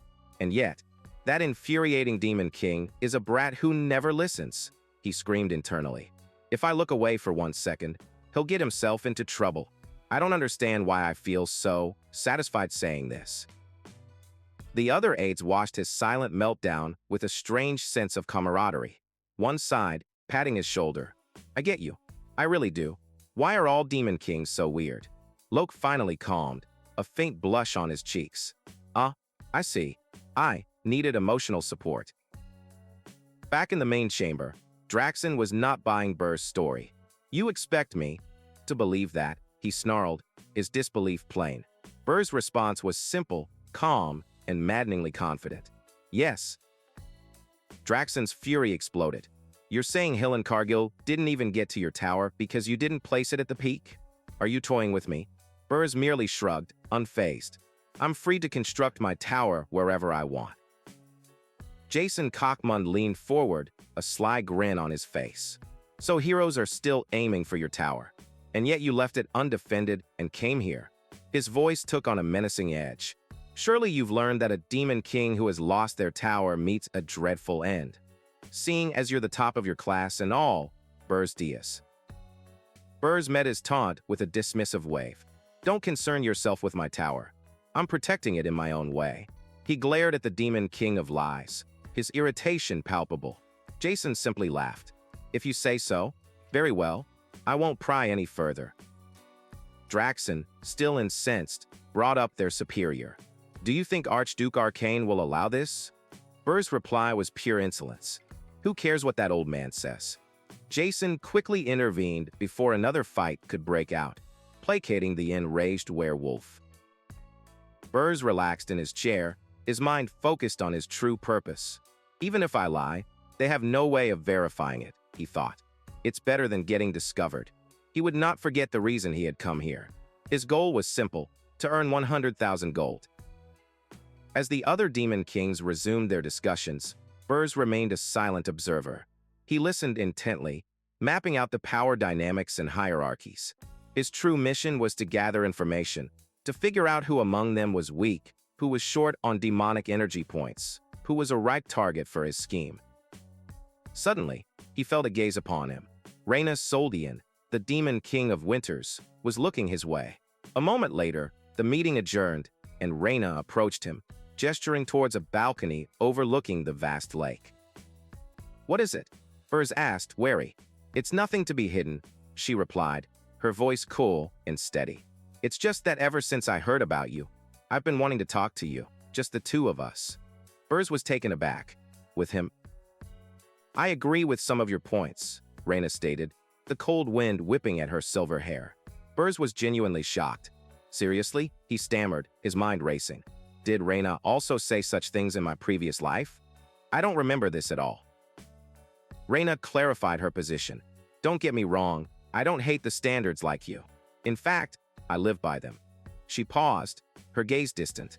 "However, I believe we Demon Kings need to be more flexible, especially here in Aryan. That is why I wanted to meet you. I figured it'd be more productive than trying to reason with those idiots." A faint smile touched her lips. "You're not bad, and you look better than I thought." Berge blinked, caught completely off guard by the compliment. "Thanks, wait, what?" Reyna held out her hand, a small, glowing orb of ice forming in her palm. "This is a personal transmitter. Call me anytime if you want advice." She looked him in the eye. "I've finally found someone to talk to. I hope you don't disappear too quickly." As she turned to leave, Berge asked about her opinion on their host. "What about the Demon King of Lies?" Reyna's expression became unreadable. "I can't read him at all," she admitted. "He's better than those other two fools, though." With that, she departed, leaving Berge alone on the balcony. Berge looked down at the transmitter in his hand. Reyna Soldian. He couldn't fully trust her yet, not after the betrayals of his past life. Still, her unexpected overture could prove useful. She's an unexpected gain, he conceded to himself. Far away, back in the snowy peaks of the Urgist Mountains, a far more peaceful scene was unfolding. On the first floor of Berge's tower, Princess Ernan approached Lozier with a bright smile, holding a tray of freshly baked cookies.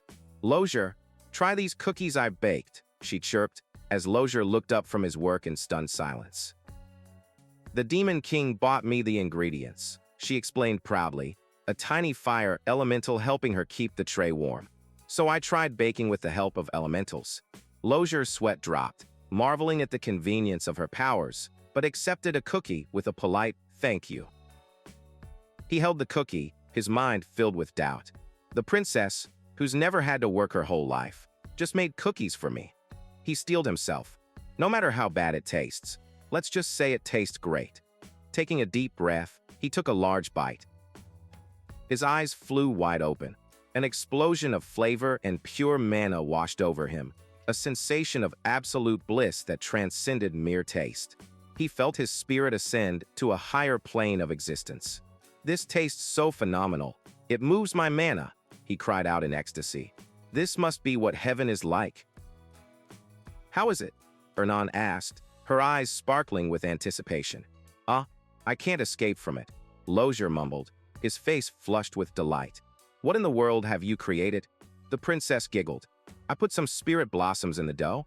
I'm glad you like it." Lozier was aghast. "What? Why would you give me something so precious?" No wonder I was filled with mana. Ernan just smiled warmly. "It's a gift so that we stay close in the future. We're going to be seeing each other for a long time."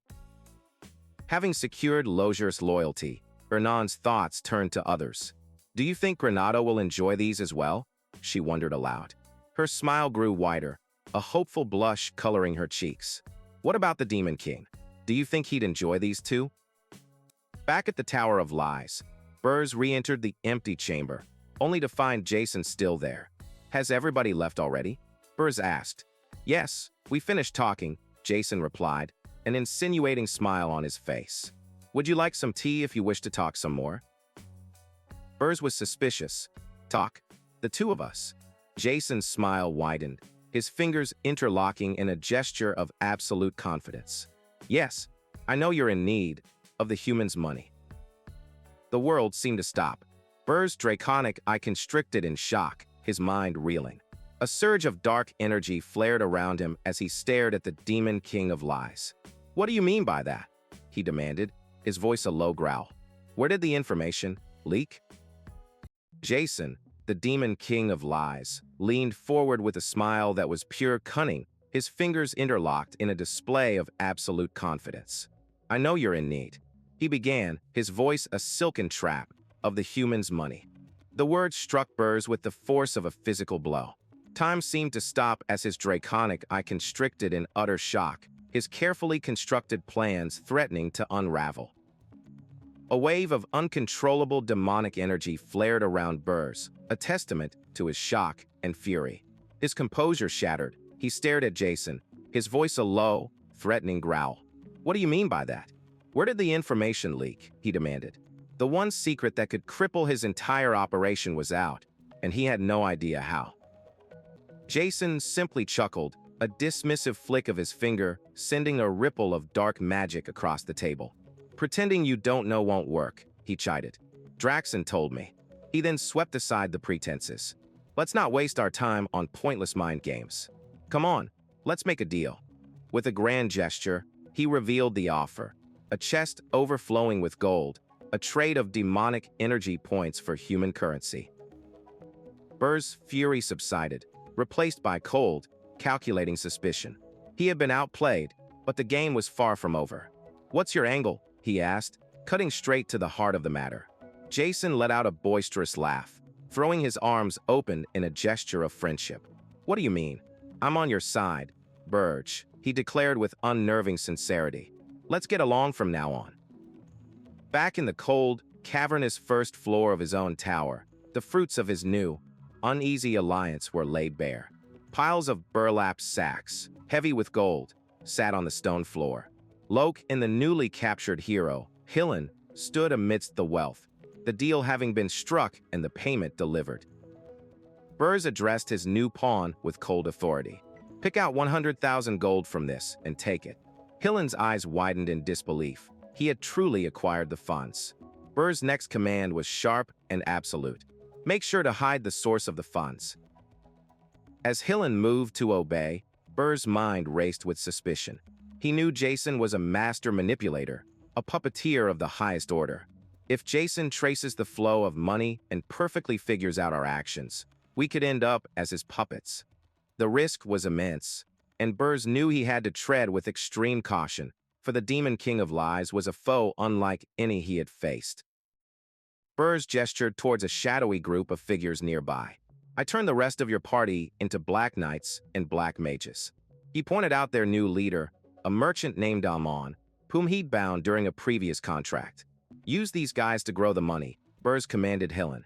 "They'll follow your orders to a T." The newly minted black knights stood cloaked in shadow, their faces masks of humiliation and despair. Bound by a forced black magic contract, they were now slaves to the very evil they had sworn to fight. Hillen, however, felt a strange sense of relief wash over him. "Since I kept the members alive, this isn't a total failure," he rationalized. "And I can pay off my debts. Does this mean I can keep doing hero work again?" A grin spread across Hillen's face as he embraced his new reality. "With the current state of affairs, this isn't so bad for me," he exclaimed, extending a hand to Loke. "I look forward to working with you, business partner." His former comrades stared in utter shock, unable to comprehend their leader's sudden and enthusiastic betrayal. Loke, equally baffled by the hero's audacity, could only stare. Loke's confusion was palpable. "Partners," he thought, just as Berge's patience snapped. A pulse of agonizing black magic shot through the control sigil, dropping Hillen to his knees in agony. "Let me be clear about this," Berge snarled, his voice dripping with ice. "We aren't business partners. You're my slave, and I'm your master." The surviving knights smirked, finding grim satisfaction in the hero's deserved punishment. Gasping for breath on the tiled floor, Hillen looked up at his new master. Berge looked down on him with utter disdain. "I'm not asking for sincere loyalty," he said coldly. "Just obedience. Now get moving." Defeated and broken, the hero had no choice but to comply. As Hillen began to rise, a gentle voice called his name. Princess Ernan stood behind him, her expression serene. "Hillen," she said, holding out a sealed purple envelope. "Could you deliver this letter to my younger sister, Elena?" Hillen's mind reeled. Elena, the 13th princess of the kingdom of Hildurin? His gaze hardened as he looked at Ernan. "Why are you siding with the Demon King? You know I'm part of why you ended up in this situation." Ernan's eyes held a deep sorrow. "I'm sorry," she replied softly, "but I have no intention of returning to the kingdom right now." She leaned in slightly, her voice dropping to a conspiratorial whisper. "I'm sure a hero of your status knows about the royal family's secret." The words struck a chord within Hillen. He had heard whispers, dark rumors concerning the kingdom of Hildurin's lineage. If that's the case, he thought, a new understanding dawning, then her actions are somewhat understandable to me now. Later, in the throne room, with the tower standing silent against the snowy landscape, Loke voiced his concerns. "It's not that I distrust you, Demon King, but will that hero really follow orders?" Berge sat calmly, a flicker of amusement in his eyes. Hillen isn't a despicable man who only cares about money, even if he doesn't look like it. Berge explained his analysis of the hero's character. "I didn't see that uniquely human crassness of being obsessed with money in him." He recalled the desperation and fear on Hillen's face. That said, he's not particularly noble either. Most likely, what Hillen wants isn't honor, but popularity. A devious smile played on Berge's lips as he summoned Armani's orb, its purple energy swirling in his hand. Since he wants to stand out, he's proactive in what he does. If we control him properly using this orb, he mused, his plan falling into place, he'll be the best spy we can ask for. Loke was awestruck. To think he studied humans to this extent. "I can't afford to sit still either." Berge's smile widened into a predatory grin. "Imagine it, Loke. A hero destroying human society from the inside, as the vassal of a demon king. Don't you think that would be a sight to behold?" Loke's eyes gleamed with excitement. "It would very much be." Their strategic discussion was interrupted by a soft knock at the throne room doors. They opened a crack to reveal Princess Ernan, holding a tray of freshly baked cookies, flanked by a tiny fire and water elemental. "Would you like to try some cookies?" she asked sheepishly. Berge narrowed his eyes. "You've been coming in and out of this room way too comfortably lately," he warned. "If they taste bad, I'll send you to the underground prison for a month." Dismissing human desserts as trivial, Berge reluctantly took a cookie and bit into it. An explosion of flavor erupted on his palate, so intense and unexpected that his eyes flew wide open. This taste." Seeing his dramatic reaction, Ernan pumped her fists in triumph. "There's that reaction," she cheered silently. The flavor was so potent, a wave of red energy washed over Berge as his body struggled to process the sensation. He gripped his throne, sweat beading on his brow as he fought to maintain his composure. Finally, the wave passed. "Not bad," he growled through gritted teeth. "For a mere human." Ernan watched, stunned. "He endured it?" Berge pinpointed the source of the potent flavor. "Did you mix spirit blossoms into the cookies?" "It's a dangerous flavor." Ernan clapped her hands, delighted. "Yes, I knew you'd notice right away."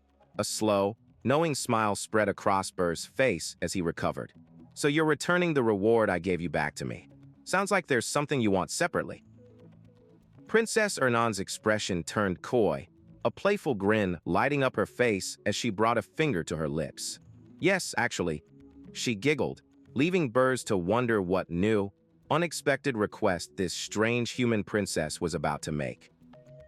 Meanwhile, far from the tower, Hillen and his party descended the treacherous mountain pass under the watchful eyes of Krutu and his Frol Orcs. Their journey was swift and silent. Upon reaching the frontier town of Holton Walk, they wasted no time, stepping into a shimmering teleportation circle that whisked them away to the kingdom of Hildurin. As for Granada, he had a different kind of business to attend to. He strode into the Scarlet Hawk Mercenary Guild headquarters, his face a mask of cold fury. His men, who had fled the avalanche, flinched under his gaze. "You're saying you all ran away during the first blizzard," he seethed, "leaving only me, the captain, behind?" One of them stammered, "It's not like that. Captain, listen to us." The excuses poured out, a pathetic litany of fear and self-preservation. We went to the Urgest Mountains, a place where even heroes die. We didn't have a choice. Granada's rage boiled over. So you chose to abandon your captain? He lunged, his hand crackling with energy, ready to strike down the coward. Just then, a firm voice called out, "Sir Granada?" He paused, turning to see who had dared to interrupt. A warrior in full plate armor stood in the doorway, their presence commanding and resolute. "We finally meet. My name is Keat. I am a hero."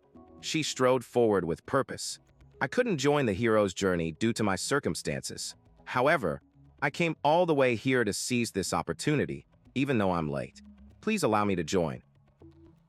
One of the mercenaries, already drinking, slurred, "A hero? While you were gone, she's the one who paid our bar tabs." Granada slapped the man down before turning back to the newcomer. "Although I appreciate you paying for their drinks," he said flatly, "the hero's journey is already over. Hillen and the others already left Holton Walk." Keat's confident expression faltered. "No way." Desperation and frustration ignited in Keat's eyes. She lunged forward, grabbing Granada by his cloak. "Then, if you'll pardon my rudeness, please tell me more about your failure," she demanded. Granada, bound by his new allegiance, sighed. "I guess I can do that much, but I'll only tell her as much as the Demon King has allowed." In a quiet corner of the tavern, Granada finished his carefully edited tale. And that's how it happened. Keat was stunned into silence. Unbelievable. The Demon King's tower isn't at the summit. Realizing her quest was a dead end, she stood, bowing respectfully. "In that case, I have no reason to stay here any longer. Thank you for your valuable time." She placed a few gold coins on the table as a token of gratitude and walked away. As she left, one of the mercenaries reached for the money, scoffing. "Just by looking at her, you can clearly tell she's a rookie hero who doesn't know how the world works. She'll be lucky not to get stabbed in the back." Granada slapped his hand away from the coins, his expression unreadable. Keat walked through the city streets, her helmet now lowered, obscuring her face. From the tavern balcony, Granada watched her go. His sharp elven ears picked up what his eyes couldn't see. A group of heavily armored knights were silently shadowing her. His curiosity piqued. Granada melted into the shadows, deciding to follow them all. In a secluded alley, the knights surrounded Keat, blocking her path. "You must return now, Your Highness," their leader commanded. "Your fiancé is waiting." Keat stood her ground, her voice ringing with defiance. "I refuse. I want to live as a hero." Hidden nearby, Granada processed the revelation. So that hero is a princess. He understood now why he hadn't heard them. They were using advanced magic to mask their presence. He turned to leave. Matters concerning the kingdom should be handled by the kingdom itself. It's not my problem.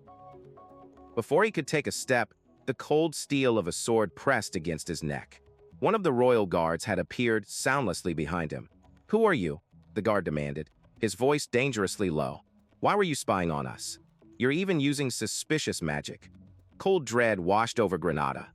The guard was referring to the face recognition mask Berge had given him. This was bad.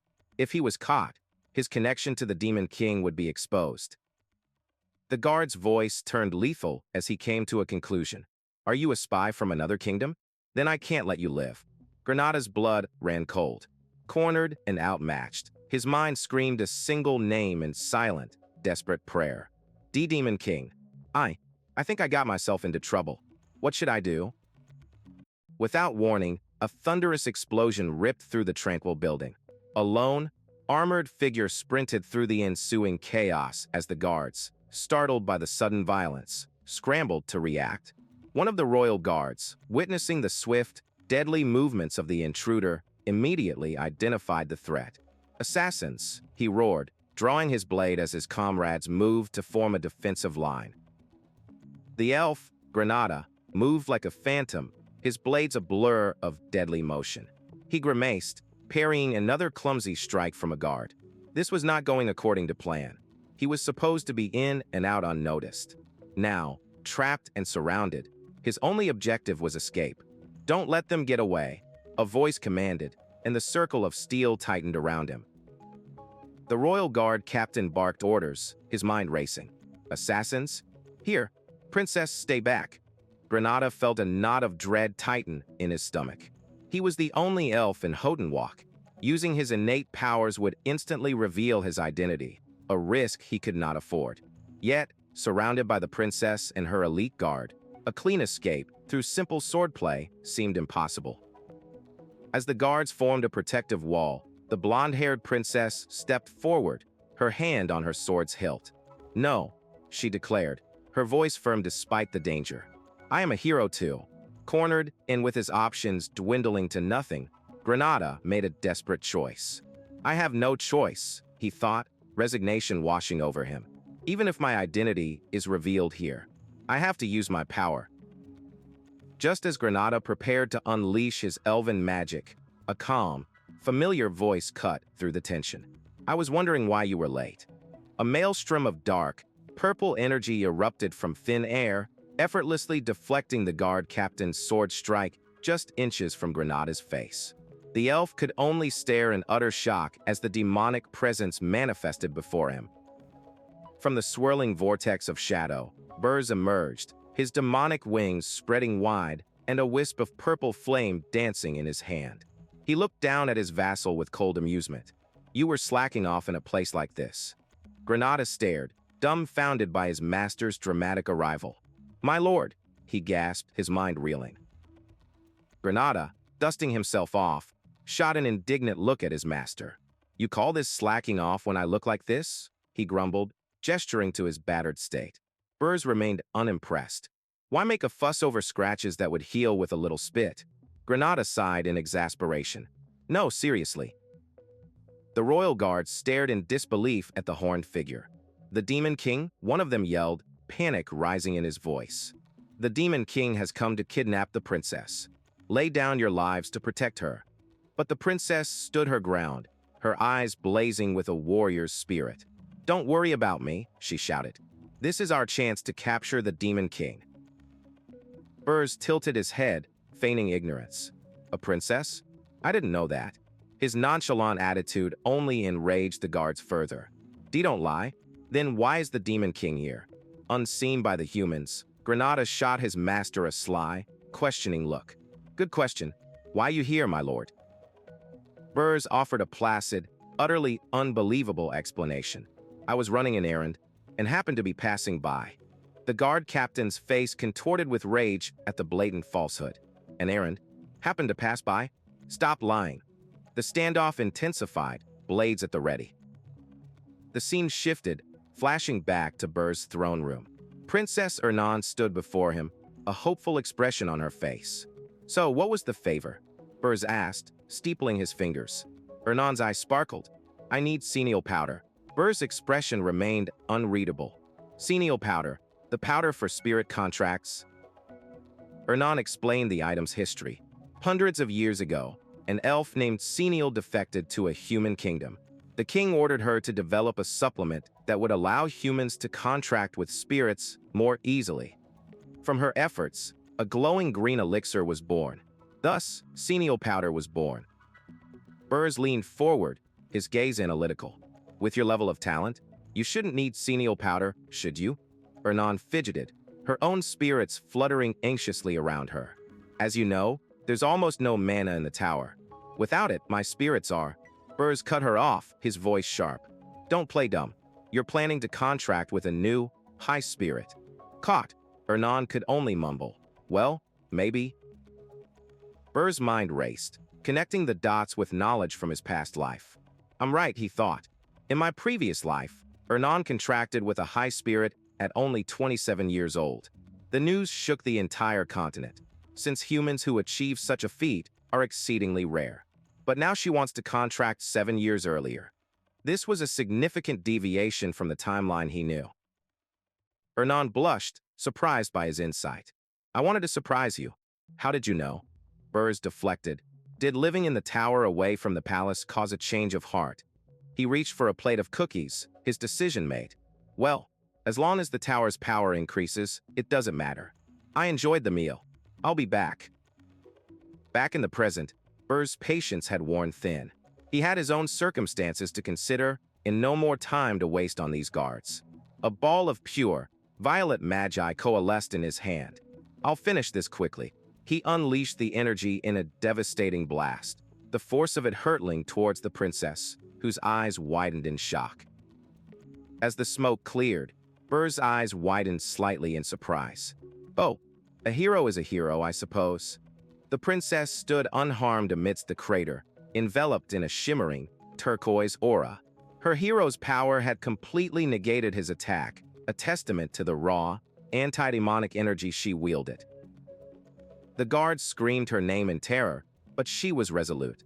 The hero's aura, the natural enemy of all demons, flared to life around her. The place for me is not the stuffy palace, she declared, her voice ringing with conviction, but the battlefield. With a powerful cry, she launched herself forward, her sword tracing a brilliant arc of light, the Zespin high-rank swordsmanship, Crescent Moon Slash. The Crescent Moon Slash was a supreme technique, passed down only to the Imperial family's greatest swordsman. For the princess, it was more than an attack, it was a declaration of freedom. She recalled the lecherous grin of the old king her father intended her to marry. How could I marry such an old man? The thought had fueled her rebellion, her every swing of the sword. She had begged the Imperial swordsmanship instructor, training tirelessly day and night under the moonlit sky. Her singular goal was to be recognized not as a disposable princess, but as a mighty hero. If I can just capture the Demon King here, she thought, pouring all her hope into the attack, I can be recognized as a proper hero. Then, from father's orders, I can be free. A furious resolve burned in her eyes. This was her fight for her future, for the right to choose her own path. My husband, I will choose him myself, she screamed internally. Her blade, glowing with the full might of her aura, slammed towards its target. To her disbelief, Berge stopped the legendary technique with just 2 fingers, the impact cracking the very air around them. That's a fairly decent blade aura, he commented, a smirk playing on his lips. The princess could only stare, her mind blank with shock. Huh, my special move. Berge's smirk widened into a predatory grin, his eyes glowing with a sinister red light.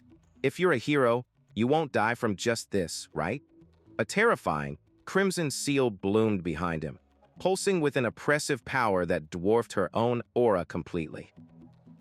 She was frozen in place, a wave of pure terror washing over her as she gazed upon his true power. This, she stammered. Berge's grin became a wicked sneer as a realization dawned on him. Demon King, a princess, a hero. A pawn with such unique qualities was a rare find indeed. You'll be useful in many ways. Fear finally broke through her warrior's facade. And no, wait. She pleaded, but it was too late. The guards, seeing the imminent danger, charged forward screaming her name. A cataclysmic explosion of red and black magi erupted, swallowing the princess and blasting her royal guard away in an instant. The street was left a smoldering crater, the citizens of Hotenwalk running in panic. What is this explosion? I feel magi. It's a demon attack. The city guards arrived to a scene of devastation, their comrades lying wounded and unconscious. A sense of dread filled the air as they realized the impossible had happened. Demons had struck within the city's supposedly safe walls. A healer rushed to a fallen knight, who could only gasp out a final report. The princess by the Demon King. The news sent a shockwave through the gathered soldiers. One of them noticed the lingering, ominous energy. Black flames. He whispered in horror. Is this the work of the Demon King of Urgist? Far away, within the snowy peaks of Urgist, stood Berge's ominous tower. Deep within its underground prison, the captured hero, Princess Zespin, lay unconscious on a bed of straw.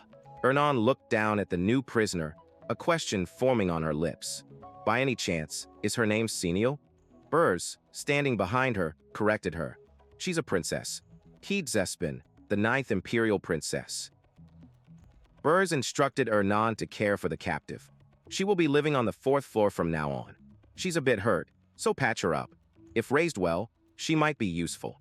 Ernan looked at him, confused. Yes, but why suddenly another princess? Berge answered flippantly. I saw her on the way, so I picked her up. Berge then elaborated on his strategy. To collect magi points, we need to kidnap princesses or princes periodically, those with moderately low rank. Ernan's eyes widened. Magi points. Berge began to explain, then froze, a bead of sweat rolling down his face as he realized his mistake. Oops, why am I telling a prisoner such classified info?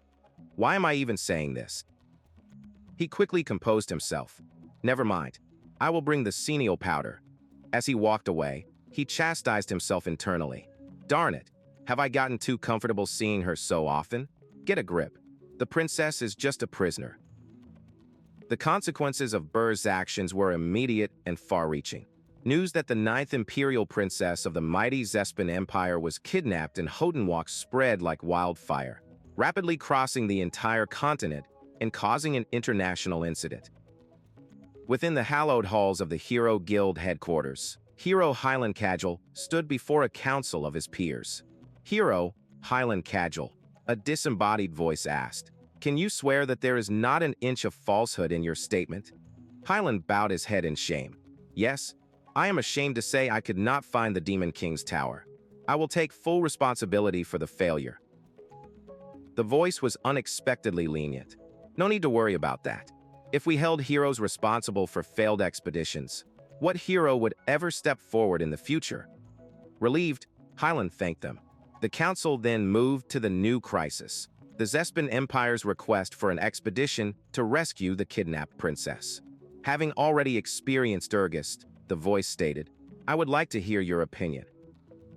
Highland adopted a serious tone, carefully crafting his response. "I apologize to the 9th princess, but even I could not find the tower. Rather than launching a full expedition immediately, it seems prioritizing a small reconnaissance squad is best. Subjugation after that will be simple." He paused, adding his key point. If the Demon King was confident in his power, he wouldn't have built his tower in hiding. His logic resonated with the silent, silhouetted figures of the council. That makes sense. There is no reason for a strong Demon King to hide. Another voice agreed. If he is a weakling coward, he poses no great threat. A consensus formed quickly. This new Demon King was nothing to fear. After a moment of silence, the decision was finalized. Then, taking Highland Casual's advice, until the tower's location is identified, the all-out hero war is temporarily postponed. Playing his part, Highland gave a crisp, "Understood." As he stood there, Highland's mind was a whirlwind of triumphant deceit. Demon King, is this what you wanted? He thought. He had successfully manipulated the entire Hero Guild, using his authority to block the expedition at its source. His mission was complete. I bought you time, so you handle the rest. Back at his tower, Berge watched the conclusion of Highland's report via a magical projection from Loke. Understood. Keep watching. The projection vanished. Berge let out a long, shaky breath. Phew, to think the Hero Guild was preparing an all-out attack. If it weren't for Highland Casual, we would have been in trouble. I made the right choice making him a vassal. Berge took stock of his growing assets. Outside the tower, Highland and Granada were actively sowing discord and delaying the heroes. By kidnapping the new princess, he was steadily accumulating magi points. And with the Orb of Armani, he could even convert the captured hero into a powerful combat asset for his own side. Every piece of his grand design was falling into place. The dwarves were fortifying his tower's defenses. Prutu was expanding the Froll Orc army, and soon, Princess Ernan would contract with a high spirit, adding an immense magical power to his ranks. Soon, an impenetrable, mighty tower would be completed, a fortress no ordinary hero would dare challenge. His eyes burned with a dark, cold fire. Only then, he seethed, can I turn my eyes outward and begin my true revenge. A visceral image of the heroes who had slain him in his past life filled his mind, their triumphant faces twisting into a nightmarish grin. On those detestable heroes who killed me. But to complete his fortress and empower Anon, there was one crucial step remaining. To do that, I must obtain senile powder. He stood on a cliff overlooking his destination, the magnificent city of magic engineering, Amor. It was the heart of human power, a place where mighty wizards and heroes were as common as cobblestones. Berge stared at the city, a heavy silence settling around him. His greatest plans, his burning desire for vengeance, all hinged on this one, near-impossible task. He had to infiltrate the most heavily guarded city on the continent. That is, if I can get it without being caught. He grimaced. The difficulty is too high. In the heart of the Ahan kingdom lay Amor, the magnificent city of magic engineering. Its towering spires pierced the clouds, and a palpable aura of arcane energy radiated from its grand clock tower. This city was the nexus of human power, a bustling metropolis where the continent's greatest heroes, mages, and alchemists converged. It was into this lion's den that Berge had to venture, seeking a single, crucial component for his ultimate revenge. Berge's destination was not one of the city's grand establishments, but a shabby, forgotten shop on the outskirts of the world's most renowned magic market. Inside, the proprietor, a man named Jettison, puffed on his pipe while reading the latest news. He tooted at the state of the world, a princess kidnapped, a hero named Lozier now a wanted man. The world was descending into chaos, and he was just a humble shopkeeper trying to make a living. The bell above the door chimed, announcing a new customer. Jettison put on his most welcoming smile, asking how he could help. A cloaked figure stepped out of the light, his voice calm and direct, requesting senile powder. The shopkeeper's smile widened, but Berge's eyes scanned the interior, noting the dust and disrepair. It was a rundown shop, just as he'd hoped. This choice was a calculated risk. Amor, the holy grail of magic engineering, was teeming with his enemies. Walking into any well-known shop would be suicide, as they were constantly filled with powerful heroes and mages who could sense his demonic energy, no matter how well he concealed it. Therefore, Berge had intentionally sought out this shabby, empty shop, a place no one of importance would ever visit. Jettison immediately launched into a practice sales pitch, presenting 2 vials of a strange, purple liquid. He declared it a special offer, but Berge cut him off with cold precision. He pointed out that not only was the price exorbitant, but the senile powder he knew was green. Unfazed, the shopkeeper leaned in conspiratorially, claiming it was a newly developed, top-secret version. He whispered that it was a highly confidential powder from the Mage's Tower, not yet released to the public, making it an incredibly rare item. As he spoke, his eyes gleamed with avarice. He saw Berge's fine clothes and noble bearing, assuming him to be a rich and naive customer. The shopkeeper's mind was made up. He was going to turn this man's pockets inside out. Berge's expression remained impassive, but his mind was sharp. The scam was obvious. The shopkeeper had correctly deduced that he was avoiding the more reputable stores for a reason, and was now trying to exploit his predicament. A flicker of crimson rage ignited within the Demon King. How dare this mortal try to scam him? For a fleeting moment, he considered a much simpler solution, killing him. Just as the dark impulse surfaced, the shop's bell chimed again, breaking the tension. Another group of customers stomped in, their voices loud and boisterous. Berge turned slightly, his eyes widening in disbelief and irritation. Of all the rundown shops in the world, they had to walk into this one. A gruff dwarf was complaining loudly, searching for the very man on the wanted poster, Lozier. But it was his companion that seized Berge's attention, a knight in ornate armor with fiery red pigtails. There was no mistaking her. It was Louise Werft, one of the heroes from his past life. Because of him, Berge thought with a grimace, I had to come to this shabby place, and now she's here too. As the dwarf questioned the shopkeeper, Berge recognized Louise's rough, commanding voice. That nasty attitude, the pigtails, it was undeniably her. He felt a bead of sweat trickle down his temple, but quickly realized she didn't recognize him. The magical artifact he'd used in their previous battle must have concealed his true appearance from her memory, a small mercy in this disastrous encounter. The ever-opportunistic Jettison saw another chance for profit. He claimed to have a peculiar sickness where he couldn't remember things unless he sold an item.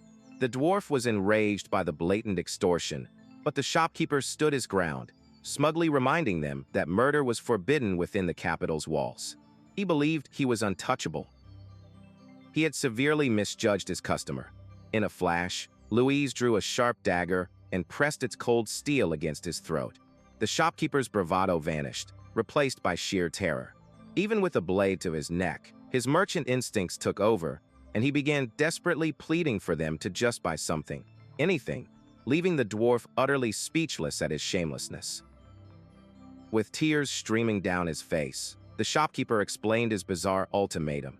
"I'll be happy to answer if you buy something, because I think you're going to stab me otherwise."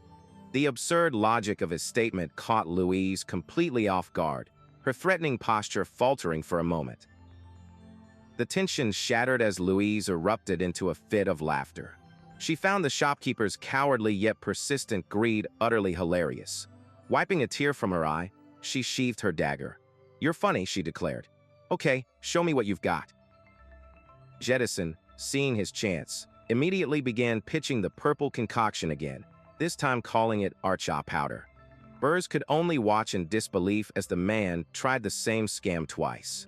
Louise, however, had no patience for the sales pitch. She tossed 3 gold coins onto the counter, cutting him off. "Fine, 3 gold," she said, her only goal being the information she sought. His greed satisfied, the shopkeeper happily provided a lead.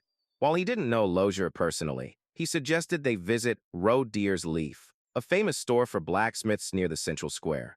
The lead was promising enough for Louise. With a new destination in mind, she and her companion prepared to leave. On her way out, the hot-headed knight carelessly bumped into Berge.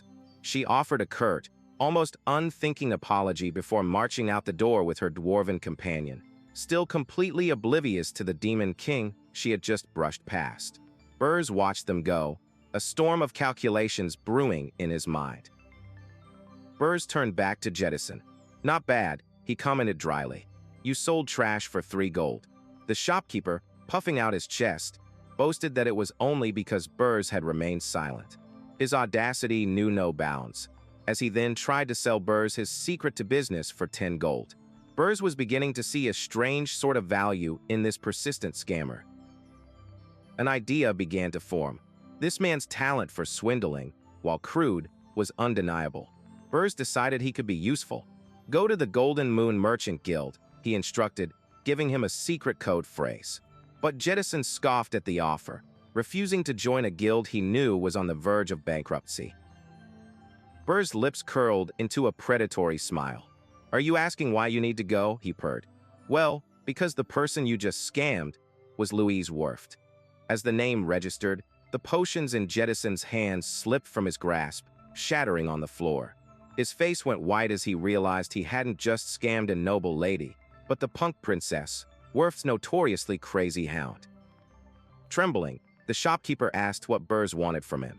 Berge calmly repeated his offer, flipping a single gold coin onto the counter as a signing bonus. "Your monthly salary is 1 gold, he said smoothly, before adding the real incentive. "If you decline, then I'm going to bring Louise back here." The threat hung in the air, and Jettison clasped his hands, ready to beg for his life. But in a sudden, shocking shift, the shopkeeper's fear twisted into a defiant sneer. "Did you think I would really say that?" he snarled. He called Berge's bluff, convinced that a powerful princess wouldn't deign to return to his lowly shop over a petty scam.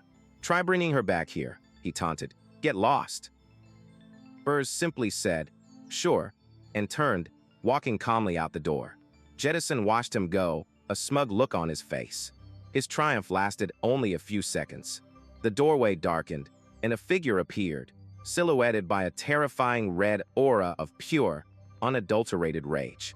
It was Louise, and she looked furious.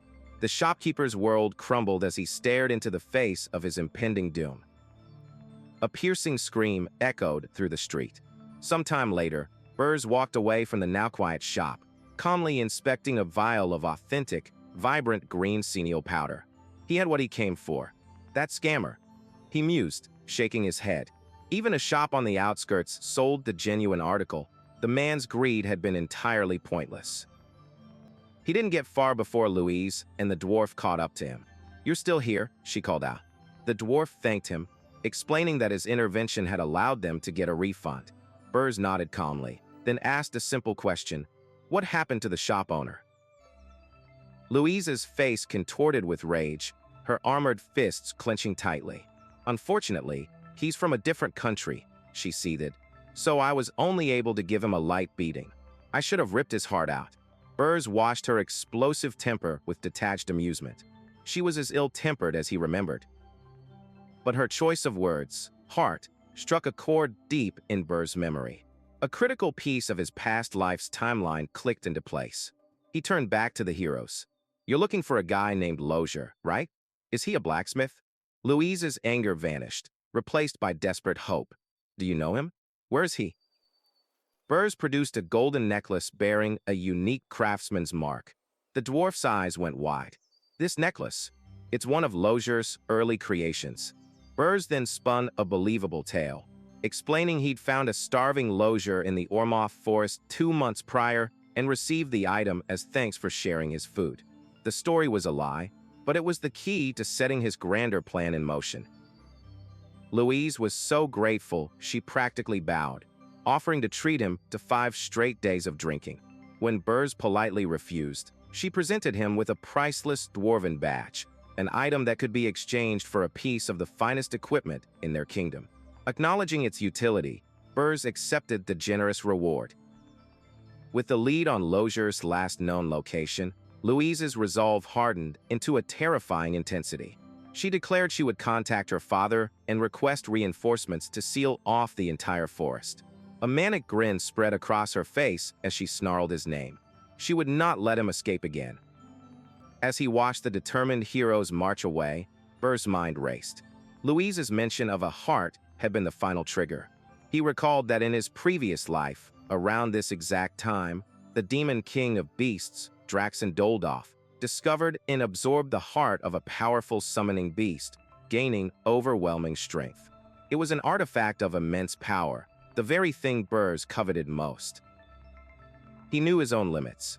As a newly reincarnated Demon King, he was severely hampered by dimensional interference. In a one-on-one fight against a fully equipped hero like Louise, the best he could hope for was a stalemate. To enact his revenge against all the heroes who had wronged him, he desperately needed to develop his powers. And now, the path was clear. By sending the crazy hound Louise Worth to Ormoth, he was setting 2 of his greatest obstacles on a collision course. While the hero and the Demon King of Beasts tore each other apart over the Beast Tower, he would slip in unnoticed. Amidst their chaotic battle, the summoning beast's heart will be mine. After successfully absorbing Mana's Phantom, the Tower of Lies evolved, unlocking 2 revolutionary functions. The first granted Berge the power of remote management, allowing him to command his fortress from anywhere on the continent. The second was an item transfer system, a magical conduit that could deliver objects across vast distances in an instant, further extending his reach and influence.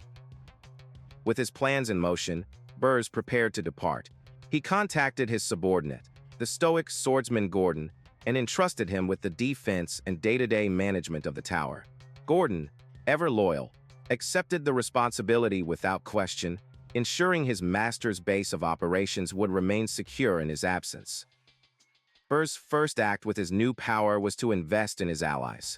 He dispatched 10 vials of top-grade senile powder to Princess Ernon, a rare material vital for forging a contract with a high-ranking spirit. Loke delivered the gift personally, emphasizing that the Demon King himself had procured it, a gesture meant to solidify her loyalty and accelerate her growth. His attention then shifted to his captive, the hero Princess Keed. She was an asset too valuable to waste. He issued a series of precise commands. She was to be trained rigorously in swordsmanship under Gordon's tutelage, honing her skills until he returned to test her. Berge intended to reforge this hero into a weapon of his own. Keed's training was a clash of wills. Fueled by rage, she vowed to make her captors regret ever teaching her, but her furious assaults were met with the calm, impenetrable defense of Gordon. He effortlessly parried her blade, reminding her that her threats were empty until she possessed the strength to back them up. To bolster his tower's industrial might, Berge ordered the installation of a hell forge on the first floor. This legendary demonic apparatus would require significant structural support, prompting a further command to have Lozier, his master smith, heavily reinforce the entire level. An arsenal worthy of a Demon King was about to be forged. The arrival of the advanced forge left Lozier in a state of pure ecstasy. The strange, powerful technology, furnaces and coolers that seemed alive, was beyond anything the dwarf had ever imagined. Filled with a renewed sense of purpose, he swore to create masterpieces that would honor the Demon King's immense generosity. Berge then checked on the status of his growing army. The report was excellent. The Pearl Orcs had successfully unified 3 tribes, doubling their numbers and establishing dominance over the Urgest Mountains. They had become a formidable fighting force, eagerly awaiting his command. Satisfied that all his assets were being managed effectively, Berge concluded the remote conference with Loke. He gave one final instruction to maintain order until his return, confident that his growing empire was in capable hands. With his home front secured, he could now focus entirely on the mission ahead. Having teleported to a remote town, Berge marveled at the sheer convenience of his new abilities. Managing his entire domain without needing to be physically present was a tactical advantage beyond measure. It gave him the freedom to operate deep within enemy territory while his power base continued to grow unabated. Just as he was contemplating his next move, a holographic call from Cargill, the human knight now in his service, cut through the silence. Berge was slightly annoyed by the interruption but recognized the impeccable timing. The next phase of his plan required a human touch. Hillen reported his success. The Golden Moon Merchant Guild was now completely under his control, its leadership replaced by his own son and loyal knights. His reputation as one of the 10 stars had been enough to ensure a smooth, bloodless coup. Berge acknowledged the report with a simple good work, his machinations proceeding perfectly. Berge immediately issued a new set of orders that left Hillen baffled. First, he was to fund Granada's efforts to purchase every elf slave on the continent. Second, a new operative was being sent to the guild, a con man named Jettison, whose skills, Berge assured him, would be invaluable. With a wicked grin, Berge explained that Jettison was the very same scoundrel who had swindled the hero Louise Werft. He had already gathered all the man's information and delivered a simple ultimatum: cooperate or be erased by an assassin. The terrified look on the bound con man's face was proof that the message had been received. Miles away, in a dusty, dilapidated room, a small communication device materialized out of thin air, clattering onto a wooden table. The Demon King's message had crossed the continent, arriving at its intended destination. Granada, the elven captain, received the news with utter disbelief. In order to buy the freedom of all his people, funded by the Demon King himself. Despite the sinister source, it was a chance he could not refuse. He accepted the mission immediately, his heart pounding with a mixture of hope and trepidation. The initial joy of the mission quickly soured into a dreadful realization. This was not an act of liberation, it was mass recruitment. The Demon King was using him to bring the entire elven race under his dark influence, twisting his deepest desire into a tool for conquest. The moral weight of his task began to crush him. At the training grounds, the human mercenaries under Granada's command were restless, questioning the strange elven swordsmanship they were being forced to learn. Sensing their captain's inner turmoil, they urged their former leader, the vice-captain, to lead a desertion. They pledged their loyalty to him, hoping to escape the confusing new regime. Granada heard their whispers of mutiny, and his resolve hardened into a cold, grim certainty. He weighed the bitter choices: a slow death in human chains, or a life of service under a Demon King who offered them strength. For the survival of his people, there was only one path. He would accept this darker salvation. He unleashed his power, and magical vines erupted from the earth, ensnaring the insubordinate mercenaries. The vice-captain cried out, begging for forgiveness as he was publicly humbled. Granada made his authority absolute. There would be no dissent, not when the fate of his entire race was on the line. When Hillen's hologram reappeared, Granada dismissed the commotion as nothing. He inquired about the Demon King's next move, and Hillen vaguely recalled something about a treasure hunt. The word treasure sparked Granada's curiosity, leaving him to wonder what prize could command such personal attention from their Dark Master. Deep in the sweltering jungles of the Ormith Rainforest Kingdom, another hunt was underway. Princess Louise Werft of the Dwarven Kingdom was scouring the forest, her infamous temper flaring. She was searching for the con man who had wronged her, and her patience had reached its limit. Her search was interrupted by an ultimatum from the Ormith Kingdom, demanding her troops move out. Her knights reported that they had searched every permitted area, but found no trace of their target. The news only served to stoke the flames of her fury. Louise refused to be deterred. Her gaze fell upon the one place they had yet to search, the ominous Beast Mountain looming in the distance. It was a forbidden zone, but to the determined princess, it was simply the next and final location on her list. Her knights protested, terrified of trespassing into the territory of the Beast Demon King. Louise, however, was supremely confident in her political immunity. Harming a member of the Dwarven royal family meant incurring the wrath of every kingdom that relied on their weaponry, a war not even a Demon King could afford. History was on her side. The subjugation of an entire kingdom 2 centuries prior, all for harming a single dwarf prince, served as a potent warning to the world. This powerful precedent was a shield, allowing her to tread where others would be annihilated. Despite her men's lingering fears that they were being led on a fool's errand, Louise's will was absolute. With a sharp threat to silence any further debate, she ordered them to march. They would enter the Beast Mountain, whether they wished to or not. Inside a vine-choked tower, the news of the princess's approach reached the ruler of the domain, Draxen Doldolf. The Beast Demon King erupted in fury. The sudden appearance of the famously crazy princess in his territory could not be a coincidence. A chilling thought gripped him. Had she discovered his secret? Deep within the mountain's volcanic core lay the heart of a summoning beast, an artifact of immense power he was about to claim. If he could absorb its pure mana, he would become unstoppable, a destiny he would let no one, especially not a meddling hero, take from him. With the excavation in its final stages, the timing was disastrous. Draxen commanded his forces to intercept Princess Louise, but with a critical caveat: she was not to be seriously harmed. He could not risk a war with the dwarves, placing his subordinate in an impossible situation. His aide paled at the command, knowing that stopping the volatile princess without injuring her was a monumental, perhaps fatal, task. Her hesitation only angered the Demon King further, his patience worn thin by the looming threat to his plans. Before Draxen's forces could intervene, Louise's party was intercepted by another group, Prince Max of the Ormith Kingdom. With a patronizing smirk, he warned her to turn back, feigning concern that she might be killed by the demon tribe while subtly asserting his own kingdom's dominance over the region. Louise was unimpressed. She scoffed at his warnings and the supposed danger, her mind solely focused on her objective.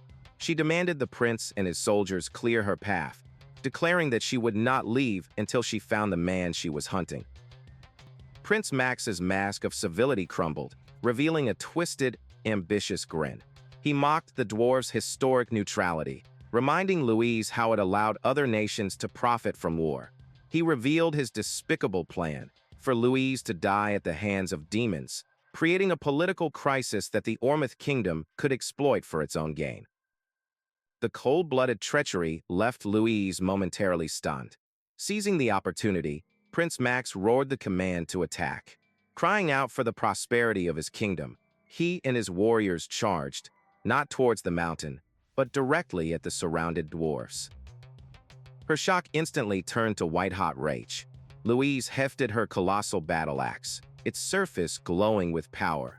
She bellowed a challenge to the treacherous humans, her legendary battle fury unleashed upon the cowardly fools who had dared to betray her. When news of the Ormith ambush reached the Beast Tower, Draxen understood the plot in a flash of horror. The humans meant to assassinate the princess and frame him for the crime. The act would trigger a full-scale war, just like the one 200 years ago, and his people would be the first to burn. Panic set in. To avert total disaster, Draxon gave a new, desperate order. His forces were to save the dwarven princess, no matter the cost. A legion of monsters and demons stormed out of the tower. Their mission changed from defense to a frantic rescue. The jungle floor became a brutal melee. The Ormith soldiers, masters of their terrain, overwhelmed the dwarven knights. Surrounded and outnumbered, the dwarves fought with grim determination, their shields locked together in a desperate attempt to protect their princess from the onslaught. The shield wall began to fail. Her loyal knights urged Louise to flee while they held the line, but her pride and fury would not allow for retreat. Trapped and seething, the princess refused to abandon the fight, even as her position became utterly hopeless. Seeing his opportunity, Prince Max raised his spear, channeling a sinister energy into its tip.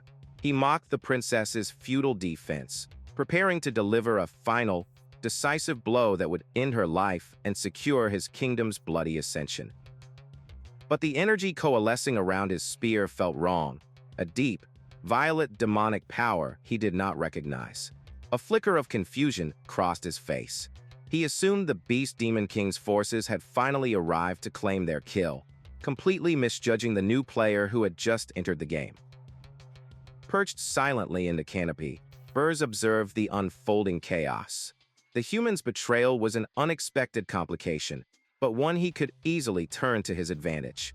As both Louise and Max looked up in shock at the alien demonic presence, Berge decided it was time to make his entrance. A chilling voice, devoid of all emotion, echoed from the shadows. A figure cloaked in violet energy descended, his face obscured by a magic-jamming mask. His pronouncement was simple and absolute, directed not at the hero he had lured here, but at the treacherous human who had interfered. "You're going to die here, Ormith Prince."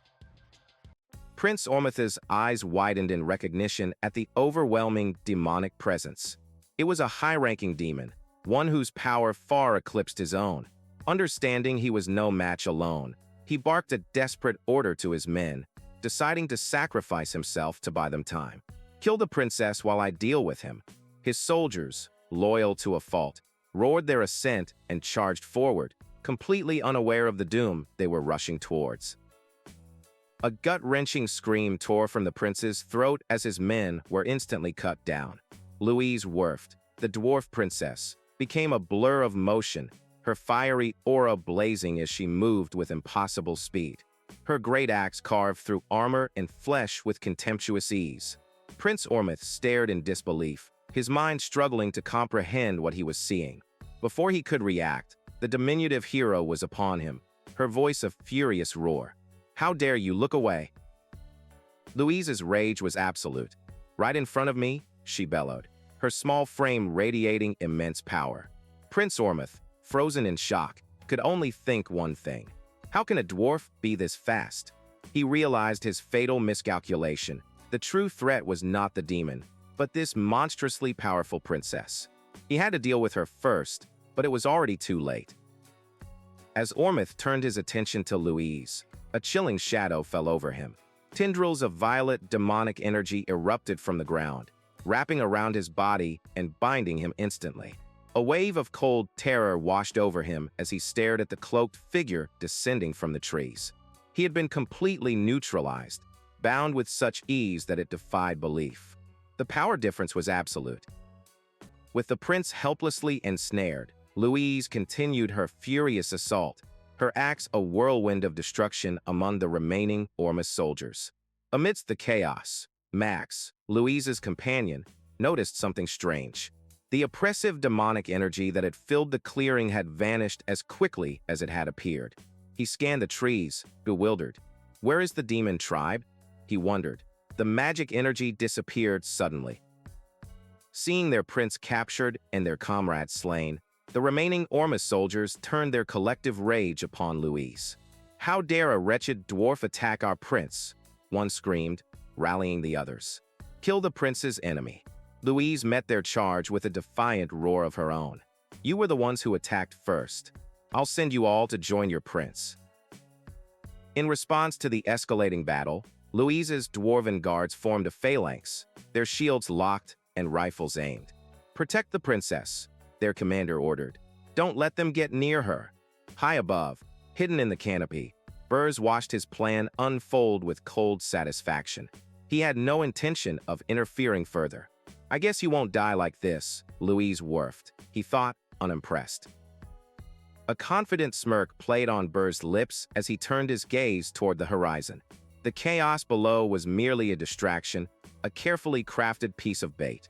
Well then, he murmured to himself, his thoughts reaching out across the miles. "Take the bait, Demon King of Beasts." 5 minutes earlier, at the imposing Tower of Beasts, a colossal surge of unfamiliar demonic energy washed over the territory. Inside, the Demon King Draxen Doldolf, a massive, armored wolf beast, instantly snapped to attention, his red eyes glowing. His aide, a cat-like demon, trembled as she felt the alien power.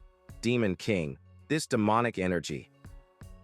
Draxen let out a low growl, his sharp teeth bared. "Yeah, it's not one of my subordinates," he confirmed, his voice a gravelly rumble.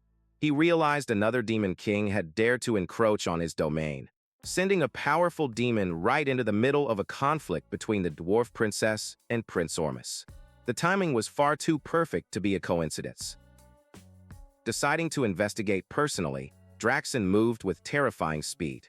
He arrived at the battlefield to find his scouts standing over the bodies of Ormus's soldiers. "What happened to the dwarf princess?" he roared. "And the demons that invaded?" One of his lieutenants bowed his head. "Demon King, I'm sorry. When we arrived, the princess was already surrounded by Ormus soldiers." Draxen's eyes widened in shock. "What?" A cold dread seized Draxen's heart. This scenario, it was terrifyingly familiar. It can't be. If that attack from 200 years ago repeats itself exactly. The memory of a legendary, unstoppable power sent a wave of helplessness through him. "I have no way to stop something like that." The scout continued his report, explaining that the princess had become a sovereign of the battlefield, a one-woman army. She was so consumed by her rage that they couldn't even get close enough to help. The beastman cowered, stammering. "The princess handled everything alone, so we couldn't rescue her. I apologize." Draxen exploded in fury, thrashing the scout for his confusing and useless report. "Don't confuse me, you fool," he raged, his patience worn thin by the convoluted situation. The other scouts were caught in his wrath, left dazed and wondering why they were being punished as well. Finally getting a clear report, Draxen learned the Ormus prince had been killed by the dwarf princess. His subordinates waited for orders regarding the surviving warriors. Draxen considered his options. Killing them would be easy demonic energy points, but it would also frame him for a royal murder. The weight of kidnapping and murder are different, he mused grimly. Though Ormus was a small country, the political fallout from a prince's assassination could be troublesome. "Send them back alive," Draxen commanded. "These fools need to report exactly what happened so I don't get accused of something I didn't do." He needed witnesses to clear his name of this particular mess. With the human problem settled, Draxen returned to the more pressing issue. "Did you find the demon that invaded my territory?" His scouts could only report failure. Draxen roared in frustration. "You useless fools! Why don't you use your useless heads and those terrible noses?" His scouts could only cower and apologize. Taking a moment to compose himself, Draxen reasoned that an intruder specializing in stealth would be difficult to track. "I guess I'll use this after so long." He focused his power, activating a dormant ability. By flooding his sensory organs with demonic energy, he could perceive even the faintest traces of magic. In his heightened state, the world dissolved into energy signatures, and there, he finally saw it. "Traces of an unknown demon," he snarled. The trail led towards the dwarf princess's last known location. If that intruder went after the princess, Draxen thought, a new theory forming in his mind. He asked his scouts where she had fled, and they pointed towards a distant volcanic mountain. With a furious roar, he bounded after the trail, the pieces of the puzzle clicking into place with horrifying speed. Demon King. The realization struck him like a physical blow. It was a trap. The fight, the convenient appearance of a high-ranking demon, all of it. The exposure of the evil energy was a deliberate ploy to draw him out, to pull him away from the volcano. The true target wasn't the princess. It was something far, far more valuable. Draxen now understood his rival's true goal, the heart of the mystic beast hidden deep within the volcano's core. At that very moment, Berge stood at the entrance to the volcanic caves, watching a group of bear-like beastmen engaged in a massive construction project. They were trying to drain the lava, a task that would take ages.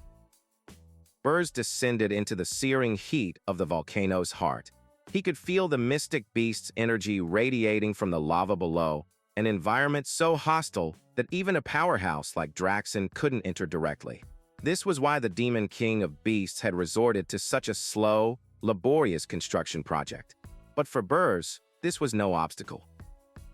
A wicked grin spread across Berge's face as black, draconic scales materialized on his skin.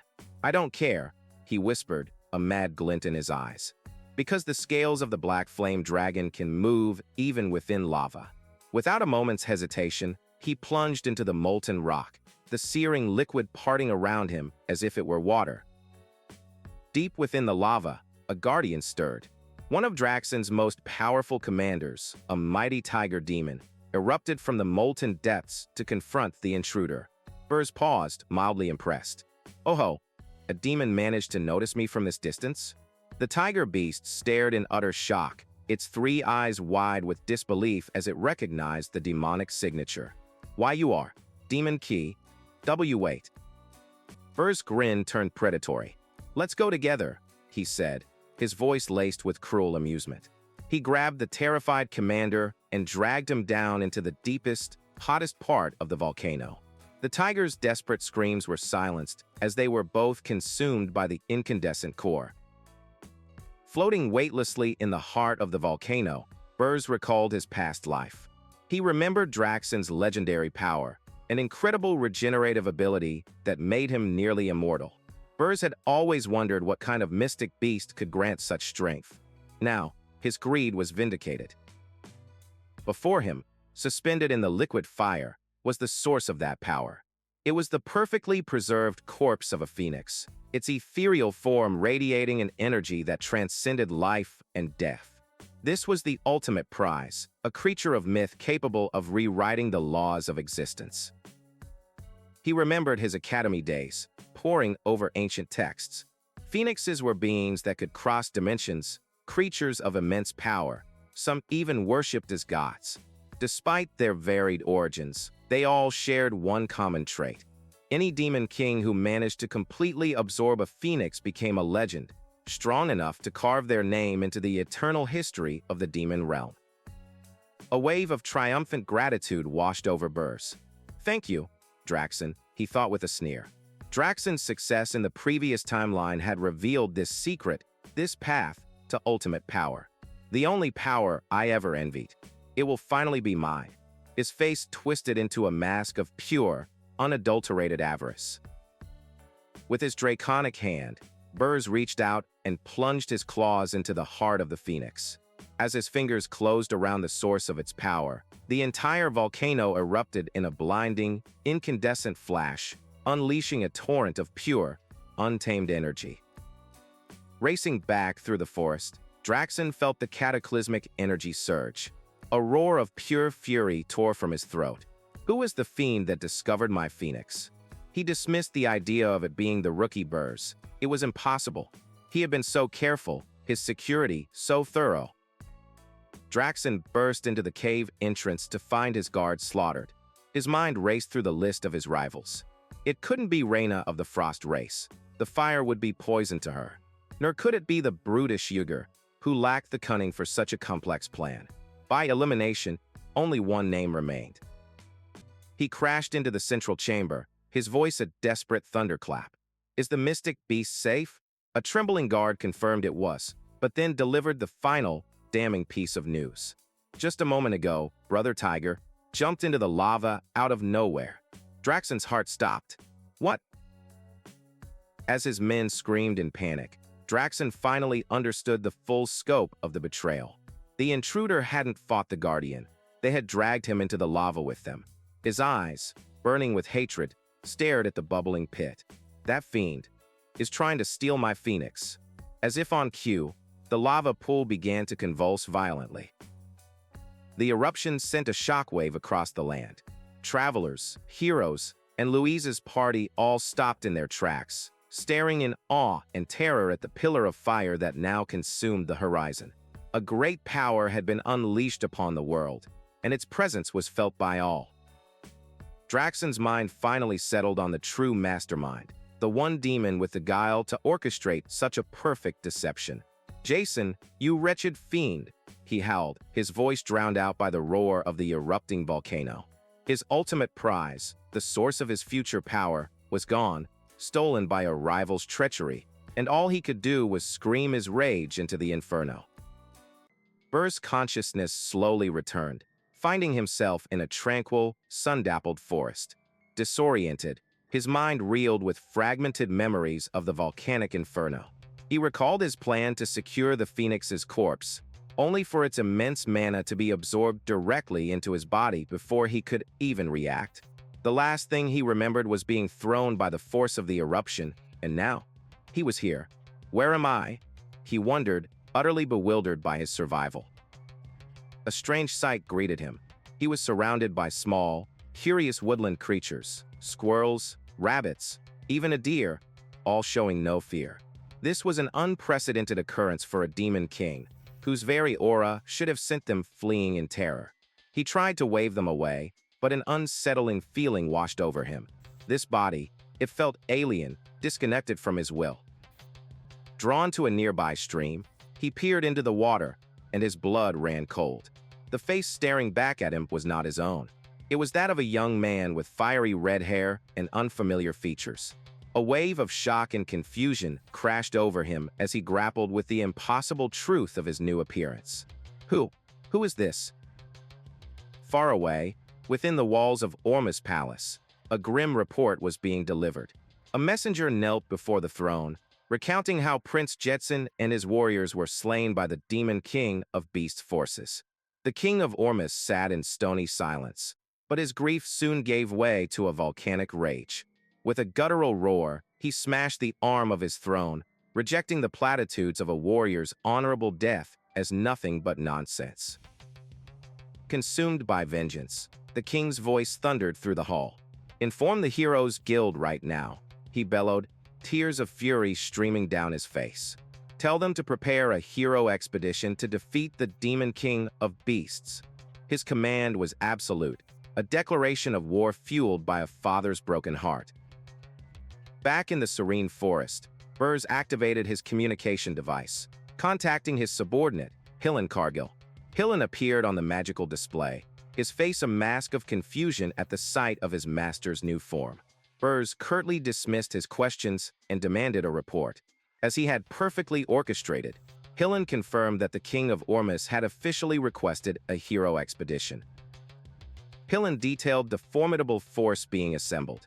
The commander was Rosal Chart, a legendary 10-star fire mage. Her second-in-command was Balraf Disrode, a 10-star hero of unparalleled martial prowess. The expedition numbered 500 in total, with 200 of them being heroes, all gathered for a single purpose: to launch a direct assault on the Tower of Beasts. Berge analyzed the intel, a thoughtful frown creasing his brow. 200 heroes was a significant force, yet only the two commanders held the 10-star rank. The numbers didn't add up, leading him to a shrewd deduction. It seems, he mused, there is a group that doesn't want the Demon King of Beasts dead, so they are orchestrating everything from behind the scenes. The puzzle pieces clicked into place. For many humans, a Demon King's tower was not a threat to be eliminated, but a gold mine filled with priceless treasures and magic item materials. Even demon corpses fetched a high price. Those profiting from the Tower of Beasts would never want their source of income destroyed. Humans really are complex, Berge concluded, a cynical smirk playing on his lips. With a clear understanding of the political landscape, Berge issued his commands to Hillen. "You will join this hero expedition. I will tell you the Demon King of Beasts' weakness, but he must be defeated by you, and only you." The plan was simple. By slaying his second Demon King, Hillen would become a celebrated hero, making it vastly easier to earn the complete trust of the humans. Hillen hesitated, a bead of sweat tracing its way down his temple. "If I become stronger, are you sure you can still control me?" he asked nervously. Berge's expression darkened, his gaze turning to ice.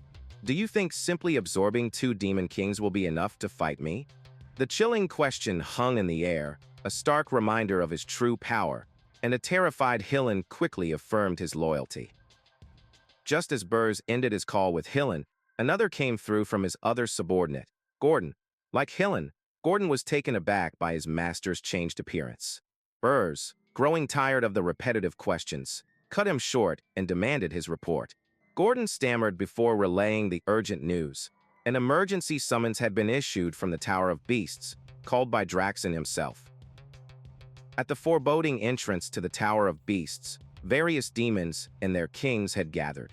Draxon, the Demon King of Beasts, waited impatiently, his monstrous form radiating power. He noted that 2 were still absent, Berge and Jason Kokmundo. Suspicion flared in his glowing red eyes. "Berge," he growled internally, "if you are late, I will consider you a suspect." Berge felt a surge of panic. Time was running out. He had let his guard down for a moment, and now he was caught in a difficult position. Gordon explained that since Berge was already in Ormus, a portal would only be needed for Gordon himself. This created a dilemma. Arriving on foot without a portal would raise suspicion, but arriving late would be even worse. The path forward was treacherous but clear. He had to first return to his own tower, then use the portal with Gordon to reach the meeting. Pushing his new body to its absolute limit, he launched himself into the air, a blur of motion. "I won't make it at this speed. I'll be a few minutes late. Faster. I must fly faster." As desperation fueled his flight, a dormant power deep within him answered the call. The very heart of the phoenix, now a part of his being, ignited. In a brilliant explosion of light and feathers, magnificent wings of fire sprouted from his back, propelling him with unimaginable force. He was shocked by the sudden manifestation, instinctively trying to suppress the power to conserve his mana. But the phoenix's heart pulsed with a will of its own, refusing to be tamed. To Berge's utter disbelief, the fiery organ materialized outside his chest, beating with potent life. "Impossible," he thought. "It's still alive." In that moment, he understood. The phoenix's vibrant life force was the reason the animals had been drawn to him, unafraid. The untamed power of the phoenix took complete control, hurtling him across the sky like a golden comet. The world became a blur as the wind screamed past him, the velocity too immense to handle.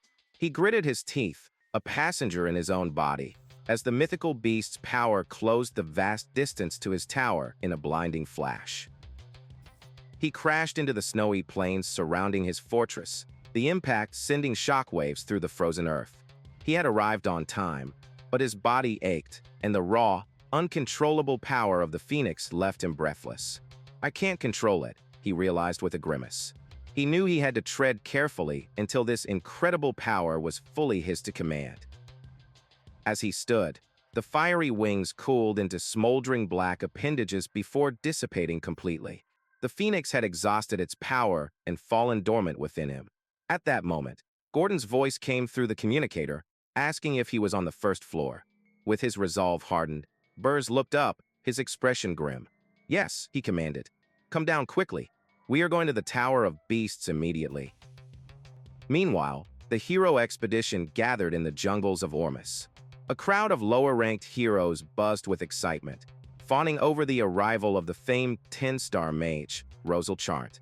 She, however, regarded them with undisguised contempt. Lounging casually, she waved a dismissive hand. "If you're done, get lost quickly, you losers." One of her own squad members frantically begged her to mind her language, lamenting their squad's worsening reputation. Rosal remained utterly unfazed by his plea or the dejected whispers of the heroes she'd just insulted. To her, they were nothing more than obstacles. "How can I clear the tower with trash like that?" she muttered, her disdain palpable. Just then, another figure of renown made his entrance, parting the crowd. It was Hillen Cargill, the hero celebrated for defeating the Demon King of Lust. Despite whispers of his recent expedition's failure, his 10-star rank commanded respect. He strode confidently towards Rosal. "Long time no see," he said with a polite smile. "I came to help with this expedition too." Rosal met his greeting with a malicious smirk. "Thick-faced as always, you loser," she sneered, her eyes glinting. "You're not wearing that dirty ring anymore? Did you leave it behind, because there are no elves here?" Pillen's smile faltered, sweat forming on his brow as he internally panicked. She knew his secret, the truth behind his victory over the Demon King of Lust, and if she spoke it, his reputation would be ruined. Ignoring his discomfort, Rosal stood, her tone sharp and final. "In that case, I will finish off that Demon King of Beasts. Don't bother me with those dirty hands of yours." Pillen forced a bright, agreeable smile. "Of course," he exclaimed cheerfully. But beneath the facade, his mind was a storm of ambition. Funny, he thought, the Demon King of Beasts' head is mine. Deep within the hostile territory of the Demon King of Beasts, a swirling vortex of violet energy tore through the fabric of reality. From its depths, several figures emerged, their confident strides betraying their immense power. At their head was Berge, his handsome disguise masking the reincarnated Demon King Berge. They were met by the hulking form of Draxen Doldolf, his crimson eyes burning with suspicion as he acknowledged their arrival. Berge maintained a placid expression, a subtle, knowing smile playing on his lips. They were not late. They had arrived exactly when he intended. Inside the ominous Tower of Beasts, the air was thick with tension. Draxen had called an emergency meeting, gathering the most powerful demon kings under his command to address a matter of grave importance. Uger, the demon king of absolute hardness, was the first to break the silence, his voice like grinding stone as he demanded to know the reason for the urgent summons. Always the opportunist, Jason, the demon king of lies, smoothly interjected, feigning curiosity about the recent gathering of heroes in Ormouth. His question was a carefully crafted probe, designed to test the waters and gauge Draxen's state of mind. Draxen's face twisted into a snarl, his fangs bared. He confirmed that Jason's guess was correct before dropping a bombshell on the assembly. He accused one of the Demon Kings present of a profound betrayal, sending a high-ranking operative into his domain to steal the corpse of a phoenix he was preparing to absorb. The accusation hung in the air, a declaration of war amongst supposed allies. The Beast King elaborated, explaining that this treachery had also led to the death of Ormouth's second prince, the very event that triggered the hero Louise's quest. The other Demon Kings exchanged glances, a mixture of shock and speculation in their eyes. The Ice Queen Reyna theorized that the culprit's goal was to deliberately provoke the humans, perhaps to incite a full-scale continental war, a bold and foolish gambit. A low growl rumbled in Draxen's chest. He knew this was a direct attempt on his life, a move to eliminate him from the board. But he would not go down without a fight. With a voice laced with venomous resolve, he announced his countermove. He would purchase the key of the black box to unmask the traitor in their midst. The black box was an ancient, almost forgotten tool, a device hidden within every Demon King's tower. It meticulously recorded its owner's every action. Though designed for strategic analysis, its immense cost and the sheer pride of the Demon Kings had rendered it obsolete. It was a dusty relic no one paid any mind to, until now. Berge's composure finally shattered. The black box, he hadn't anticipated this at all. Draxen's move was a masterstroke, a perfect trap. If the Beast King opened the black box in Berge's tower, his entire scheme would be laid bare. Draxen laid out the terms, a single condition required to use the key.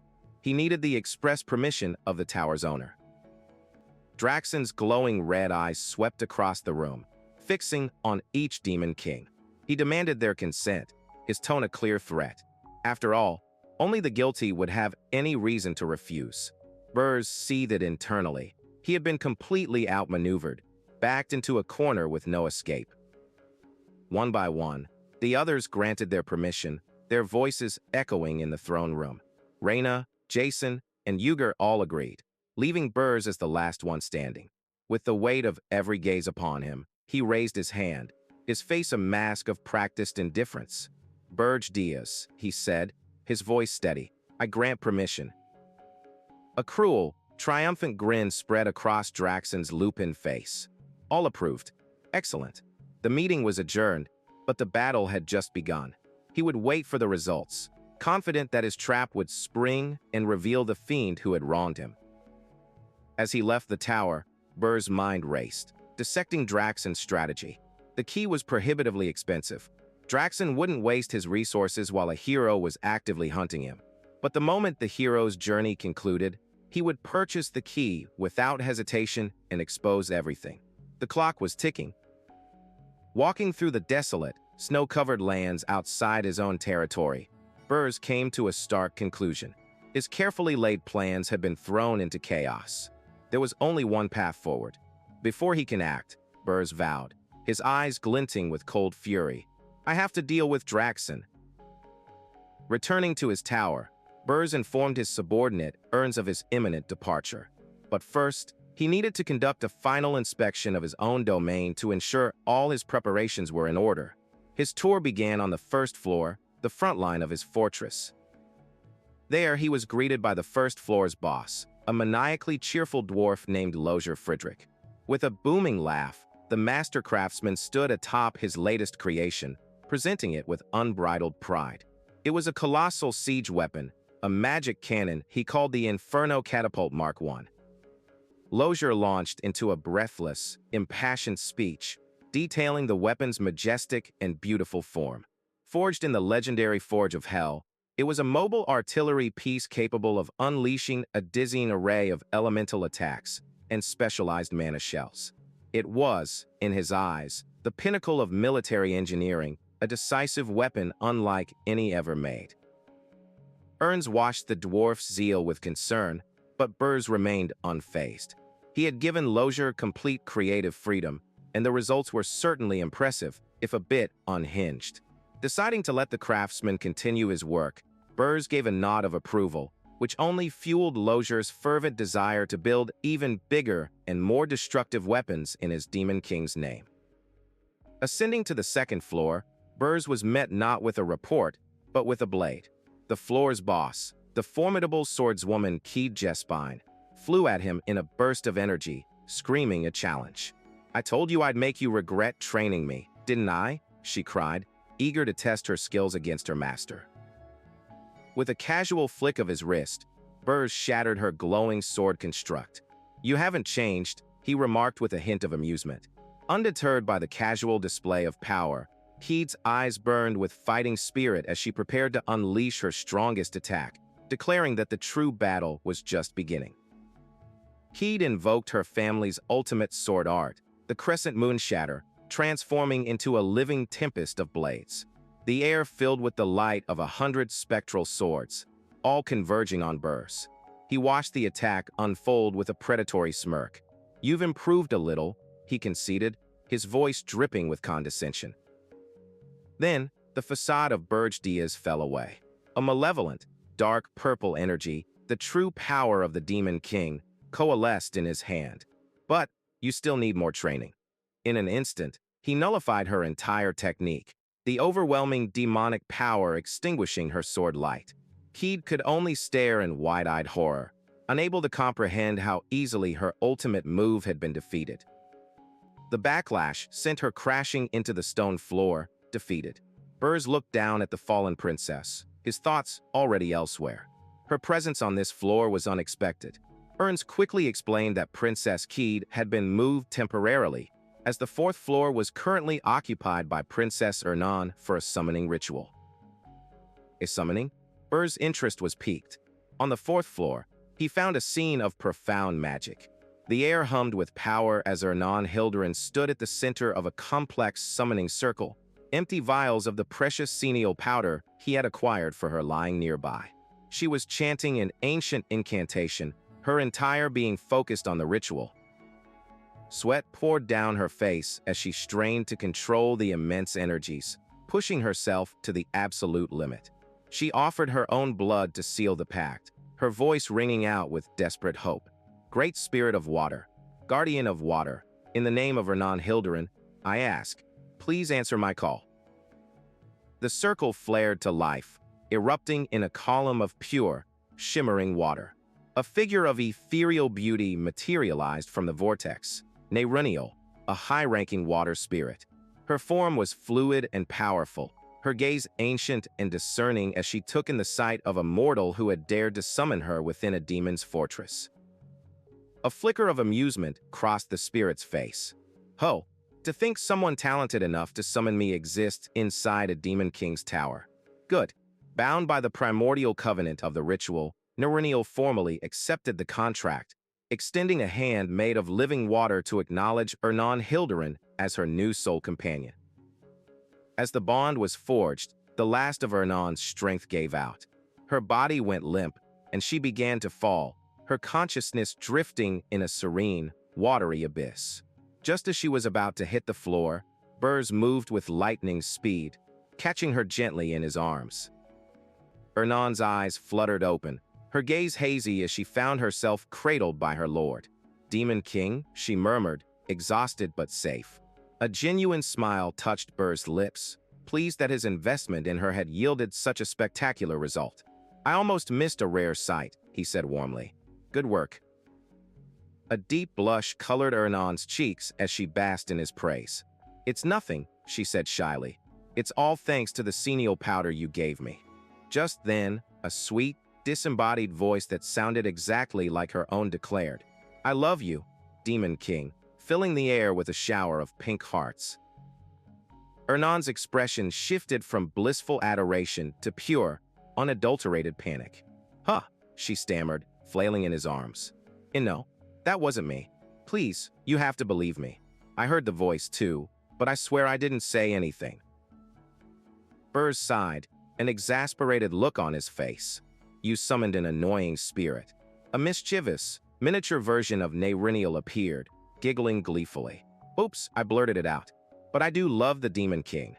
The newly summoned spirit, a high-ranking entity with a penchant for forbidden romance novels, had already begun to cause chaos, leaving Ernan mortified and Berge questioning what kind of nonsense he had just unleashed. Ernan's face flushed with a fiery blush, her mind reeling in pure mortification. Dating? What are you talking about?" she stammered, frantically waving her hands. The newly summoned high spirit, Nerunial, giggled with delight, floating around her. "The tale of the Demon King and the princess is already a sensation in the spirit realm. I simply couldn't miss out on such a juicy story." Ernan begged the spirit to return, but the mischievous entity was far too entertained by the chaos it had created. Berge cut through the noise with a single word. "Wait." He addressed the spirit directly, his voice calm and serious. "High Spirit, Nerunial. How do I look to you right now?" Unfazed, the spirit simply gushed, describing him as a handsome demon king destined to be with the princess. Berge's expression remained unchanged as he repeated his question, but this time, something was different. A wave of immense heat washed over the area, and brilliant orange feathers materialized from thin air, swirling around Berge. His dark, demonic hair transformed into a vibrant crimson, his entire presence shifting. He stood bathed in a radiant, golden aura, his demonic energy completely masked. With a newfound intensity, he asked again, "Right now, how do I look to your eyes?" Nerunial and Ernan stared in shock. The spirit, whose eyes could perceive the true nature of things, was utterly baffled. "Huh? You were just a lump of demonic energy a second ago. What's with that pure mana?" Berge watched her confusion with satisfaction. The phoenix's heart was even more powerful than he'd imagined. It could perfectly fool the senses of a high spirit. If she couldn't detect him, then neither could the other demon kings or the heroes. A sinister grin spread across his face as the final piece of his plan clicked into place. With this perfect disguise, he could move freely among his enemies. At this rate, he thought, his eyes glinting with ambition, I might be able to take out the Demon King of beasts myself. Ernan overheard his whisper, her eyes widening in disbelief. A Demon King? Hunting another Demon King? The very notion was unthinkable. Elsewhere, his loyal subordinate Jason was having a complete meltdown. A telepathic message had conveyed Berge's intentions, and Jason was losing his mind. "Demon King, are you being serious?" he shrieked. He frantically recalled their last conversation, where Berge had simply stated, "I'll be back in a bit. I'm going to kill Draxon," as if he were stepping out for groceries. That was not an explanation, it was madness.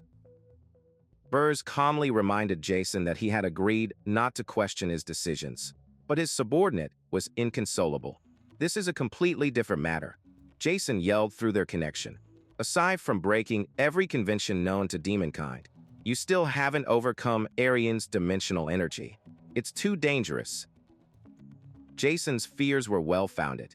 All dimensions are inherently hostile to intruders from other realms. When a being enters a foreign dimension, the world itself rejects them, crushing them with its dimensional energy. This is why even the most powerful demons, like a level 666 Demon King, are suppressed and weakened to a fraction of their true strength in the world of Arian, becoming vulnerable to the chosen heroes. It was the natural order of the world. To overcome this dimensional resistance, the Demon Kings created their towers. These structures act as a medium, a conduit to the demon realm, funneling demonic energy to their master. By strengthening the tower, a Demon King could draw more power, slowly regaining their original might. In essence, the height of the tower was a direct reflection of a Demon King's strength. Jason desperately laid out the facts. The further you are from your tower, the weaker you become. The Tower of Beasts has 13 floors, while yours is only at 5. He pleaded with Berge, his voice strained with worry. "No matter how strong you are, inside the Tower of Beasts, victory cannot be guaranteed." "I know that," Berge's voice echoed back, firm and resolute. "I've absorbed the Phoenix's heart, but I haven't fully adapted to it yet. Fighting any Demon King right now would be a tough battle. If I were to fight alone, that is." A wicked smile crept onto his face as Jason's mind went blank with shock. "That's right," Berge declared. "Under the name Pale, I will personally participate in this hero expedition." The scene shifted to a jungle in Ormus, where the hero expedition was in shambles. Soldiers, battered and bloody, were in a full retreat from a horde of demons. "Provide cover while we retreat. Help the wounded," they yelled amidst the chaos. A paladin knelt, offering a potion to a gravely injured comrade, the despair of their situation hanging heavy in the air. A cloaked figure approached the beleaguered paladin. "What happened here? Why is everyone so exhausted?" The paladin looked up, his eyes widening in recognition. "Ah, you, Lord Pale," he exclaimed. Berge, under his heroic alias, looked upon the wreckage of the force he was meant to command and simply ordered, "Stand back." The paladin recounted their disastrous assault. "After enough heroes gathered, we launched an attack on the Tower of Beasts," he began, his voice grim. "Just as you told us, we attacked the Beast Demon King's weakness, his tail. We successfully weakened him, but..." He trailed off, his face contorting in a memory of terror as he recalled screaming for his comrade, Lady Rosal. Now, in a frantic flashback, the mage Rosal was shown standing amidst the carnage, ready to deliver the final blow. But the wounded Demon King, a monstrous wolf-like creature, unleashed a final, desperate counterattack. Rosal was grievously injured, and the heroes were routed, forced into a full-scale retreat. In the end, the paladin concluded with a heavy sigh. The hero expedition was a failure. Berge listened to the report, a placid smile on his face. "I see. I completely understand now," he said calmly. Internally, however, he was in a state of absolute panic. His entire strategy relied on these heroes wearing down Draxon, and instead, they had been utterly crushed. In other words, he thought, sweat beading on his brow, "I am in a very bad situation." Pushing his panic aside, Berge adopted a confident tone to rally the defeated hero. "Although we lost, we managed to deal significant damage," he stated. "He'll have to heal his wounds, and we killed a lot of his demons. If that's the case, there's still time. We just need to resume the expedition before Draxon can repair the tower." "Wait, Rosal was attacked," the paladin asked, confused. "What was Balraf Disrode doing? Wasn't it his job to protect the mage?" Just then, a fiery-haired woman with an eye patch strode forward. He bailed right before the attack. Rosal Charnt spat with contempt. This road's sponsors are the ones who profit from the tower's continued existence. They are all money-crazed scoundrels. Berge turned to the formidable mage. You must be Rosal Charnt. As you can see, we're in a mess. Are you willing to try again? Rosal's single eye burned with hatred. Of course, she snarled, a hand flying to her eye patch. Since he did this to my eye, I will kill the beast Demon King. I absolutely cannot back down like this. The paladin interjected, but we have too many wounded. We just ran out of potions. Berge merely smiled. That is a surprisingly simple problem. He revealed a large supply of potions he had brought. I prepared these in case of the hero expedition. They can't regenerate lost body parts, but you will be able to fight again. Rosal eyed the mysterious newcomer with intense suspicion. Who are you? Why go this far? She demanded. Her senses, honed by magic, detected something else. Besides, what is that faint heat I've been feeling? I've never felt such pure heat before. The dormant power of the phoenix heart was leaking out, an aura too pure to be ignored. Berge glanced at the dejected heroes scattered around the clearing. Their morale was shattered, and no amount of potions could restore their will to fight. He needed to lead them, and for that, he needed to give them a reason to believe. The morale that has been broken cannot be restored with just potions, he thought. A demonstration is in order. From his cloak, he produced a small, chirping bird of pure flame. A warm, brilliant light emanated from Berge's hand, spreading through the gloomy forest clearing. The exhausted heroes looked up, their weary faces illuminated by the golden glow. Their eyes widened in disbelief as they saw the source of the light. Rosal and the paladin stared, completely captivated by the overwhelming and pure energy radiating from the cloaked man. This is, Rosal whispered, utterly astounded. As the light of the fledgling phoenix intensified, forming the silhouette of a magnificent bird behind him, Berge finally revealed his hand. Who am I, you asked? He said, his voice ringing with power. I am the owner of the phoenix. My name is Pale, and I have come to kill the Demon King of Beasts. Rosal's mind raced, connecting the impossible sight before her to the cataclysmic eruption of power that had shaken the continent. Phoenix? That legendary beast. Could this be the source of that overwhelming energy? A surge of hope, potent and undeniable, washed over the heroes. This man, Pale, possessed power rivaling a 10-star hero. With him, their impossible quest might just be achievable. With him, they might actually be able to defeat a Demon King. In the shadowy depths of his temporary keep, Draxen Doldolf, the Demon King of Beasts, stewed on his throne, surrounded by his lupin brethren. His singular focus was to reclaim his lost tower. However, the endeavor had proven costly. He had used far more magi points than anticipated, leaving him with only enough resources to acquire a single, precious black box key. Pushing aside his resource concerns, Draxen's face twisted into a snarl of pure rage.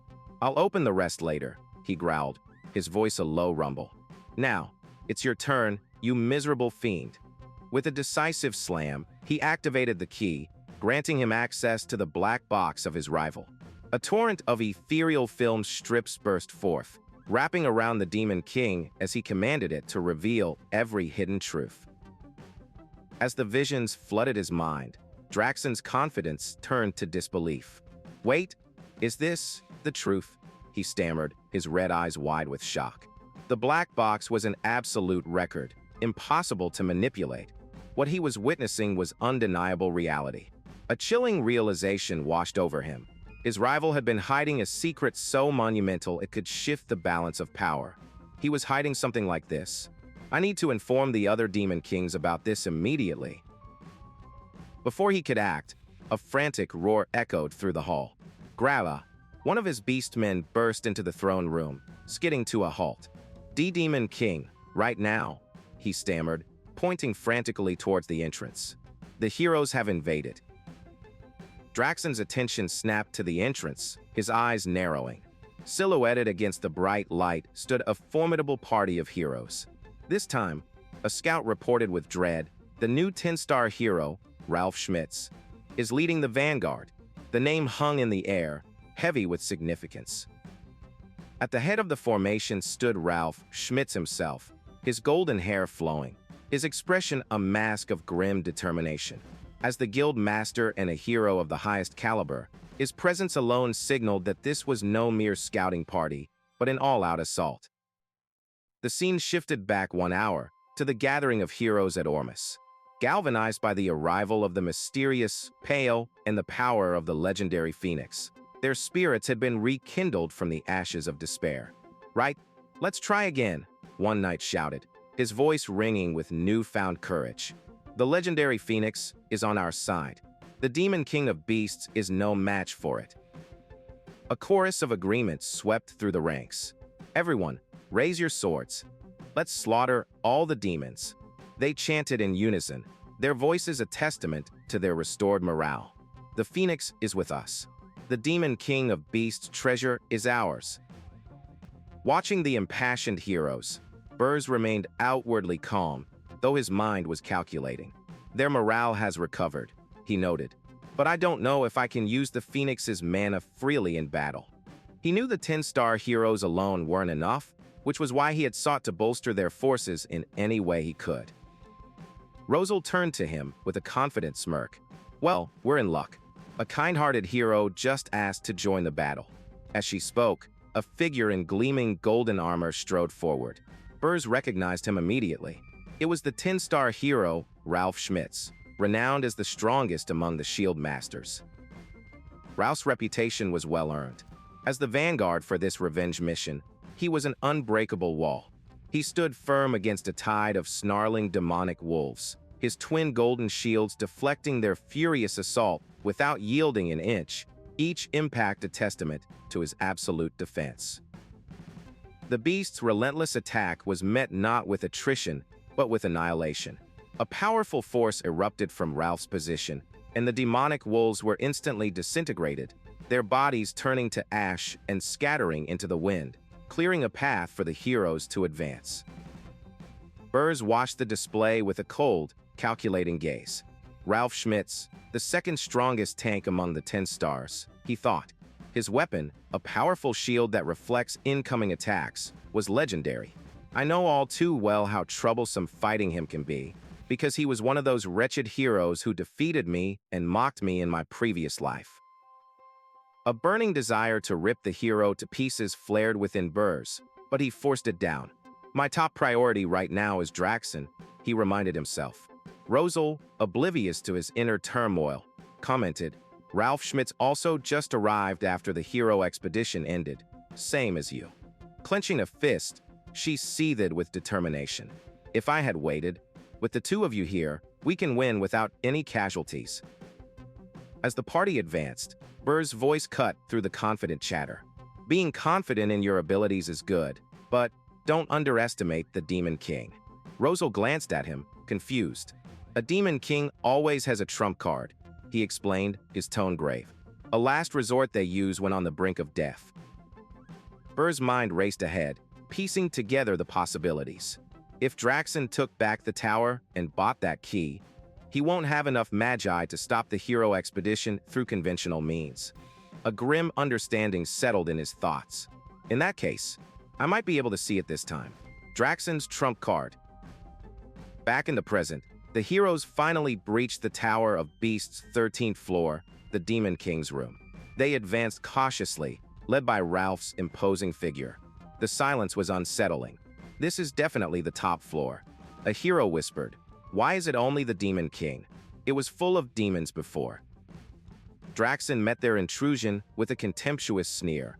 "You deplorable heroes are just like insects. To think you'd challenge me again so soon." A dark, crimson energy crackled in his palm. "I couldn't attend to anything else because I was preparing for this." Rosal's eye widened in alarm. "A massive clump of magi. Is that the reason why there are no other demons here?" "Exactly," Draxon's voice boomed, dripping with malice. "To wipe you all out at once." He crushed the orb of energy in his hand, and a wave of power surged through him. "I gathered all my subordinates in one place." The life force of his entire legion was being channeled directly into him. Berge instantly understood the strategy. According to the principles of the Demon King, A king must place their strongest monsters on the top floor. He managed to find a loophole, absorbing power from the entire floor. Draxon's voice thundered with newfound power. "You foolish heroes. I'll kill you without leaving a trace, so you can never climb up again." The four champions, Ralph, Rosal, Hillen, and Pale, braced themselves for the onslaught. Berge's eyes narrowed, his focus absolute. Here he comes. With a deafening roar that shook the very foundations of the tower, Draxon unleashed his condensed power, a tidal wave of pure, crimson magi that threatened to consume everything. The wave of destruction surged forward. The other heroes, desperate, began to charge. "Stop! It's dangerous to go now," Berge yelled, holding them back. "What do you mean?" A warrior shouted back in confusion. "The Demon King is trying to increase his power. Now is the time to attack him." Their defiance was met with overwhelming force. The crimson energy slammed into the charging heroes, sending them flying. Their agonized screams, GHH, were swallowed by the cacophony of the blast as they were tossed aside, their weapons and bodies scattered by the devastating impact. Only Ralph Schmitz remained standing, his golden armor glowing as he took the full force of the blast head-on. His legendary shields held, but the sheer magnitude of the attack was too great to simply absorb. The immense energy was deflected, rebounding from his impenetrable defense and rocketing back towards its source. The reflected energy beam shot back at Draxon, a weapon turned against its master. But the Demon King, now overflowing with power, merely growled and swiped his claws through the air, shattering the potent magical attack as if it were glass. Rosal and Hillen could only stare in utter disbelief. His magic, he deflected it that easily. "So that's..." Rosal breathed, her voice trembling. Amidst the swirling vortex of crimson magi, Draxon stood transformed, his body crackling with immense power, his eyes glowing with predatory light. This was no longer just a Demon King. This was the embodiment of raw, untamed destruction. This was the true Demon King of beasts. The heroes stood frozen, not by fear, but by the crushing weight of Draxon's aura. "What is this terrifying magi?" one gasped. The air itself felt toxic, constricting their lungs. "His magi is choking my throat like poison. I can't breathe. Help!" They collapsed to their knees, suffocating under the immense pressure. Just as their consciousness began to fade, a brilliant, warm light pushed back the oppressive darkness. Berge unleashed the power within him, summoning a spectral phoenix that spread its fiery wings, casting a high-ranked defensive barrier over the fallen heroes. Gasping for air, they looked up in tearful relief. "Pale, a legend's trump card, is truly amazing. I will never forget your kindness." Berge's expression remained stern. The magic activated perfectly, he thought, his gaze fixed on Draxon. "I can't let him gather any more magi." He turned his head slightly toward the grateful heroes. "From now on, you'll just be in the way, so don't step outside that barrier." As the crimson magi swirled and churned, it became clear that the battlefield had been drastically culled. Within the oppressive atmosphere, movement was a luxury few could afford.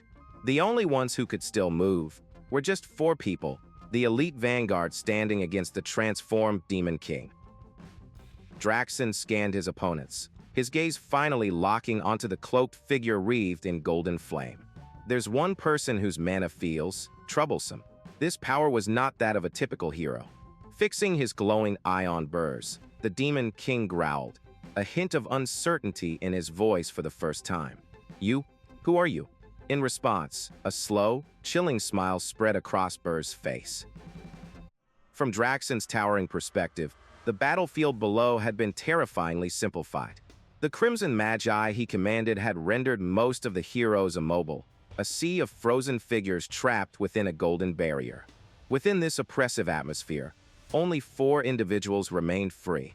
The 2 paladins, the fiery mage Rosal, and the cloaked man, Pale, an elite vanguard standing defiant against a god. Draxon scanned his opponents, his immense power assessing each one, until his gaze locked onto the cloaked figure wreathed in golden flame.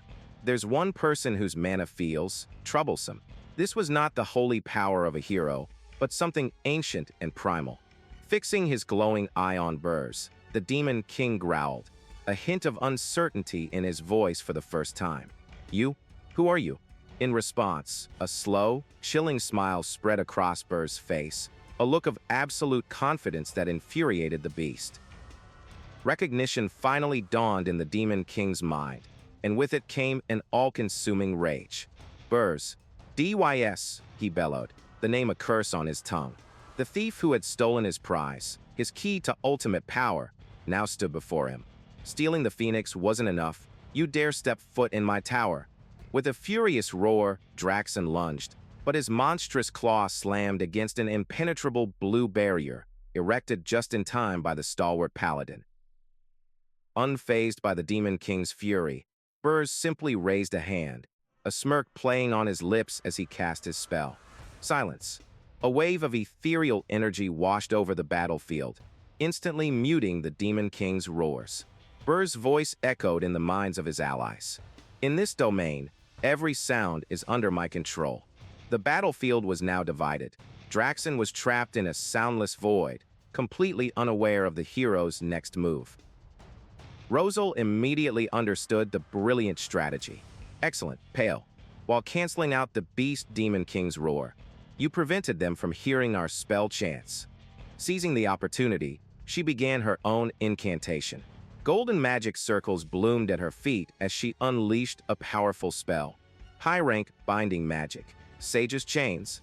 Massive, glowing chains erupted from the ground, wrapping around the stunned Demon King and binding him tightly. Draxon strained against his bonds, his crimson eye glowing with contempt. "You pathetic insects," he snarled telepathically, his voice dripping with venom. "You think a petty trick like this can work on me?" With an earth-shattering roar that was felt rather than heard, he flexed his monstrous muscles, and the sage's chains shattered into a million pieces of fading light. Freed from his restraints, Draxon's lips curled into a terrifying sneer. "This isn't a fight, it's a one-sided hunt. I'll chew you to pieces first." "Deas." His rage was met only by Berge's calm mockery. The cloaked man raised a finger to his lips, a taunting gesture. "I can't hear you over all that barking, you know." A system message confirmed the chilling reality for the Demon King, silence status permanently active. All he could do was growl in impotent fury. The memory of Pale's strategy briefing flashed through the heroes' minds, a stark contrast to the chaos of the present battle. The Demon King, no longer holding back, moved with impossible speed. He became a blur of black and red, a phantom of destruction tearing through the clearing. Rosal desperately tried to track him, her one good eye wide with alarm. "He's too fast. I can't get a lock on him." Hillen, the celebrated hero, shouted words of encouragement, his faith in their new leader unwavering. "It doesn't matter. Just follow Lord Pale's orders." Draxon, however, saw only madness in Berge's tactics. "I don't care why you're pulling this stunt. Why bother trying to understand a lunatic's head? But now that you've bared your fangs at me, don't expect to leave here alive. Berge Deus." In another flash of memory, Berge's calm voice laid out the plan. "The most important thing in killing the Demon King of Beasts is speed. As you know from experience, he has incredible reflexes for his size. That's why we have to bind his feet and target his weakness." Hillen had voiced his doubts, wondering if even his lightning dash could keep up. Berge's response was simple and confident. "That won't be a problem. I will give you the signal at the right moment." The battle raged in the present. Draxon finally caught his prey, his claw closing around Berge's cloaked form midair. "Got you, you bug-like wretch." But as Berge fell, wings of pure phoenix fire erupted from his back, and a sinister purple orb materialized in his hand. Draxon's eyes widened. "Ahriman's orb? Do you think something like that would work on me?" Berge's voice was chillingly calm. "It won't work on you, but Ahriman's orb can let the vassal know the master's location." Draxon scoffed, confused. "What is telling me your location change? There are no vassals here to help you anyway." At that exact moment, a blinding flash of blue lightning shot past them. It was Hillen Cargill, moving faster than ever before. The orb's power surged through Hillen, a psychic link so powerful it felt like his head was about to explode. Never use that orb again, he screamed in agony. The horrifying truth crashed down on Draxon. This madman hadn't just stolen the Phoenix. He had subjugated a hero, turning him into a vassal. Berge only grinned. You should try it sometime. It's quite useful, if you survive, that is. Guided by the orb's perfect coordinates, Hillen descended like a thunderbolt, his sword plunging deep into Draxon's back. The Demon King roared in pain, but the wound was not fatal. He twisted around, his eyes burning with fury, and sneered at the panting hero. You were acting so bold over just this much? How pathetic. This was the signal. As Berge had instructed in his briefing, Hillen's attack was merely the opening. When Hillen Cargo creates a split-second opening, it's your turn next, Rosal chart. Pour everything you've got into it. The grudge of your lost eye. Fueled by vengeance, Rosal stood before the momentarily stunned Demon King, her entire body radiating with unimaginable power. Her voice was a furious scream that echoed across the silent battlefield. Demon King of Beasts, you dared to do this to my eye. I'll use all my mana and wipe you out in one blow. She unleashed her ultimate attack, a spell of cataclysmic proportions. Top-tier fire magic, satellite cannon. A colossal beam of pure, white-hot energy descended from the heavens, engulfing Draxon completely. The other heroes threw up their strongest defenses, bracing against the shockwave. The world turned white as the satellite cannon struck, the explosion shaking the very foundations of the tower. When the light faded, a massive, smoking crater was all that remained where the Demon King had stood. For a moment, there was nothing but the sound of settling dust. But from the depths of the crater, a scorched and heavily wounded figure rose. Draxon was alive. These bug-like wretches. He growled, his body steaming. Berge watched, his expression grim. To think they're still alive after taking an attack like that. I guess they won't go down so easily. Draxon's voice thundered with renewed fury. Who do you think I am? An explosion of dark magi erupted from the Demon King, blasting the heroes back. Wounded and bleeding, they could only watch in horror as he declared his full title. I am the Demon King of Beasts, Draxon Doldorf, Archduke Alkine's right-hand man, and the Demon King who will conquer this dimension. How dare you put me in this state? I won't let you leave here alive. Ignoring the others, Draxon charged directly at the source of his humiliation. Berge watched the incoming beast with a predatory calm. His imposing figure is gone, he thought. Now he's become a mad dog. As Draxon lunged, his fangs bared, Berge's voice cut through the air, sharp and commanding. Right now, I will make you shut that snout of yours.